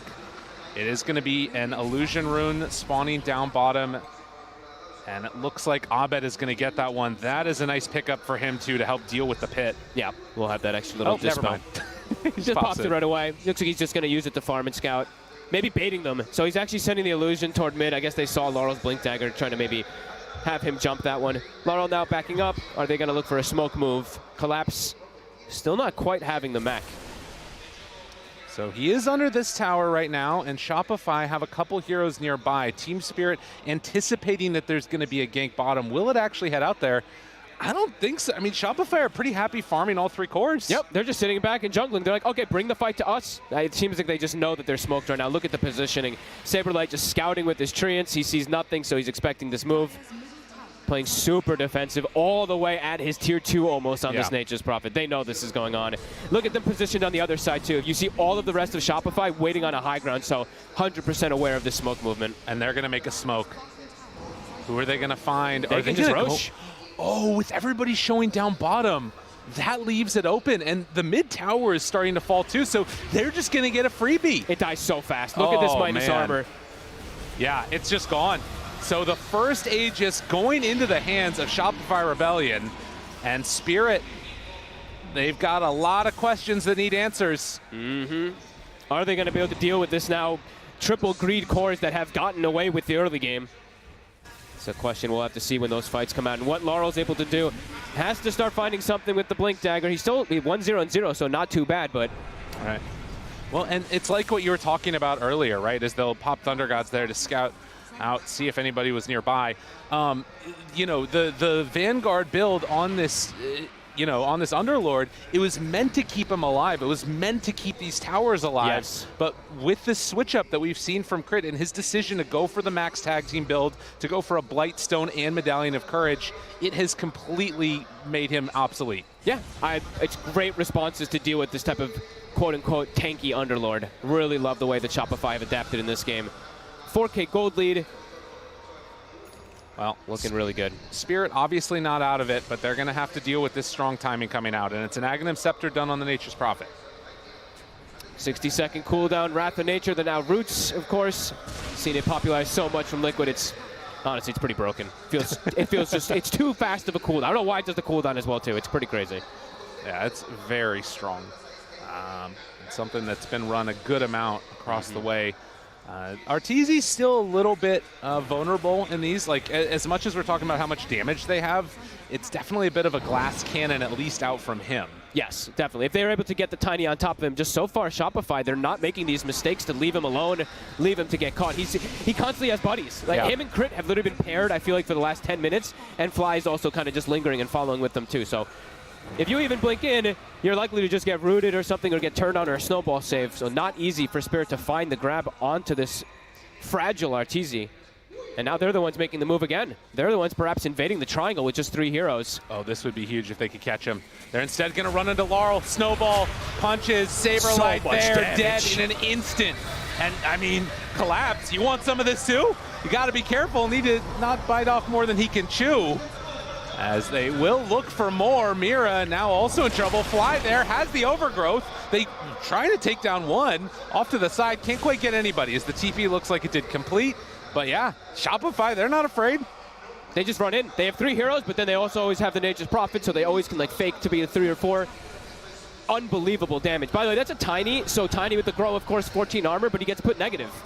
Jeez. When he gets hit from all of this, when he has that aura from the SF as well too, he's pretty much at like 0 or negative armor. Pretty unbelievable. Shopify 6-4, 5K gold lead. Looking real smooth. Arteezy's showing mid though. This could be the jump. Spirit needs it, but they're right on top of a trap. Yeah, this trap, it's given full vision. I mean, the vision is so important in this, whether it's treants, whether it's traps, whatever it is, it's scouting them out and putting these wrenches into the plans of Team Spirit. Unable to find any real successful move for the side of Spirit just yet in this game.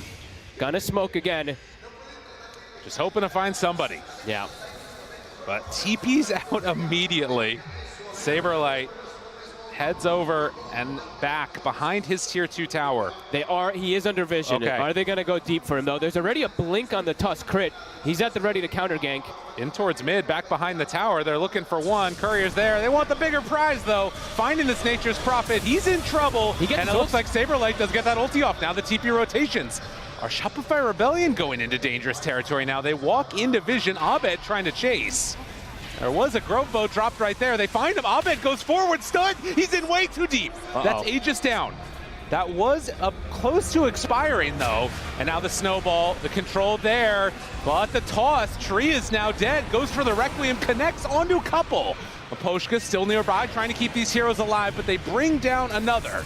That is going to be a pretty solid one, but now Abed, is he in too far? With the rest of the team moving in position, Yadaro looks for that stun, but Abed gets refraction off and is able to get away.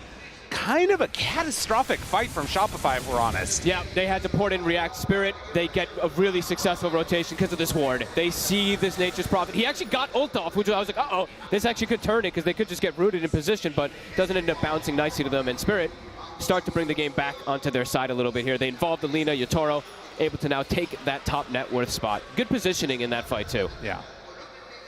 No, if you get this vision and this type of initiation onto one of those key heroes, it's going to be a problem. And when you Power Rangers all in together, it takes a while. Yeah, Abed also blinks in a little recklessly, probably because he wants to get rid of his Aegis at some point soon, but yeah, Spirit, they'll take that. They needed something going their way. They will lose Laurel again, who is starting to stagnate completely on the net worth, but it's something they needed to do to try to get themselves back in this game. Shopify, though, still in a very comfortable spot.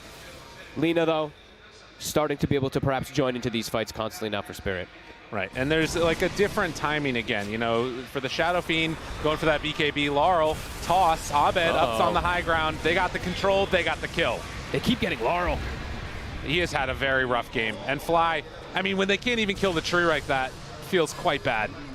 He's had a rough series, really. Like, he gets this blink initiation. Sure, he finds the Nature's Prophet earlier, but they're constantly just going for him. They're like, you're not tanky. Yeah. This Medallion plus Blightstone plus tag team build, it's working out versus this Tiny perfectly.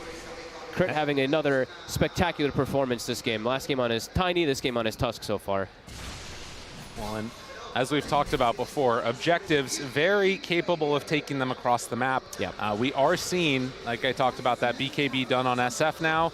And the Gleipnir is there for the Lina, but it's also coming online for the Nature's Prophet, his next item. The thing about Shopify is they're triple scaling. And on the side of Spirit, they're actually only having that one core scale, Lina. The other cores are just completely falling further and further behind, and they will have the answers for this Lina. This physical damage, it's absurd, as we've seen. If they get on top of her, she will just get evaporated as well, too. Yeah, Shopify. 8-7, 5K lead, continuing to play very aggressive, looking for these jumps. They know their strength. Well, and Team Spirit now know that they're smoked. They did scout that out, but... Toro. The root? Oh my god. They just got him. He knew that this was coming down this way, but Saberlight just finds him in the tree, but they try to get him out. Nope. No, the snowball is there, and they have the control afterwards. They actually run through now and find the kill on the crit. Okay, maybe a chance for a turn, but it's not going to be enough. And Collapse, hoping to escape, wants to get out of there. Does he manage to get away? He does. So Collapse barely making it out in the nick of time. Still gets hit by a couple hits that are flying in, but he's just fine. Tries to save his buddy, but his buddy got caught way too far out. Great play from Saberlight. Gets the vision, and there's that broken Aghanims. Breath of nature. It's crazy. You don't think NP has a stun? He doesn't have Gleipnir? Well, he's got an Ag's root for you. Another great catch. Shopify controlling the map beautifully. That's a big kill, too. The Lina, the only one who's having that very successful game now, has been slowed down completely. All three cores of Shopify at the top. More time for them to keep farming, keep scaling, keep becoming a problem.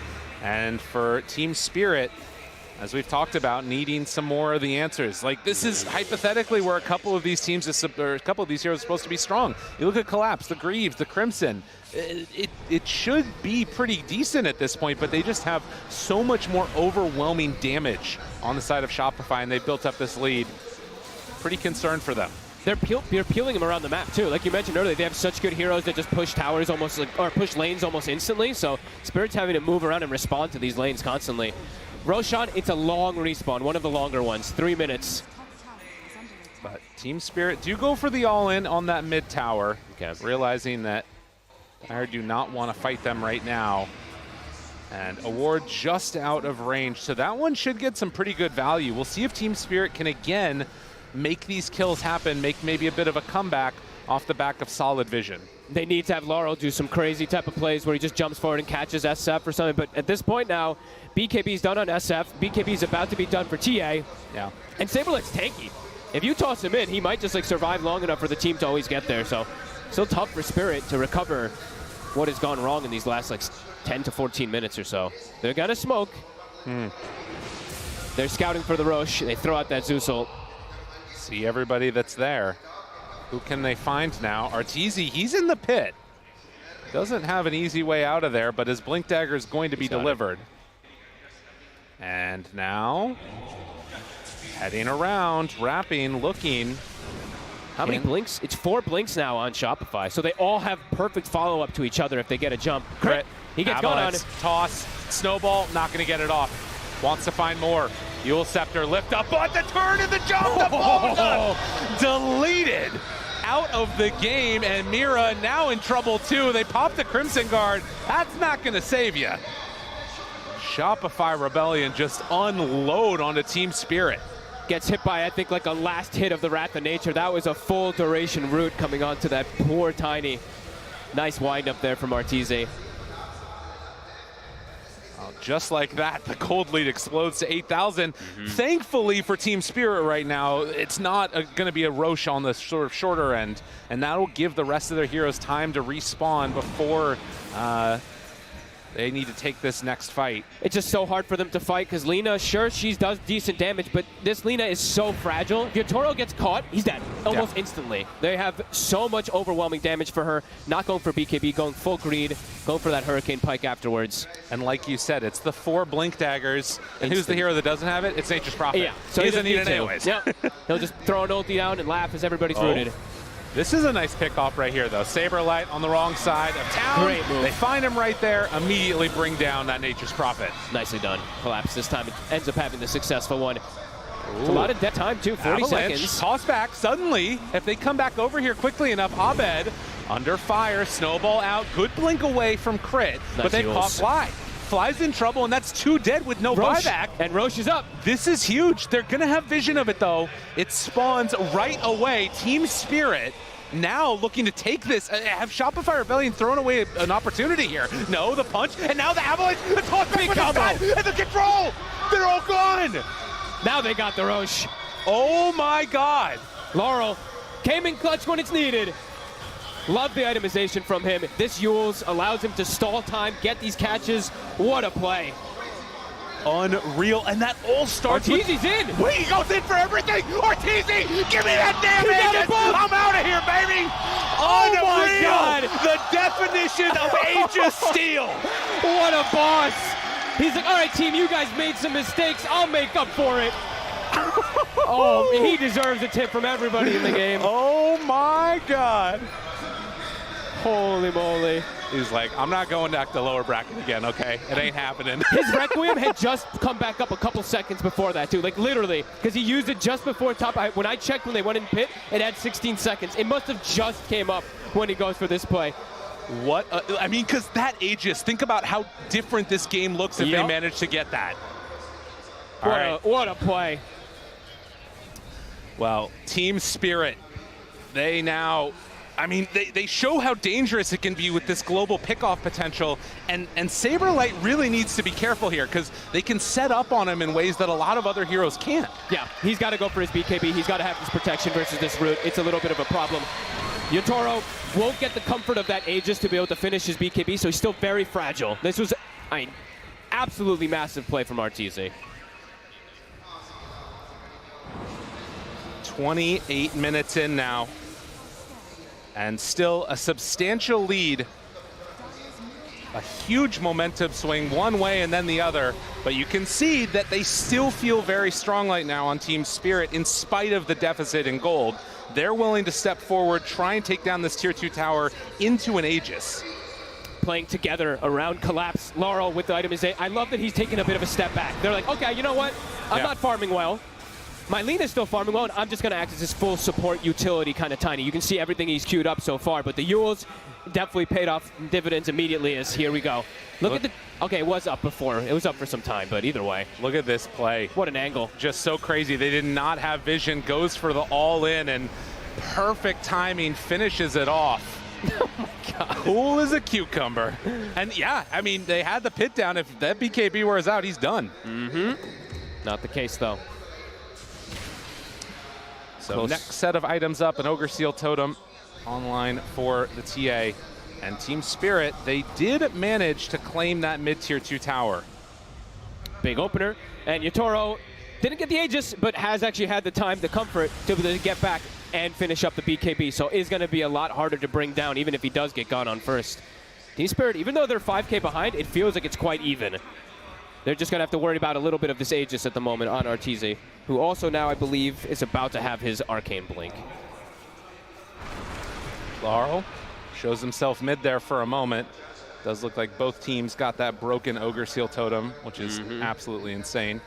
But yeah, very much biting into this lead now on the side of Team Spirit, because this is their strength, and they're about to get a little bit stronger with Yataro's BKB. Yeah. When they're grouped up, Yatoro is going to be able to stand his ground a lot of times. He's also got that Warcry aura. See that Miposko was able to finish it a couple minutes ago too, so +6 armor, plus the Greaves, plus the Crimson Guard.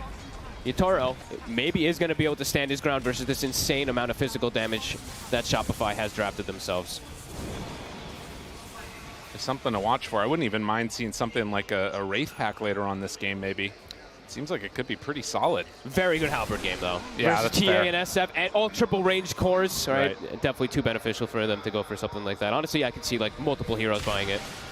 Well, a smoke up now. Many heroes spotting one. They find Collapse and gonna go, but they try and turn it. He gets out just a little bit too late with that BKB, but still they'll find Miposhka, get that kill. That's not enough, I don't think, though, for the full commitment they made. Arteezy did not pre-BKB, gets hit by a little avalanche, does not get the Requiem onto Collapse. Likely to get the kill on him if they were able to do that, but tried to maybe get greedy with his BKB. Really well played by Laurel again. Yep.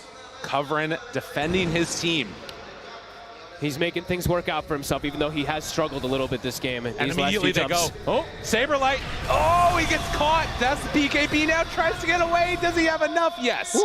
The HP keeping him alive. They're constantly hunting him, though. It's definitely putting some fear into Shopify. Every time this MP shows on the sides, if Rift is up, it's a constant threat. They can just get there so quickly. Yeah. Like they drop it down and immediately 3 in. He's trying to TP out, doesn't have enough time. This is definitely the closest game that I feel like we've had on main stage. Last one, it was starting to be close, and then it completely went one-sided. This one, it feels like it can go either way. Even though it's that greedy cores that Shopify have farming really, really hard, this Lina has hit a point where she is perhaps able to stand toe-to-toe with them with all those auras. Oh, and of course, the other thing to watch for is in the duration of one of those stuns, maybe. That Arcane Blink SF could be the difference maker. Right now, though, does have Requiem. He's showing. And Saberlight, he's going to be found, does not have BKB this time. No way out, does have the root, but the pit already down, and that will be a dead NP. So that's a ton of gold. Look how much he gives. That's a lot. It's a problem for him. Spirit, they're fighting back. They're outmaneuvering the side of Shopify completely here in these last few minutes. The Aegis wears off. Shopify's not able to really benefit off that almost at all, and they just continue making these quick, smart moves on Spirit. All right. And Rift is back up in 20 seconds also, so they could look to make another move if somebody shows on the side of Shopify. They're swinging that gold lead all the way down. Right. I mean, that's the thing, right? You have these cores that can farm, they can do all this great stuff, but that also means they're giving up more gold when these kills come out. It's almost like playing with a bounty hunter or something, getting that sort of reimbursement of net worth. So E-Blade is going to be the call for Laurel. If he can get into that one, he's getting closer to it. He's about to have it. 80 gold. He's going to have it finished up. So ways to defend his team. Lots of different ways of protecting. It's not a halberd on the Tiny, but it's the same kind of effectiveness to be able to stop any type of right clicks. And they will have halberd, or I thought they would have halberd actually on the Underlord. He gets found, does have BKB, has to pop it now, still dropping somewhat low. Can't TP out in the midst of all of this. Do they have defense? Do they have anything to keep him alive? Control rooted, pops the ulti now, but the BKB used. And that is going to be a huge kill. Spirit are completely turning the game. They have to control these moves just that much faster. Shopify, they're not able to react in time. Satanic now completed. I mean, think about Holy moly. You think about how strong this timing would have been for Spirit, or if they had that Aegis too. They're doing it even without that. If they can get the next Aegis, I'm really concerned for what happens with Shopify. They're not the ones making the moves. No. Shopify is constantly just sitting back. It's all Spirit dictating pace of the game. Lina getting all the space in the world to get these crazy items, but also levels. She's 23 now at this point. Laurel constantly leading the charge, looking for pickoffs. Crit might get caught. Needs to get out of here and does not manage to get the blink off. He is gone. Another kill. Kill after kill for Team Spirit. And no response right now from Shopify. They're just, they're literally just running around the map and just finding these kills. And Shopify they have no response. They've got defensive BKBs and stuff like that, but they're not the ones making them the first move. Spirit outplaying them all over the place. They're having a really good showing here. Yeah. And it does sort of beg the question, at what point do you want to try and go for a fight on Shopify? Because you've got these BKBs, you've got so much sort of right-click damage. If you're waiting for an item timing, it's a long ways away. They've got all these blink daggers ready to jump on top of somebody and find a kill, but it's just been about trying to push out the lanes, it feels like, and when that happens, they're immediately getting blown up. Yeah, they're just getting caught. Boot to travel. Underlord TP in with the Fiend's Gate with his team. Constant pressure onto Shopify's side. 2 minutes until Roche. They're checking, keeping eyes on it. So Crit trying to finish off a Force Staff, and then has his eyes on the Aghanim Scepter after even for this Tusk. Would be a while before that one probably comes online. As there is no Philly on their team. Spirit, they've got a Philosopher's Stone steady on the Zeus. He's getting really far. Mira getting close to some like core levels of farm. Level 16 with an Aghanims. This BKB on the SF, it's down to 6 seconds. They have to make explosive. They have to get the jumps themselves on the side of Shopify now, it feels. And Fly, he manages to get the blink off right before that Nimbus comes down. Fiend's and now Gate. trying to hunt. Arteezy in trouble, going to TP away, and that one should get him out okay. But a fully defensive BKB having to be used again. Yeah. Concerns really for Shopify in these next few moments. Roche, 90 seconds. And 70 seconds on that cooldown for the BKB. So at the very least, they'll have that ready for the next round of fights. And it feels like, I guess, that's what they're waiting for, to try and take a fight around that Roche respawn. See how they're able to execute it, because right now Spirit able to dominate vision, dominate control. And the scan comes out. They don't have anything actually scouting the area, so they could actually think that the Roche is happening already. Yeah. But they show the Lina on the lane, and that gives up the information. They're saying out the treants too. Yep. So now they know that that is indeed not what's happening. The route is there. Full nullifier now on the TA. So Abed now has an answer for Laurel's itemization. Okay. Laurel going for this Yules plus this E-Blade to protect himself and stuff like that. Now, now they have the answers. Now they'll be able to actually kill Laurel again like they were in the beginning of the game, because Laurel has completely fixed what was going wrong. Right. Does show for a minute there mid. Crit eyeing him up, backs away. They keep scouting that Roche. 20 seconds, just keeping in the area. Still feeling like they're the team that's going to have that later scaling potential with this tri-core of right clickers, and the mischance actually going for that one on Saberlight. I like it this game. There's nothing really for him to leash by any means, so this mischance versus the Lina can be very effective, because she's the only damage dealer really, at least from that physical carry component on the side of Spirit. So that could be a difference maker also. But now Spirit, it's getting scouted. Roche is dropping. Can Smoke Shopify out. get there? They're going to get there in time. With 4, Laurel there. Do they jump on him right at the start? He throws out the Avalanche onto 3, a huge hit, but Nullifier out, and now the jump forward. The Requiem is going to be huge. It's They in the goal. connect onto all of them. They blow him to death. Holy moly, that was a big one. And Collapse, he's going to drop down next, as they are all over Team Spirit. Didn't get his BKB off. Arteezy's able to find the angle on Yotoro. Yotoro, no buyback. Now it's a Roche. Back to their way. Shopify have done it. Dude, That's a big one, too. Arteezy has had such a good game. Like, absolutely enormous. And in that one, I thought Laurel was going to be able to do it, but they were able to separate the fight so well. Yotaro just didn't get BKB off. We have to see how it happened again because Arteezy just got the perfect angle for this Requiem.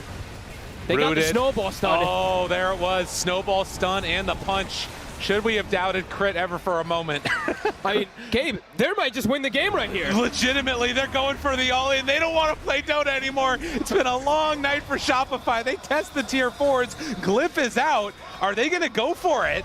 They're thinking about it. Yotaro might have to buy back. A couple more heroes. The kickback, that's the Axe. They got him caught. Has to buy back immediately. Lina does have buyback, but they want to end the game right here, right now. They're tired of it. Mapochka shows up. There's the Gleipnir. Are they going to keep going for more? Abed still tempting fate, but the Avalanche, the toss back. They got him caught. That's the Aegis. Requiem, no, he didn't have BKB. Yule Scepter to interrupt that one. Has the Requiem still. Have they gone in too far? Yadaro turned upon. Walrus Punch out. Control. Stun. Damage. Done. They got him. They got him killed. No more answer for that one. Laurel tries to get away. The blink back from Artur keeps him alive. Laurel Ogre Seal tries to escape, but the Ancient, it's exposed. Saberlight, a minute, have they gone too far themselves? There's no more Lina. It seems like they should have enough here. The Avalanche, it goes through, but they're diving in deeper and deeper, wanting to go for the all-in play. Shopify Rebellion, they find it again. Abed's there, but he's hexed. They buy back now on Artur. Need to get him back into it. What have they done? What is Shopify happening? giving up everything. They went for the all-in play. They went for the alley-oop. They went for the dunk. They hit the rim. But can they end it off in the end?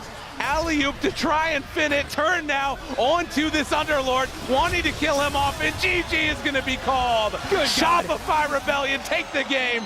Give us a little pop-off. Holy shit, what a game by Arteezy. I mean, a definitely appropriate pop-off. He was the difference maker completely. This game, it looked like Spirit had turned everything on its head. They were getting these constant kills around the map. All it takes is run Requiem. Well, I guess in this one, 2 Requiems, because he gets the Rosh in the first one, and then he finds Yotaro.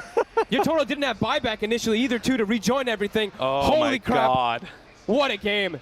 Super back and forth, but one fight is all it takes. That was so crazy. I can't believe they're just like, we're done. We're going. We're going to end the game. Wow. One way or another, it's ending. Oh, what a solid performance from them, and what a great series. What a wild one. Best series that we've had here so far. And this third game, it delivered in all fronts because it did look like Spirit had made that full comeback. But, yeah, Arteezy, too easy for him. Too easy for Arteezy. I've heard that somewhere before. Bulba, you can tell he's happy. I'm sure that guy was popping off over in the corner. He was going crazy. Or maybe just like, losing his mind. He was probably pretty stressed.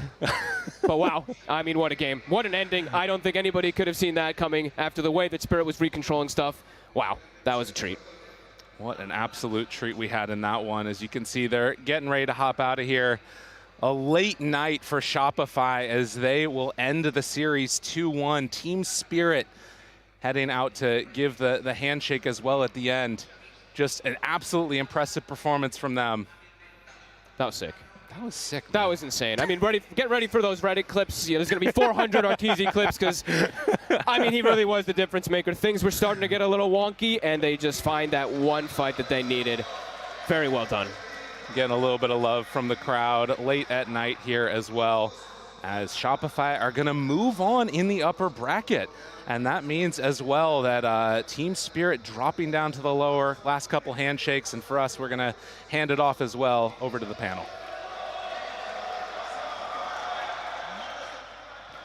Shopify Rebellion straight up take Team Spirit, put them in their cart, deliver them to lower bracket, and other things that Shopify probably does, because what a performance, specifically out of the darling of North America, Arturito Babayev, doing it for the boys. Yeah, I mean, absolutely. After game one, I really said, like, Arteezy, he needs to step it up a little bit. Like, I haven't seen him carry a game really hard in a while, and he delivered in this game number 3 here. This SF performance was phenomenal. He had a great laning stage. On top of that, like, the Roshan steal, he got the Arcane Blink early. I was like, okay, he got an Arcane Blink. He's not doing full damage, but in that last team fight, we saw put it to full use with Crit going into the snowball.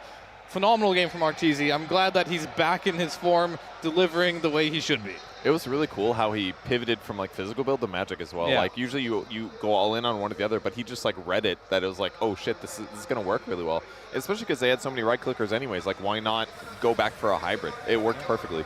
Bro, Arteezy went through a transformation this game. You saw him in the bot lane, spam clicking that Underlord ult with Collapse. They show the player cams, Collapse smiling. Arteezy looks more dead inside than I've ever seen any other human being alive. He was smiling a little bit. Come on. No, dude, that guy was depresso mode. And then he steals an Aegis. He's feeling himself. He's smiling. He's laughing by the end. Mood absolutely to the moon. I love Arteezy. I love watching him play. I love his SF. I'll say it. Chances are that you're going to be seeing more of it, because I know Shopify Rebellion, they like to fall into patterns, sometimes for good, sometimes for bad, and it seems like in this series, the Shadow Fiend seems to be pretty compatible with their style. It seems that there are, Arteezy's kind of a tertiary carry most of the time. This time he was the primary carry, but most of the time it's like, okay, Abed, okay, Saberlight, you can take point on this one. Yeah, I mean, he was running like a different carry almost every single game outside of like that Terrorblade phase, but like, I'm a little afraid that they see the Shadow Fiend and they just think, you know, oh, this is our hero. I own him. Let's pick it every game. I mean, if they're not going to win the grand finals doing that, right? They might be able to get a couple more rounds. I want them to be really smart about this, realize what they took from this game, why they won this game, what did SF bring to the table as a hero, and how can we replicate it in other ways. So they did find a hero that works for them, and it worked really well, but this isn't going to be like, you know, a one-trick pony where you're just going to win every game with it. It does seem pretty good against Lina, though, I gotta say. Maybe it's just the series, and it isn't always going to be effective, but the right-click stuff, the magic stuff, it felt okay. Yeah. I mean, they combined their spells really well in both Game 2 and 3 with this SF. Like in Game 2, they had the Tiny on pause 4, and they were doing tossbacks into Requiems. It was really nice. This game, we just saw the clip pop up. Crit got a really nice, I want to say punch or snowball or something, onto Lina, which allowed Arteezy to hit that Requiem on the Lina and win the team fight outside Roche. Pretty much game winning. Like, they're both playing really, really, really well together. Yeah, and this is also after us being kind of critical of Crit's Tusk in game number 1. Thought that the Tiny hit that sweet spot a little bit better. Although maybe it's because Crit got a slightly different laning phase. We saw some shenanigans go on early on. Lina and Sven were laning up top against the Shadow Fiend and the Treant Protector. And I don't think either carry was particularly thrilled about the situation. They were just like, why are you here, dude? Why can't you go to the other lane? Neither of us want to be in this situation. And eventually Shadow Fiend did leave and memed it up with Underlord in the bot lane. But I'm curious what Spirit's motivation for doing that in the first place was, because I have to imagine it was the ball in Spirit's court to be like, yeah, we'll mix things up. We'll send the Lina top. Yeah, I mean, I think they just wanted to get the lane matchups. They didn't want to put the Lina versus the NP.